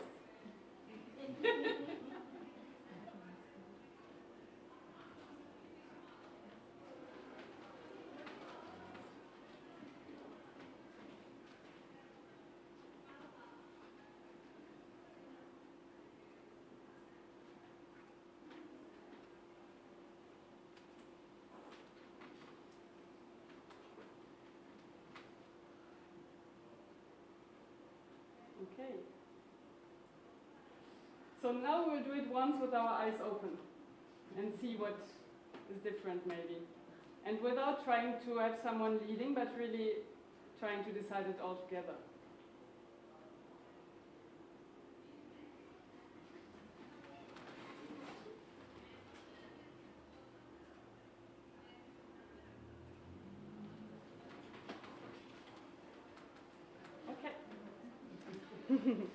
Someone is leaving. So maybe what we can observe, or maybe what you can observe, is that with open eyes it's maybe easier, because you could maybe follow somebody, but is it then still a collective decision in an act of active kinesthetic awareness and listening? Question. So these basic practices of listening are then supposed to be activated in more complex movement structures and space shapes in dance, especially in shared creation processes or projects that are not organized around one choreographer who would decide on the choreography alone, but around collective production, sharing, and structuring of movement. This relation is really essential. So to this end, most projects work with individual or collective improvisation. In one group I observed, for example, the leading artist proposed to experiment with the feeling of getting pricked on different parts of the body. So this exploration was first conducted in pairs, with one person pricking the other and the other one reacting to it, like this, for example. And then in the second step, one person created an improvised dance based on this memory of the sensations of the first exploration. And the group formed a big circle around her or him. Then they were asked to collectively react to the solo dancer in the center, and very diverse situations occurred. So for example, in some improvisations, the people that were around the person were just being very still or doing small movement. Or in other ones, they will do big movements towards the person, for example, going into the space. So in these processes, I'm asking the following questions. How do dancers perceive, respond to movements of the group? And how do different expressions, conceptions of the world and intentions circulate in these processes? So I then introduced the concept of kinesthetic empathy, which is defined as a permanent active process linked to kinesthetic stimulation, enabling one person to feel or experience the movement of another. And for Edward Titchener, who is a British psychologist, this process activates even when you are not, when you haven't gone through the experience of the other. So that means that imagination composes like an authentic feeling by drawing on the perceptive memory of past experiences, which are distinctive but can be recomposed. And this emotional projection would be a way of overcoming the essential authority of the world that gives us a sense of familiarity with what surrounds us and acting as a third mode of knowing beneath external and internal perception. So for me, what's interesting is, can this empathy only happen between two subjects, with one who feels and the other one feeling for them? Or could it also be enlarged to collective processes? So I'm now concluding. It becomes really clear, I think, in this kind of perceiving and thus acquiring knowledge about the self, the other, the situation, the environment can't be easily explained and or defined by dualist categories such as active, passive, body-mind, sensing-thinking, me, them, knowledge, and practice. So in these experiences, we can completely define who or what made us stand up or sit down, how our bodies engage with each other, with the space around us, the gravity and material below our feet, and so on. So they make us attentive to the limitless flow. That is one aspect of the pluriverse. And as Arturo Escobar, author of Pluriversal Politics, The Real and the Possible, explains, we base our conventional notions of what is real on a belief that we interact with the world as individuals separate from the world, so that the world seems somehow external, outside of us, like a predictable context which we move about freely in our Western societies. And so I'm trying to understand in my research how bodily practices that are fundamental to collective contemporary dance might enable to conceptualize reality as networks, assemblages, and meshwork social natural complexes in which the human and the non-human are implicated with each other in complicated and ever-changing ways, instead of well-defined and more or less permanent structures. Thank you.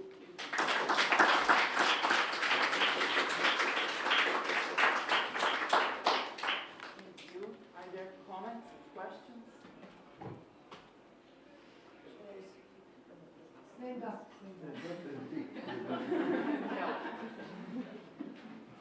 We were 5 minutes late at the beginning, so we have 5 minutes. Thank you very much for the presentation. And my question is, since I'm also interested in this assemblage networks and communities issues, so maybe just to comment this tension, negotiations between individual and community, singularity and reverse, because in any case, somehow community is a form, is a violent form as well. As Milena said, somebody is always leading, and just this tension. Yeah, I think it's really, just to react maybe, it's really interesting to see that in contemporary dance there's this kind of tension where it's like, okay, we are engaging in these kind of forms of feeling, sensing each other, but then also it's a really normative way of teaching and learning these kind of things. So like, if it was kind of a skill or something, a knowledge that we have to acquire through these certain, often repetitive kind of exercises. So this is also something I'm interested in, but yeah. And maybe also for, if you have questions to the others.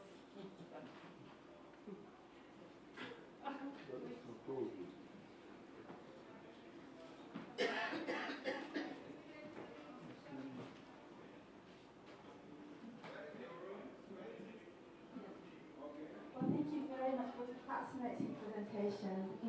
I just want to comment and also a few questions too. I'm actually from Japan, and in Japanese as well. We have expressions for body in several forms, like German you said, and linking to it too.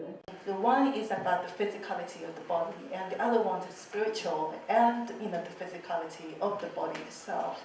And having said that, there's huge social pressure, of what we call, peer pressure in the air. And there's actually an expression in Japanese saying, "read the air."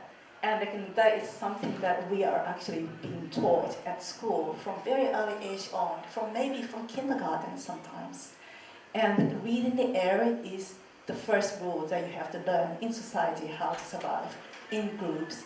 And that really actually becomes the physicality itself. So I just wonder, in your research, how do you link that physicality with the social norm, in this regard? And it's very, in a way, very aggressive, the powerful, tool, asset.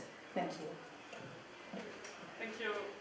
Also, just to add this knowledge to, I think there's, again, this tension I see also in contemporary dance, where we always say, or there's this trend toward saying, okay, we don't have one way to feel, and then when we're looking at contemporary dance pieces, we can clearly see that there's still one kind of normative body, and also that there's still these images that I try to somehow invoke, that I use, like the spine, for example. For me, I'm a dancer, I was dancing since I'm really small, and I always pictured it like I don't know if you know these things you have in the dance classes or also in biology classes, this kind of skeleton. And I always pictured my own spine like this, for example. And then one day I had one teacher who said, okay, we will touch the spines of all the other people in the room.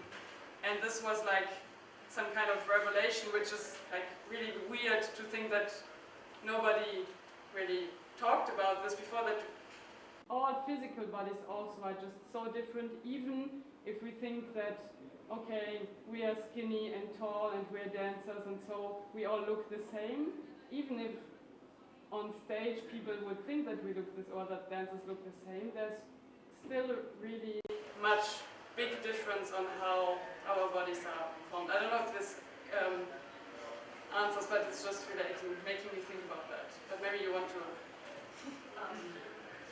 if I can. Yes, thank you. Yes, like that the very difference between the dance and the performing arts, where you actually celebrate in a way on the stage the difference, the diversity of differences on the stage to be presented, to be shared, to send message, to make comments, versus the social norm and pressures, which actually comes in this formations of unity or harmony. It was my my interest. So thank you. Maybe just reacting just a little point about that, also working on these amateur projects or amateurs and professionals. It's really interesting because I'm working in Germany, in France, and a little bit also in Canada, and often it's like really disconnected from the performing arts world. So you have these projects with these people who are dancing, and it's great because they are also different, but somehow there's a really big difference between the and these projects. So this is also something that's really interesting. And one. Yeah, maybe just one comment. Thank you, Sonia, a lot, and it's really interesting and inspiring to see how much you moved from, I don't know, when we last talked about initial ideas and stuff, and it's really kind of also interesting to see, okay, whom do you quote and what is kind of this whole big body of like knowledge. And I think there's something in this kind of, again, universal politics that Escobar is trying to kind of put forward that is, that is really connected to the question that was asked before, and that is actually not only how we kind of feel and exist and relate in certain spaces and certain social situations, but what that existence means in the kind of wider social, political, ecological worlds that we inhabit. And in that sense, there's very different kind of this ontologies of dance and relation to existence in many different cultures, including in the West that you're observing. And I'm just wondering kind of how those wider things of where and how these dances are being kind of produced, disseminated, what sort of relations are created with these kind of within these amateur collectives. Are these also part of the research for, I don't know, for some later stage? Yeah, I think one of the parts that I think is also really important to me is to look at the knowledge which is transmitted, which is also of course linked to one kind of maybe ontology of the body and of the dance and so on, and to really look in the different communities that I will go through. Who does transmit this, and from where does it come, and is it like similar kind of ontologies that are invoked, or is it like how? Yeah, it's really difficult because I think we lack the words to talk about this also. But also, what is this knowledge that is transmitted, and where does it come from? And for example, I was just thinking about one project that I was witnessing, and with a Brazilian dancer, and he told me that he came to Europe to learn the real contemporary dance. And so these are also things that are really interesting, I think, to infuse into all this work. Okay, but Very interesting presentation. I'm always struck by the fact that contemporary dancers have so much more kind of theory already about talking about what they do as compared to theatre people. The other brother said Susan Foster, very eloquent, writing enough stage, Mr. Spine maybe coming from India, I don't know, entering into contemporary dance. But what I'm also interested in, that the focus is only on the body. But when you speak about multimediality, primary, where the voice also comes in, what happens when you use multiple media? What happens to the body and what happens to the kind of sensation? And very recent research in the specific reference to India is also about the senses, how we tend to prioritize vision over hearing. Touch in India, of course, because of untouchability, a huge issue. Smell. Smell has an origin. So when you think about using these senses and about our experiential kind of way, we need to think also how the senses shape our actual lived-in reality. And that may be very different in different places in the world, and maybe also in different life forms. So these are kind of things I'm trying to think over what to do.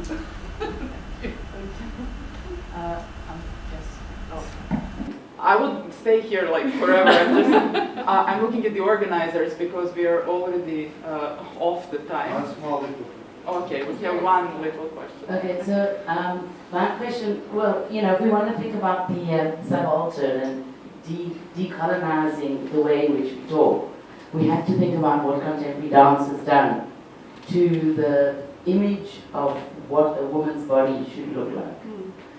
It's an extreme violence that has been rendered onto women.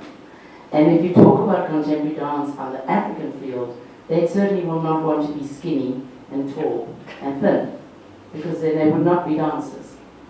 They would need to be heavy-breasted, big bottoms, lots of curves, because that's what a good dancer looks like on the African continent.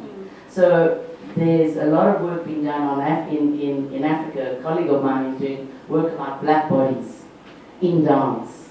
And you might want to share some of your ideas with them, because I think it would help bring new thought processes into, the very points that you're trying to raise.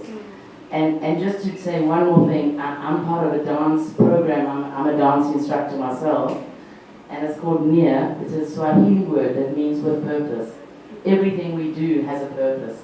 The way you move your hands, the way you place your feet, the way you sense your body.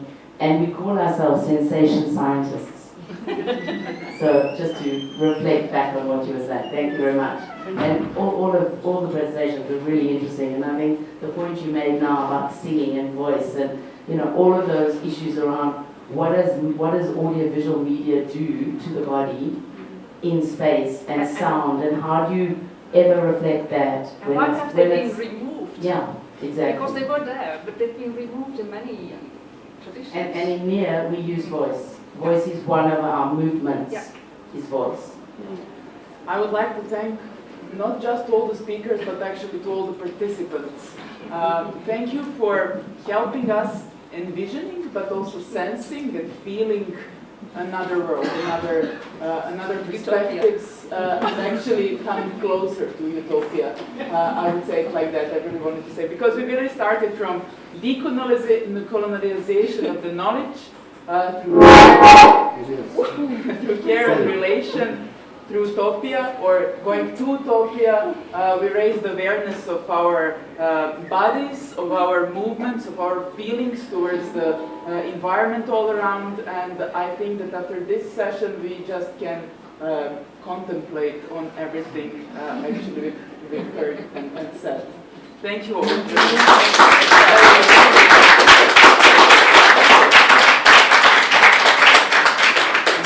Now for a well-deserved coffee. Hi.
from the Faculty of Dramatic Arts, Belgrade.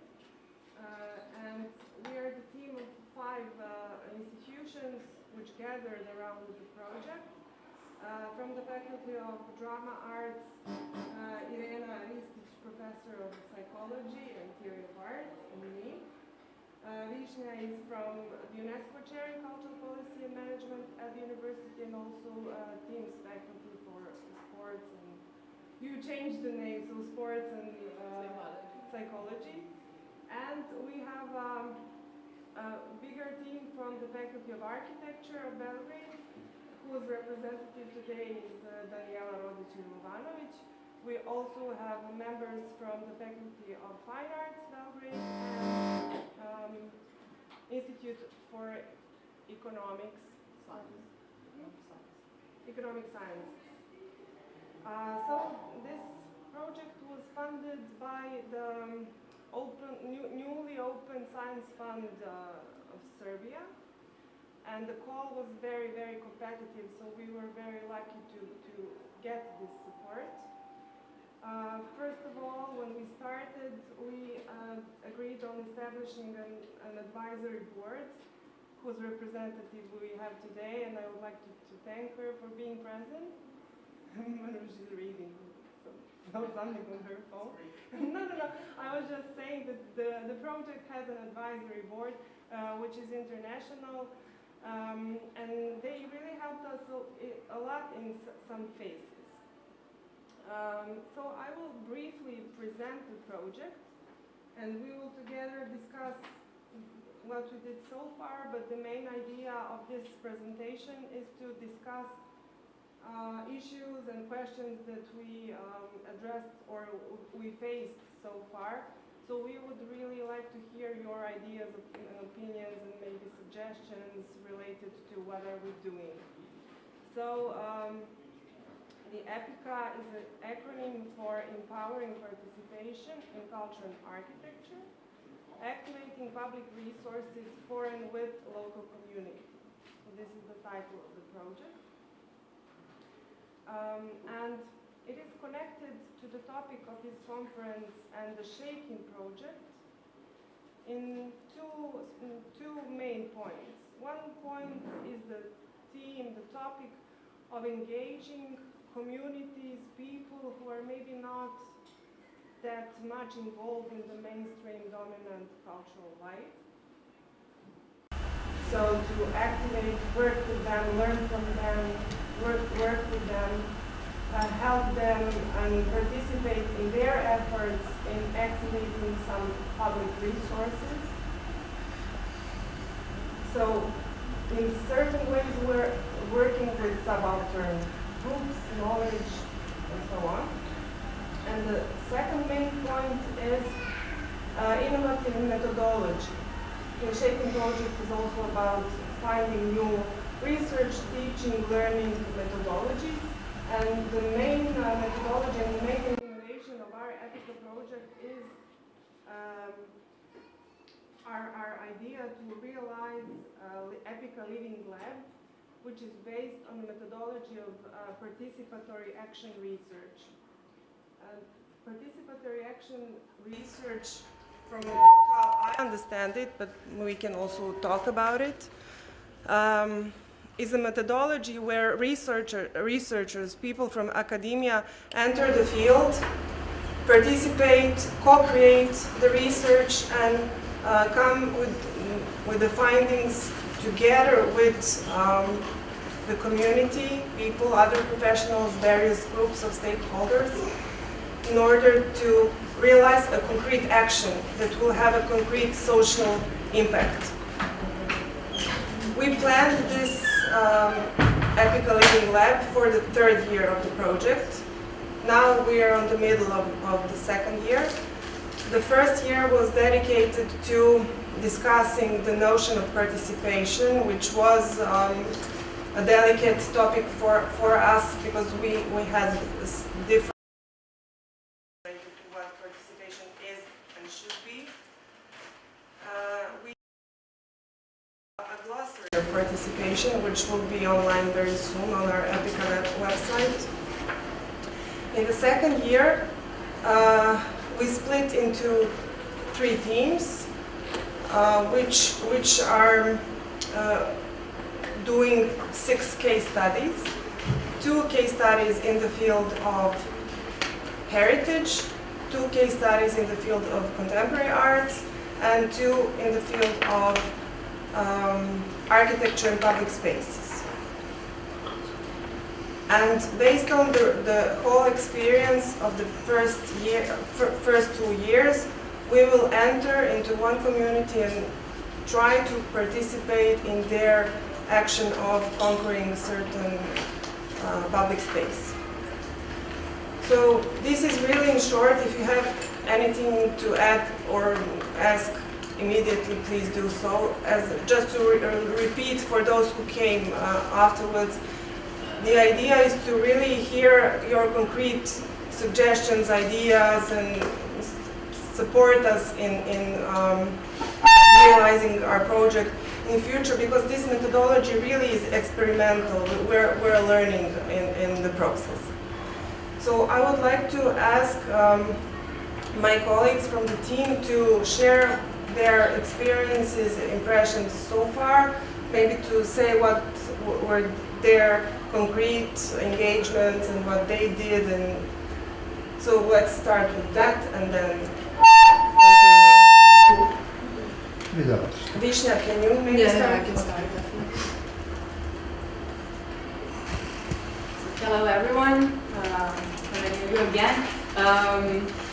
I will start by saying that for me personally, this issue of participation, especially this kind of participation buzz that we are witnessing now in cultural policies, but also in heritage studies and in many other parts of kind of public policy, has really influenced me and my work from the very studies at this university. And there was this kind of promise of that participation brings democratization, that participation brings emancipation, that we should kind of, through participation, create more equal societies and so on. As I was kind of working and researching and so on, participation not only in this context, I will come back to Epica context, there were many troubles with participation in those kind of research situations, but also in situations in which I was trying to kind of enact some of the participation projects as a cultural manager or heritage manager, but also as an activist in different situations. So these kind of three roles have colored my understanding, but also experiences of participation, especially in the heritage field. And with Epic, especially in the last year, there was this opportunity to kind of grasp what is theoretically maybe missing for me when we talk about participation, and that is where the glossary comes in. So there were entries about these kind of problems with participation, but also how ideas of participation colonize reality of particular groups that we want to work with or think that we should be working with in order to feel better ourselves about the work that we do and so on.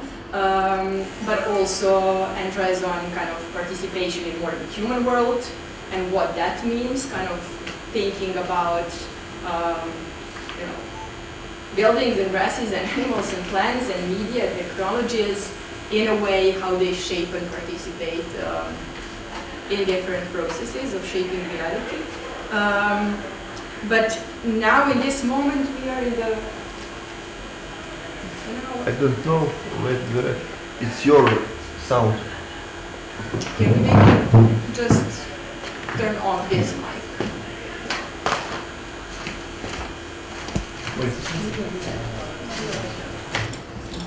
Okay.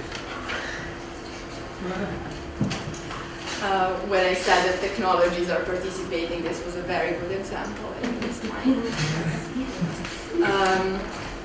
But we are now in this stage in which kind of we left some of these kind of theoretical considerations and tried to incorporate it into the case studies that we are researching now. And for the work package that I'm leading at the moment, which focuses on kind of heritage and participation processes, we have chosen to work with 2 cases which really show long-term process of participation. and most of the participation processes in heritage that we researched, and I guess Irina will talk more about that kind of empirical study that we did and mapping different participation processes. There were many of them within heritage field, but lots of them and most of them were project-based and short-term. And these two cases that we are looking at are actually cases of participation that is taking place in last 15 or more years. And in that we are really kind of trying to grasp this context first of kind of post-Yugoslav politics and policies and economic relations, in which there is this kind of raging neoliberalization of kind of public resources, but also relations within and between people in both neighborhoods, but also rural areas. And also to try to see what does heritage do in these situations and how people defend some of the public resources or their environments in which they live in or inhabit by using heritage sometimes as an excuse or as a method, as a tool for that, in advocating for certain things to be kind of preserved. And within that we are focusing on kind of Almash neighborhood in Novi Sad, which is one of the central locations in Novi Sad, which was supposed to be developed via this kind of big boulevard, huge destruction of these old houses, and kind of making of multiple story buildings, so to kind of basically urbanize the area, in line with investors' kind of interest in politics. And the sort of the dominant narrative is that the community there has kind of started protesting against it. Through the process of 15 years, they have not only succeeded in not kind of applying that urban plan and changing the urban plan, but actually kind of creating a whole new heritage discourse around what is Almash neighborhood, their identity, different kind of intangible heritage, and so on. And maybe I'll stick just to this one to kind of illustrate what Goran and me were trying to tackle in the abstract of this conference, and that is how the myths of participation on one hand and the realities of participation in actually real terms, real lives of people are very, very distinct, and how this kind of academic and policy idea of participation is actually making us, first of all, not notice certain things that happen and that could be called participation if we extend what it means, and on the other hand, how it delegitimizes different actors and different processes from being a part of this idea of democratization, expanding the kind of public spaces, reverting power relations, and so on. So in this particular case, there is a very interesting kind of play going on between who is community and who is claiming to be a community.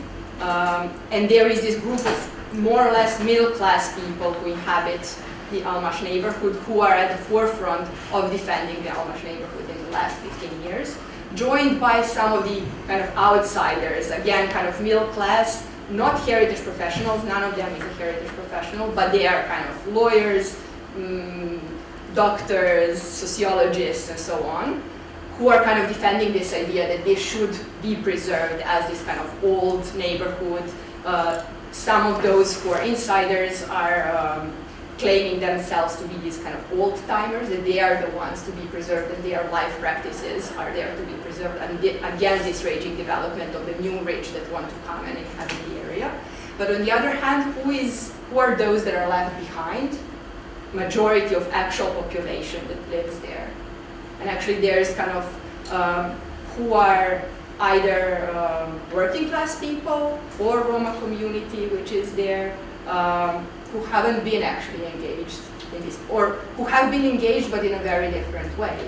And for whom maybe some of those developments have been desired because they would like to kind of refurbish their apartments and houses, and they don't have the money to do so, so they are waiting for the investor to come in and do that. But in all these processes, I think what we noticed, and there's two kind of particular,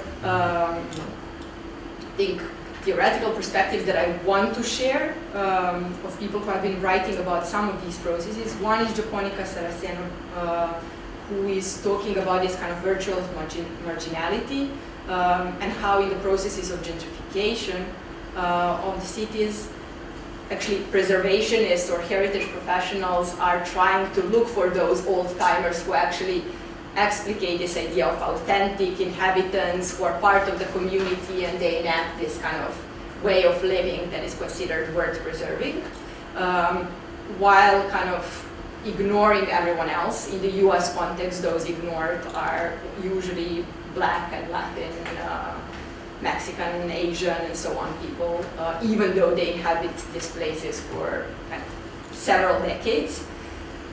Here the situation is different because they're in the discourse of those old-timers of Almash neighborhood, what we can see is that actually they discredit not only those new rich ones who want to come here through the process of gentrification, that is potential, but also those who came there in the process of nationalization of kind of housing and public property in the communist times. So the kind of whole area has been inhabited by working class people from not only Novi Sad, but different places. And the houses, the middle class houses, were kind of split into several apartments and so on. Both of those who want to change it for kind of development, and those who kind of subverted this idea of kind of nice houses and courtyards that should be preserved by coming with their kind of working class background and working class practices, who don't care about the facades, who are not painting the facades and so on. They are also not worth participation there because they don't understand this idea of heritage that should be actually in the core of defending heritage as a resource. So there's all these interesting things that are playing out. First, that the community, the local community that is in our project is actually not a community. It kind of doesn't resemble these ideas of community that we find in most of the policy texts and kind of theoretical writings. And on the other hand, the participation is also nothing like participation that we usually kind of encounter. But at the same time, it is very kind of politically engaging, and it's also kind of shows that even those middle-class people feel very vulnerable in this kind of new context of raging neoliberalism. So they are kind of using heritage to preserve their worldviews and kind of practices and claim themselves to be marginal, even though they are not the most marginal kind of people in the area. And it works differently in the rural context, in cultural landscape of Baj, but maybe we can kind of discuss that later on. Okay, thank you, Vishnya. Irena, what was your main... Please move the microphone. Oh, I just wanted to ask what was your main insight, what was most important for you related to the project?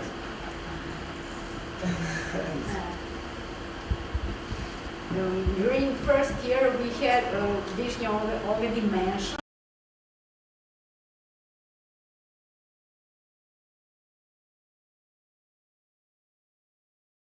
and how we, from completely different areas, understand that concept, and how we understand that heterogeneity in theoretical framework, how we can handle all this. And so we made something which was like a trick. We made that small book, which we called Dissent reading of participation, because we all the time we had some dissents, and we tried to struggle with these dissents, but on the end of the year we tried to understand that it is really realistic view on this issue. So maybe it is interesting question also for you. Maybe we can also open the dialogue. How do you understand the concept of participation, that word of participation, and how do you recognize that issue in the public sphere, in different areas, also in contemporary art, or in cultural heritage, or in architecture? And it was really a kind of challenge for us. Another one was how we can approach that through some very orthodox empirical approach. We have conducted one survey with very classical, with a very classical way of questioning the issue of participation, and we have tried to see what were the positive and negative experience of organizer and people who were involved in participatory process somehow during last 5 years in Serbia. And we had a lot of insights, but two insights for me were crucial. One is related, both are related to the some negative reaction. One was related to the remarks about how short effects of these participatory projects are. So that temporal dimension of participatory project. And another more important, maybe for us, is about redistribution of social power.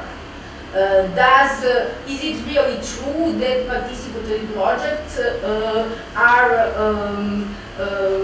functional on the field where they are emerged, if I can say like this? If something like the redistribution of social power is a kind of distinctive feature of participatory project, why people always said that I don't have that experience. I think that all the time someone in the team has more right to be asked for something or to make a decision. I don't think that we were equal in the team. And it was quite intriguing for me. And these days we are working on 2 case studies. One is in the field of contemporary art, our package, and one is Artist in Community, and that is a project of our Association of Fine Artists of Serbia, and it is related to different initiatives from our contemporary artists in the Stara Pazova, ili Nova Pazova? Stara. Pazova je. And another one is workshops and long-term project of Prostor. It is one association that work with people with different psychiatrists, with different mental illness. And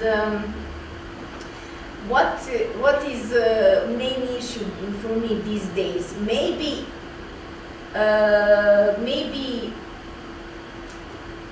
the question is, does participation somehow just simulate a process of equality? Is it just a trick of neoliberal capitalism? Or can we really do something with this concept and with these practices? Really, I'm thinking about a lot, especially lately on the epistemological level, and about, with all our scientific prejudice and prejudgment that we will participate with the community, we will deal together in this action research, etc., etc. And I'm thinking intensively about is it really possible, something like that, if the system of production of knowledge is completely based on the capitalistic pre-assumptions? We had a lot of, I mean not a lot, but we made a series of interviews with artists and with the users, with the people who are involved in participatory arts project. We made one, we have conducted one focus group with funders, and it was quite indicative because, I mean, we all know that from our experience, but somehow it becomes completely clear how that system of production of knowledge is structured. in a so rigid way that maybe it is completely illusional that we think that we can do it something from above just because we are enthusiastic enough or just because we believe enough in participation. And maybe maybe the problem of method is much bigger than we would like to accept in the moment. That is just like call for dialogue. Daniela? Okay, sorry, Daniela. Yeah, when you were speaking about this yesterday, we had a panel related to decolonizing museums, the Museum of African Art, and one of the points how to decolonize your institution was first of all to make transparent your privileged position. So we, as the researchers and academics, we are in a privileged position. We're paid for this job. So we have a mission. We have this assignment, let's say, even though we chose it, but it's our assignment, and we are most certainly in a better position than people who go to Prostor workshops and so on. So we are here actually testing and analyzing the core notion of democracy and activism. So who can be an activist? What is effective activism? What is an activism that really supports neoliberal state of the arts or undermines it? And Daniela had a lot of experience in working with and cooperating with activists, Top Lido, for example, Stara Pazova, and okay, Stara Pazova and Stara Planina. Yeah, we have two old places. Old Mountain, it's the name of the mountain, and Old Pazova is the name of a municipality. So we have this case study, which is also your expertise. So how do you feel after us going there and doing interviews with them and the focus group and everything? Hello, everybody. I'm dealing with participation for the last, I think, 10 years. And I did my PhD and master degree in that area, and a few years ago I thought that it is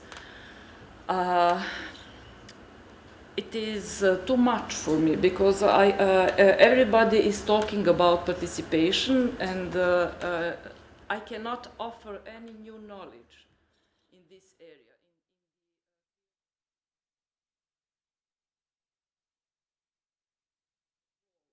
Sense of my work,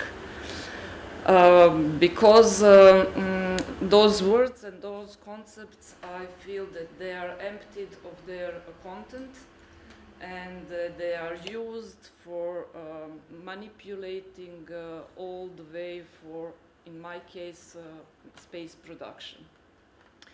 Architecture is one very heterogenic field. And I'm in the field of urban planning, urbanism, and I think that it is more important area within architecture if you are talking about participation of citizens in the process of decision-making processes, because if in the field of architectural design, we have one professional, architect, and his team that are service provider for one particular interest or person or company or etc. But if we are talking about urban planning or urbanism, we are talking about professionals who are making decisions about the future development of a big area, and they are dealing with quality of life of numerous people. So if we are talking about participation in urban planning in Serbia, We have a very developed institutional and regulatory framework, and participation is a very present issue in our discourse. But what we do have in reality, so we have it in academic field, in science and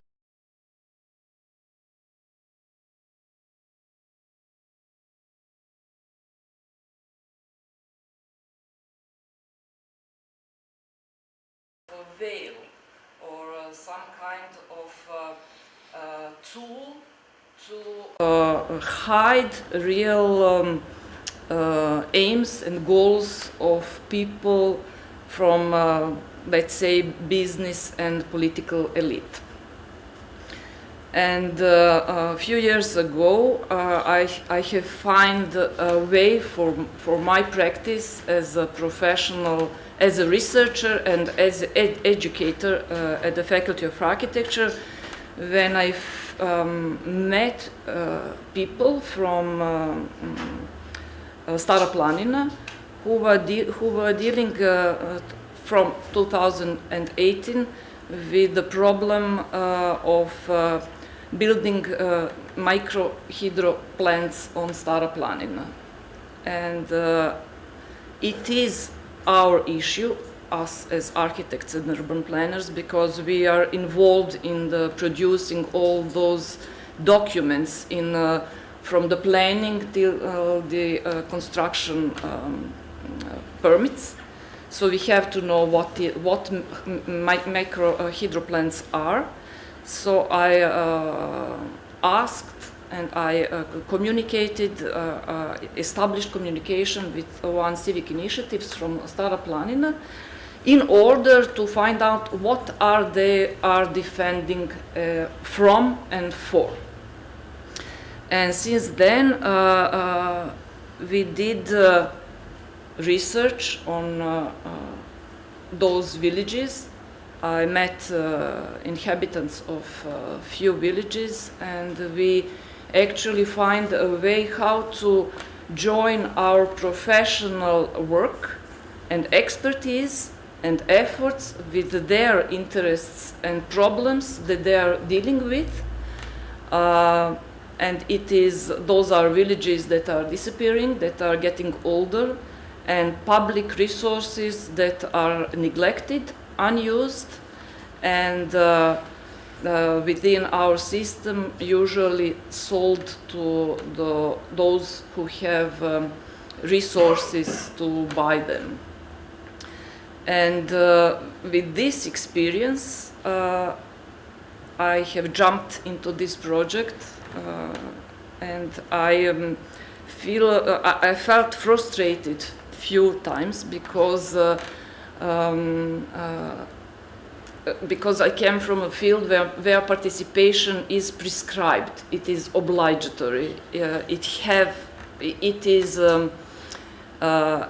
a process that is conducted within every plan production and within every urban project production.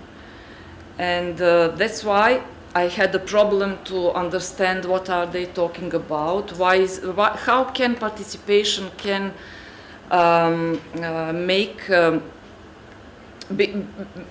be seen from these points of view. We can discuss later what are the main stones of an understanding. And within this project, I think that I have broadened my understanding or perspective of how participation can be seen and can be used. But also, I think that those cases that we deepen analyzed during last year also gave us some insights about who are the leaders, do they have to exist, what is community, what are the consequences of those participatory actions, who is transformed and on which way, and what can be used as a lesson from those cases in order to provide future acting of us as professionals and other communities as well. Just to mention the other case study, Savskina. In our working package, we have two cases, and those are two river communities. This is their common motive. And one is the smallest, one of the smallest village on Stara Planina. It is Topli Do. They had 100 days continuously fight for their river. 20 inhabitants joined together with their relatives, sons, relatives, and friends and other activists to fight against the micro hydro plant construction. And they succeeded, and that's also that action of successful fight against was some kind of a gate for the whole old Stara Planina, because from that period those microplants were erased from development plans for Stara Planina. And because of those 100 days of blockades on that in that small village, and there were physical fights and everything, visibility of that issue and was raised on a national level, even on a regional level, because those buildings, those microplants are spread all over the Balkan on small mountain rivers. So it is one case, and we were there 3 weeks ago in order to meet them and to try to understand their perspective, what happened, why it happened, and what that action brings to them. The other case is Savski Nasip, Savski waterfront. Savski K. It is a community of inhabitants of a few big New Belgrade blocks in New Belgrade, in capital of Serbia. It is the biggest town in Serbia. So we have one big community that has, for example, 10 or 15,000 people that live in that blocks, in those blocks on the river Sava, and there were some, and there are some communities, initiatives, civic initiatives organized against illegal usage and buildings on this riverfront. Some houses and some cafes on a river are built, but also there were some plans to redesign that area in line with this modern Belgrade waterfront pattern. So those very different communities are using the same language and they are using the same actions, and it is very interesting to see how they organize themselves on a similar manner, and they are completely different because we are talking about very educated and well-positioned people within New Belgrade. There are teachers, academics on different levels, architects, urban planners, organized in order to defend and improve that area from those different kind of actions. In village Topli Do, we see very old people, approximately they have 75 years in that village, uneducated people who are producing the same effects in the process of defending their common interest. We are talking about public good, because the river shore is a public good, and we are talking about public space because those area is used, can be used by all the public, it is public space, and we are talking about public interests, so all those different public concepts are actually seen by those people as their common interest and common space and common good. So they are highly motivated, and that's, I think that it is the reason, one of the reasons of their successful actions. Thank you. I would like to ask you if you have any questions or comments or ideas. Several questions were raised. Do you have any experience? Do we need to have leaders, groups of leaders for activistic participatory actions? How can power be shared, democratized, decision-making power, for example, or organizational power? If there are some people who are adding more energy to the action, are they more invited to make decisions and so on and so forth? So, do you have any experience with these kind of actions and projects, or you're entering in certain actions like that? What do you expect? Can we help you? Can you help us?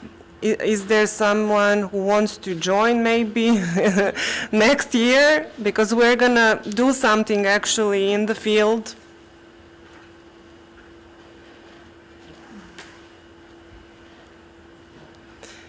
Yes, may I? Do I need a microphone? And do I need to stand up? This?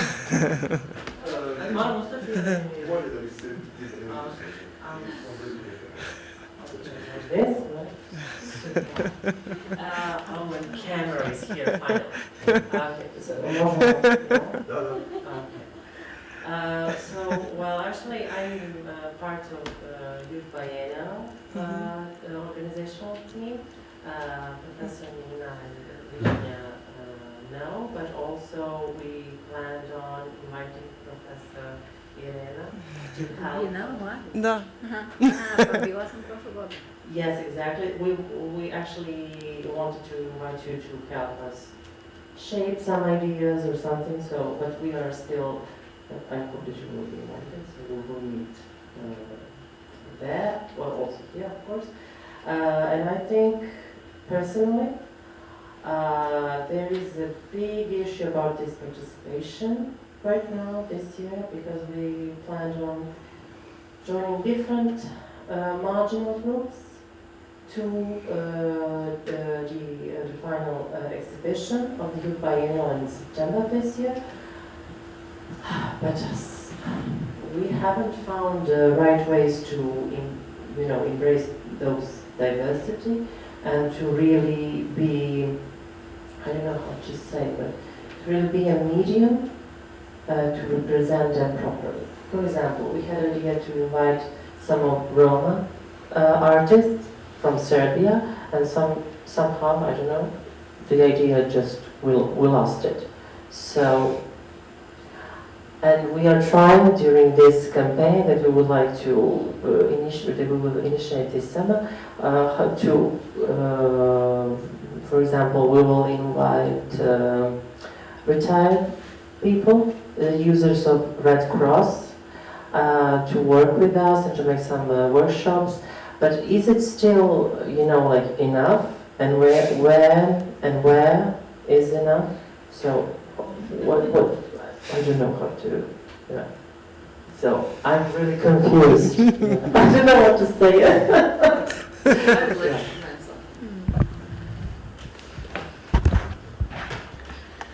I think that conducting collaborative processes or participatory processes is very difficult And if it is not prepared well, and if it is not supported with all different kind of resources, it will be mess.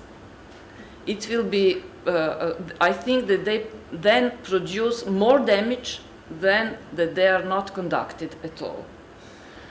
This process of designing the process should be done collaboratively or with the participation of those you want to invite. So from the beginning, when you design a process and just call them to be participants, to participate, they do not feel that as their common process or production, whatever. When you want to really involve someone, you have to involve them from the first moment. It means that you, and also I think that it is very important for that process that it should be open, inform, explain about every penny, about every cause, about everything, about every discussion that you have. So you as initiators, you have to have that board, different kind of board, where all information should be provided. That money can be tracked, because money is always an issue. That people can be tracked, where main goals or main products can be understood well from everyone, and the language should be adequate. It means that everyone can understand, because we academics from different fields cannot understand ourselves well. How can some from Roma population can understand what are you talking if you're talking about exhibition, for example? So I think that this design of the process, complete transparencies of everything, and that those are main issues. Just to comment also on that. Eva, do you want to ask a question first and then I respond to this one as well? No. Okay. Okay, yeah.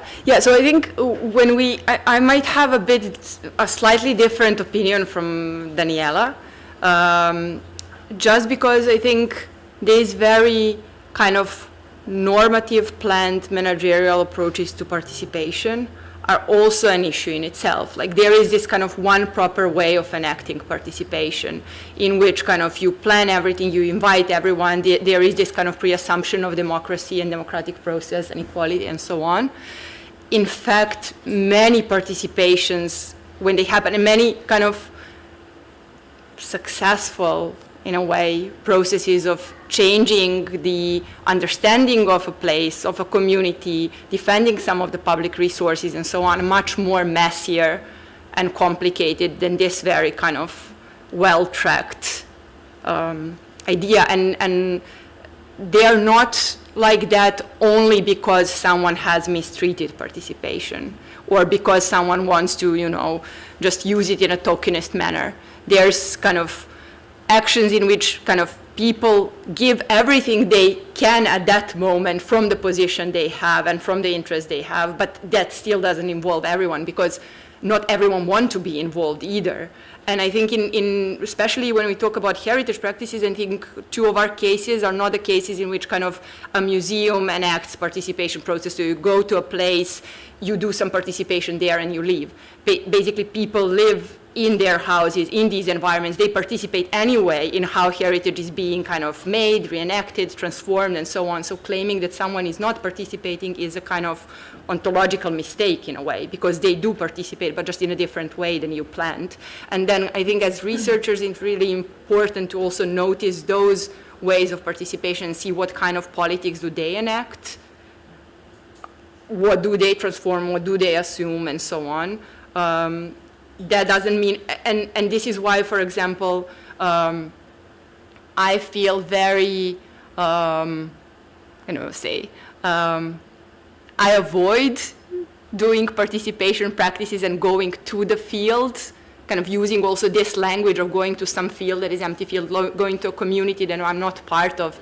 The question is like, how do you enact participation processes for the things you care for with the people with which you form communities? And for me, the question would be, does the Young Biennale, do you as a group want to really open up Ulus for Roma ways of practicing art and other ways of practicing art that are not professional, and you are a professional kind of organization of artists? What does that participation implicate, not for that event, but for the whole work that you do and for the practice of art that you do? And only then, kind of for me, is ethically fair to involve in the process of participation, because you're creating different worlds with it, with some people that you want to share those worlds. Yeah. Thank you, Vishnia. Eva?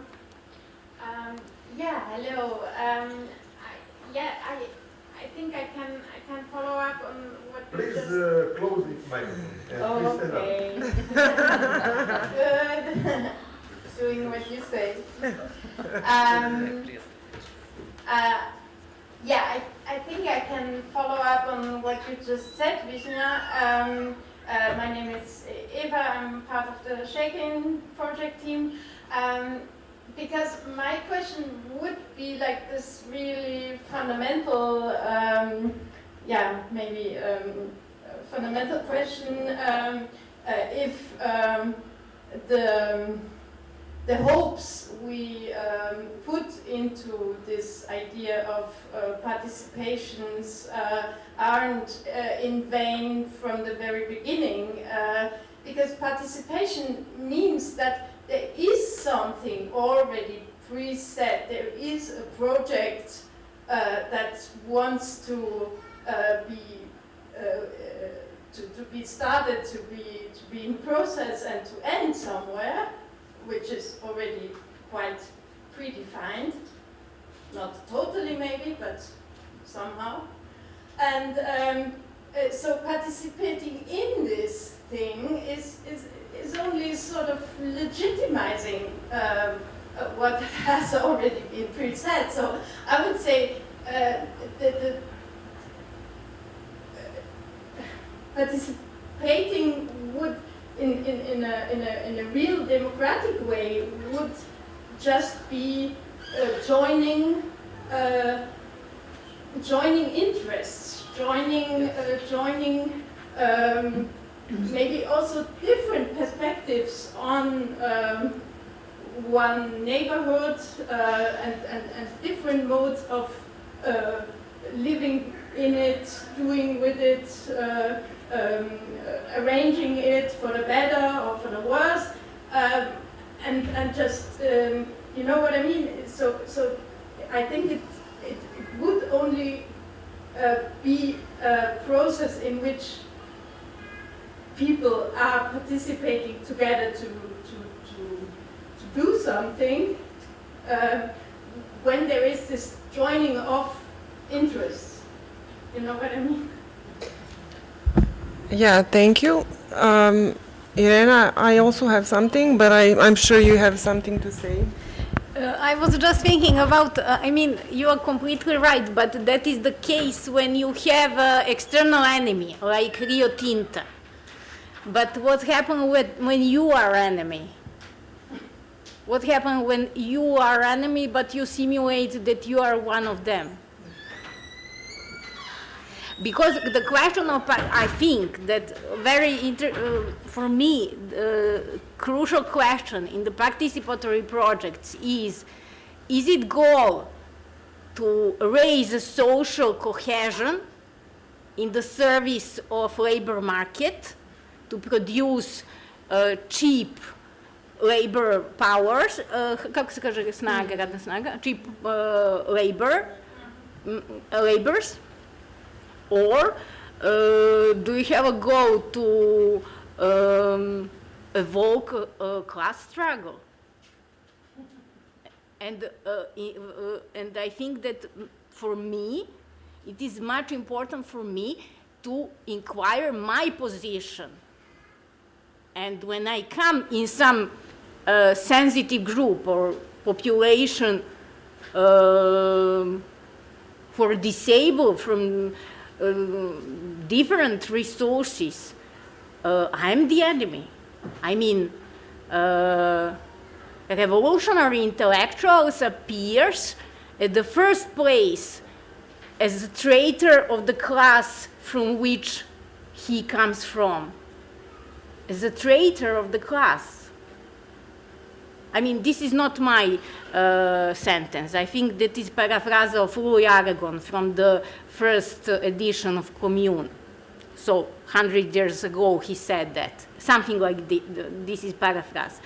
But I think that crucial question is what is our position in this project? I mean, it is for me it is beautiful when you have external enemies.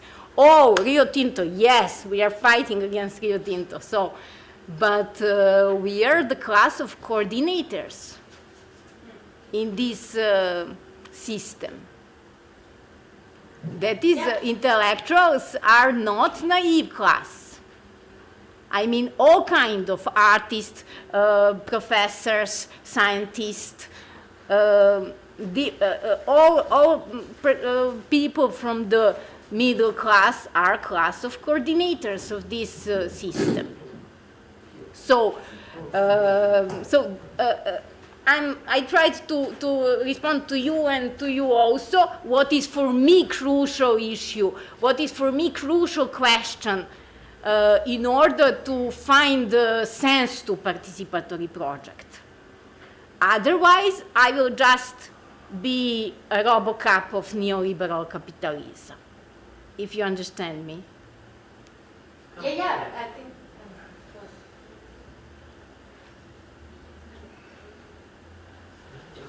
Okay, Emma, did you want to respond or say something additional, or?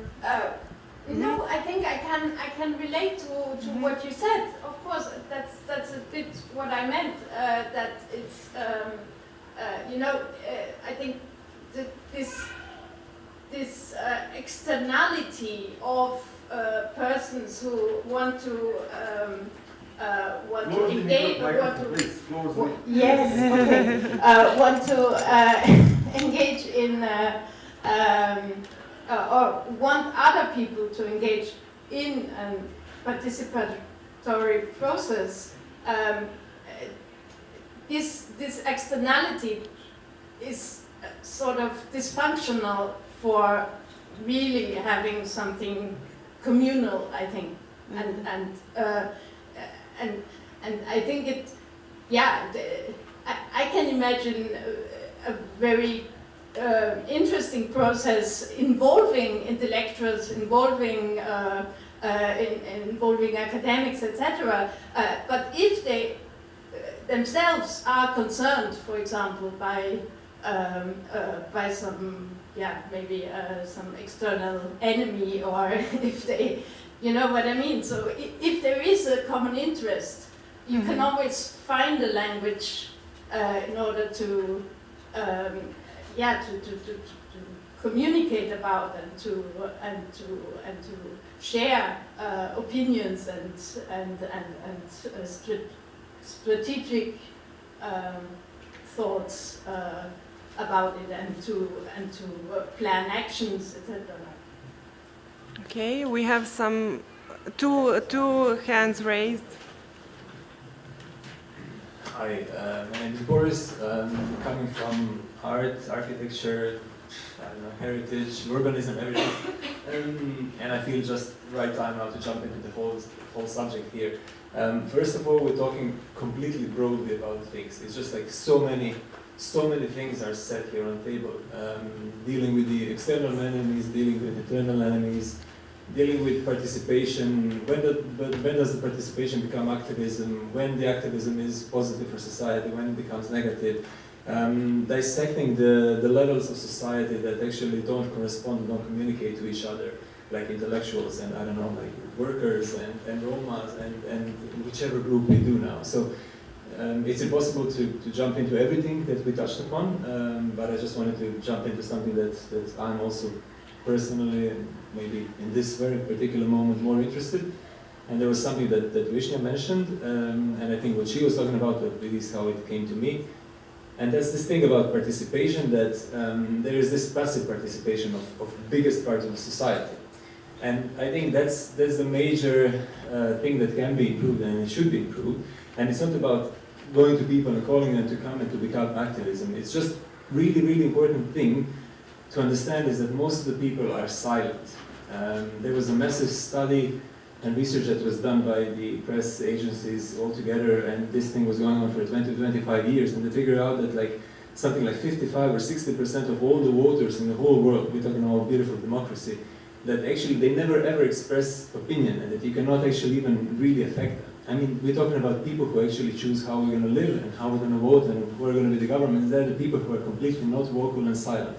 So coming back to this subject, again, I'm going too broad again, but the thing is that participation is also if you don't actively show that you're participating. So Vishen was talking about these people that were just there and they're silent, but they live there. They have their opinion, and it doesn't correspond to our aesthetics or to some other aesthetics or to ideas of turbo-capitalism that wants to rule their world. But they're still there. They're still active in their passivity.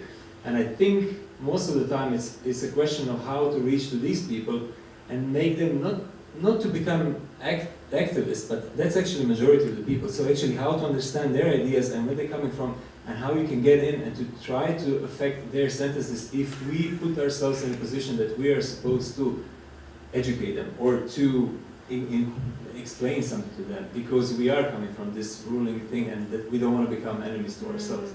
So I think that question of participation is more silent, and if it becomes too loud, it becomes activism. And I think that's something that should be really sort of like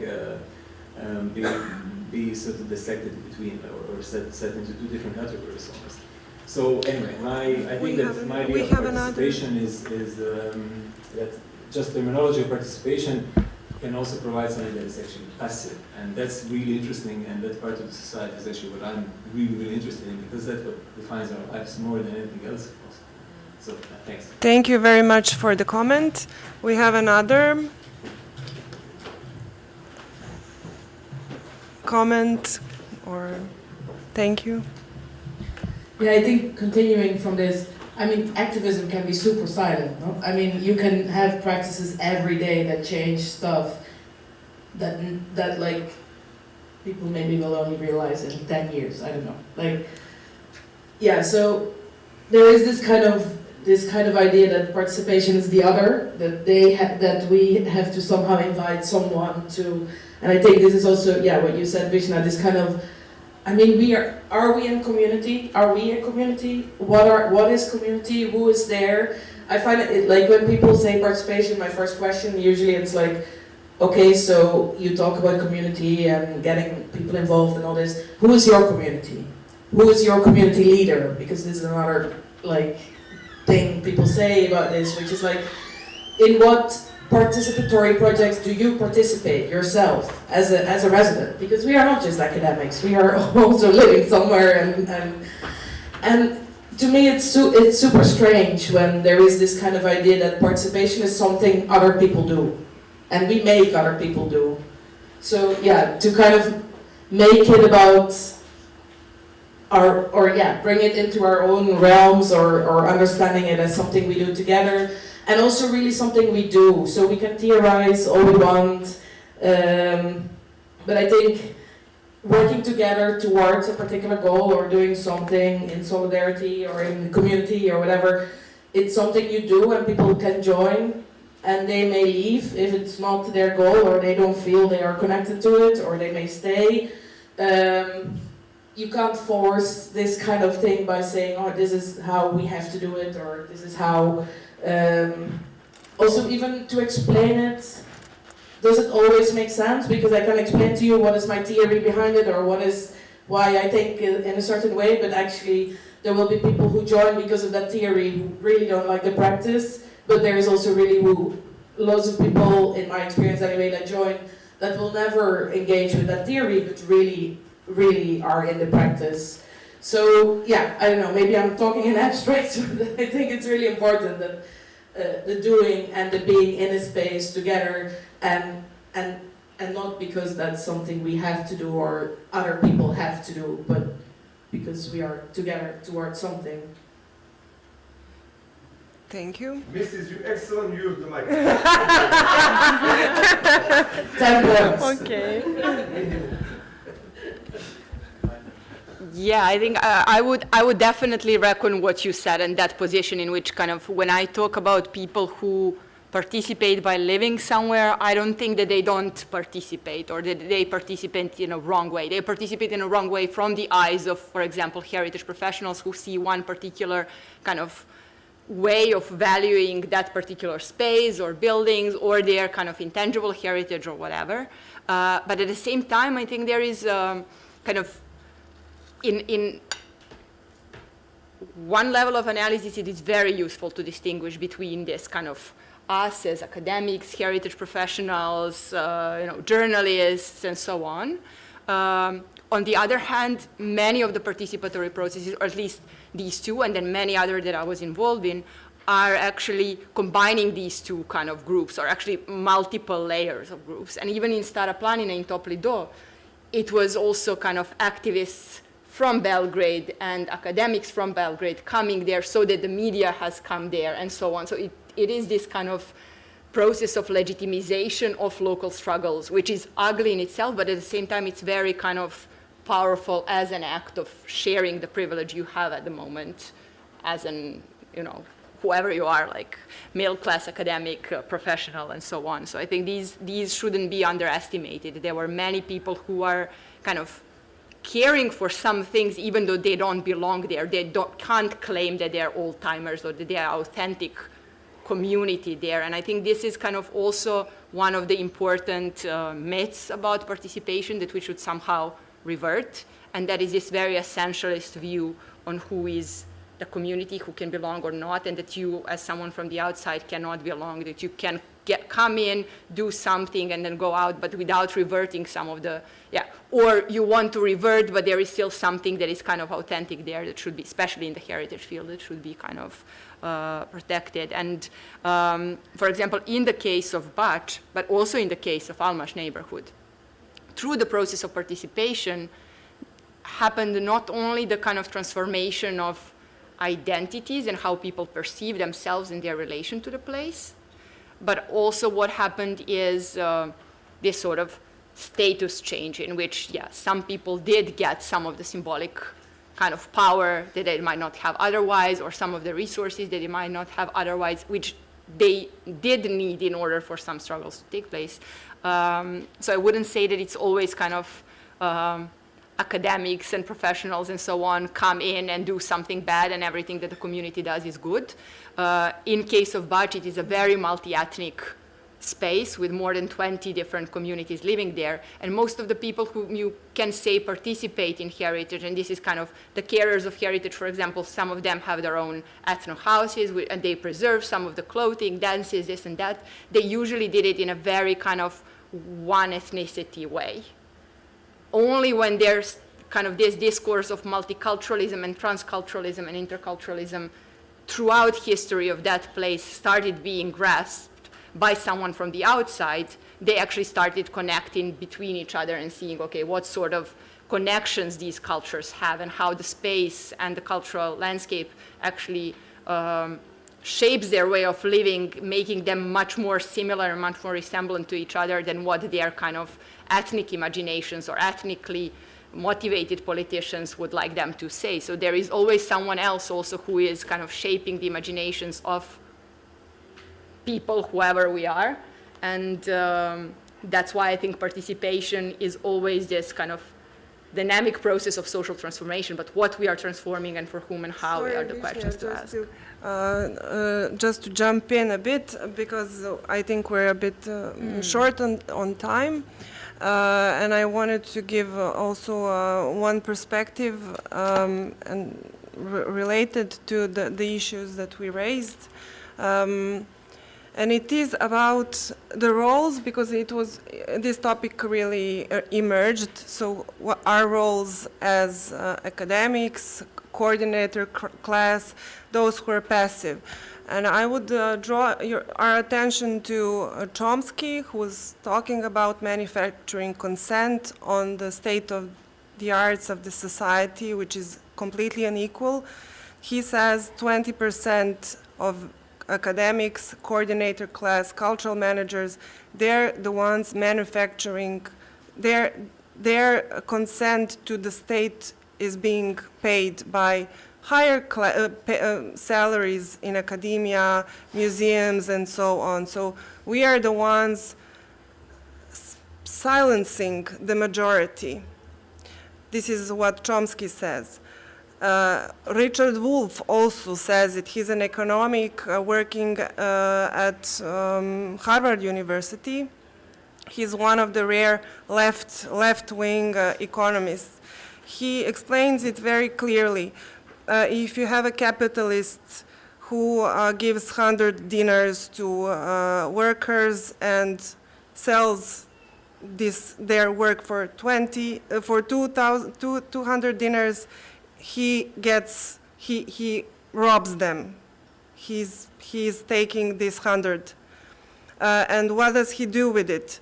He cannot only spend it to his yachts and villas and so on. He has to give something to journalists, to universities, to opinion makers, motivators on TED Talks, and so on and so forth, in order for them to calm down the ones who are being robbed. So I believe that this position should be somewhere in our minds when we work as cultural professionals. So we are better paid, and we are producing an ideology. Our work produces values, ideologies, which are shaping relations and our society. So we have responsibility when we organize things. So, and the question of interest is also important. When we do something, in whose interest? What is our interest? What is our motivation? And is it like individual interest of us as a group of artists, or literature translators, or performing artists, or whoever? Or our interest is beyond, and it goes on a level of solidarity with Roma, with those who are silenced. And what does solidarity mean? How do we practice it? So this is what I wanted to say for like final thoughts, if you're okay with it, and we can continue our meetings and discussions outside. Thank you very much for your questions.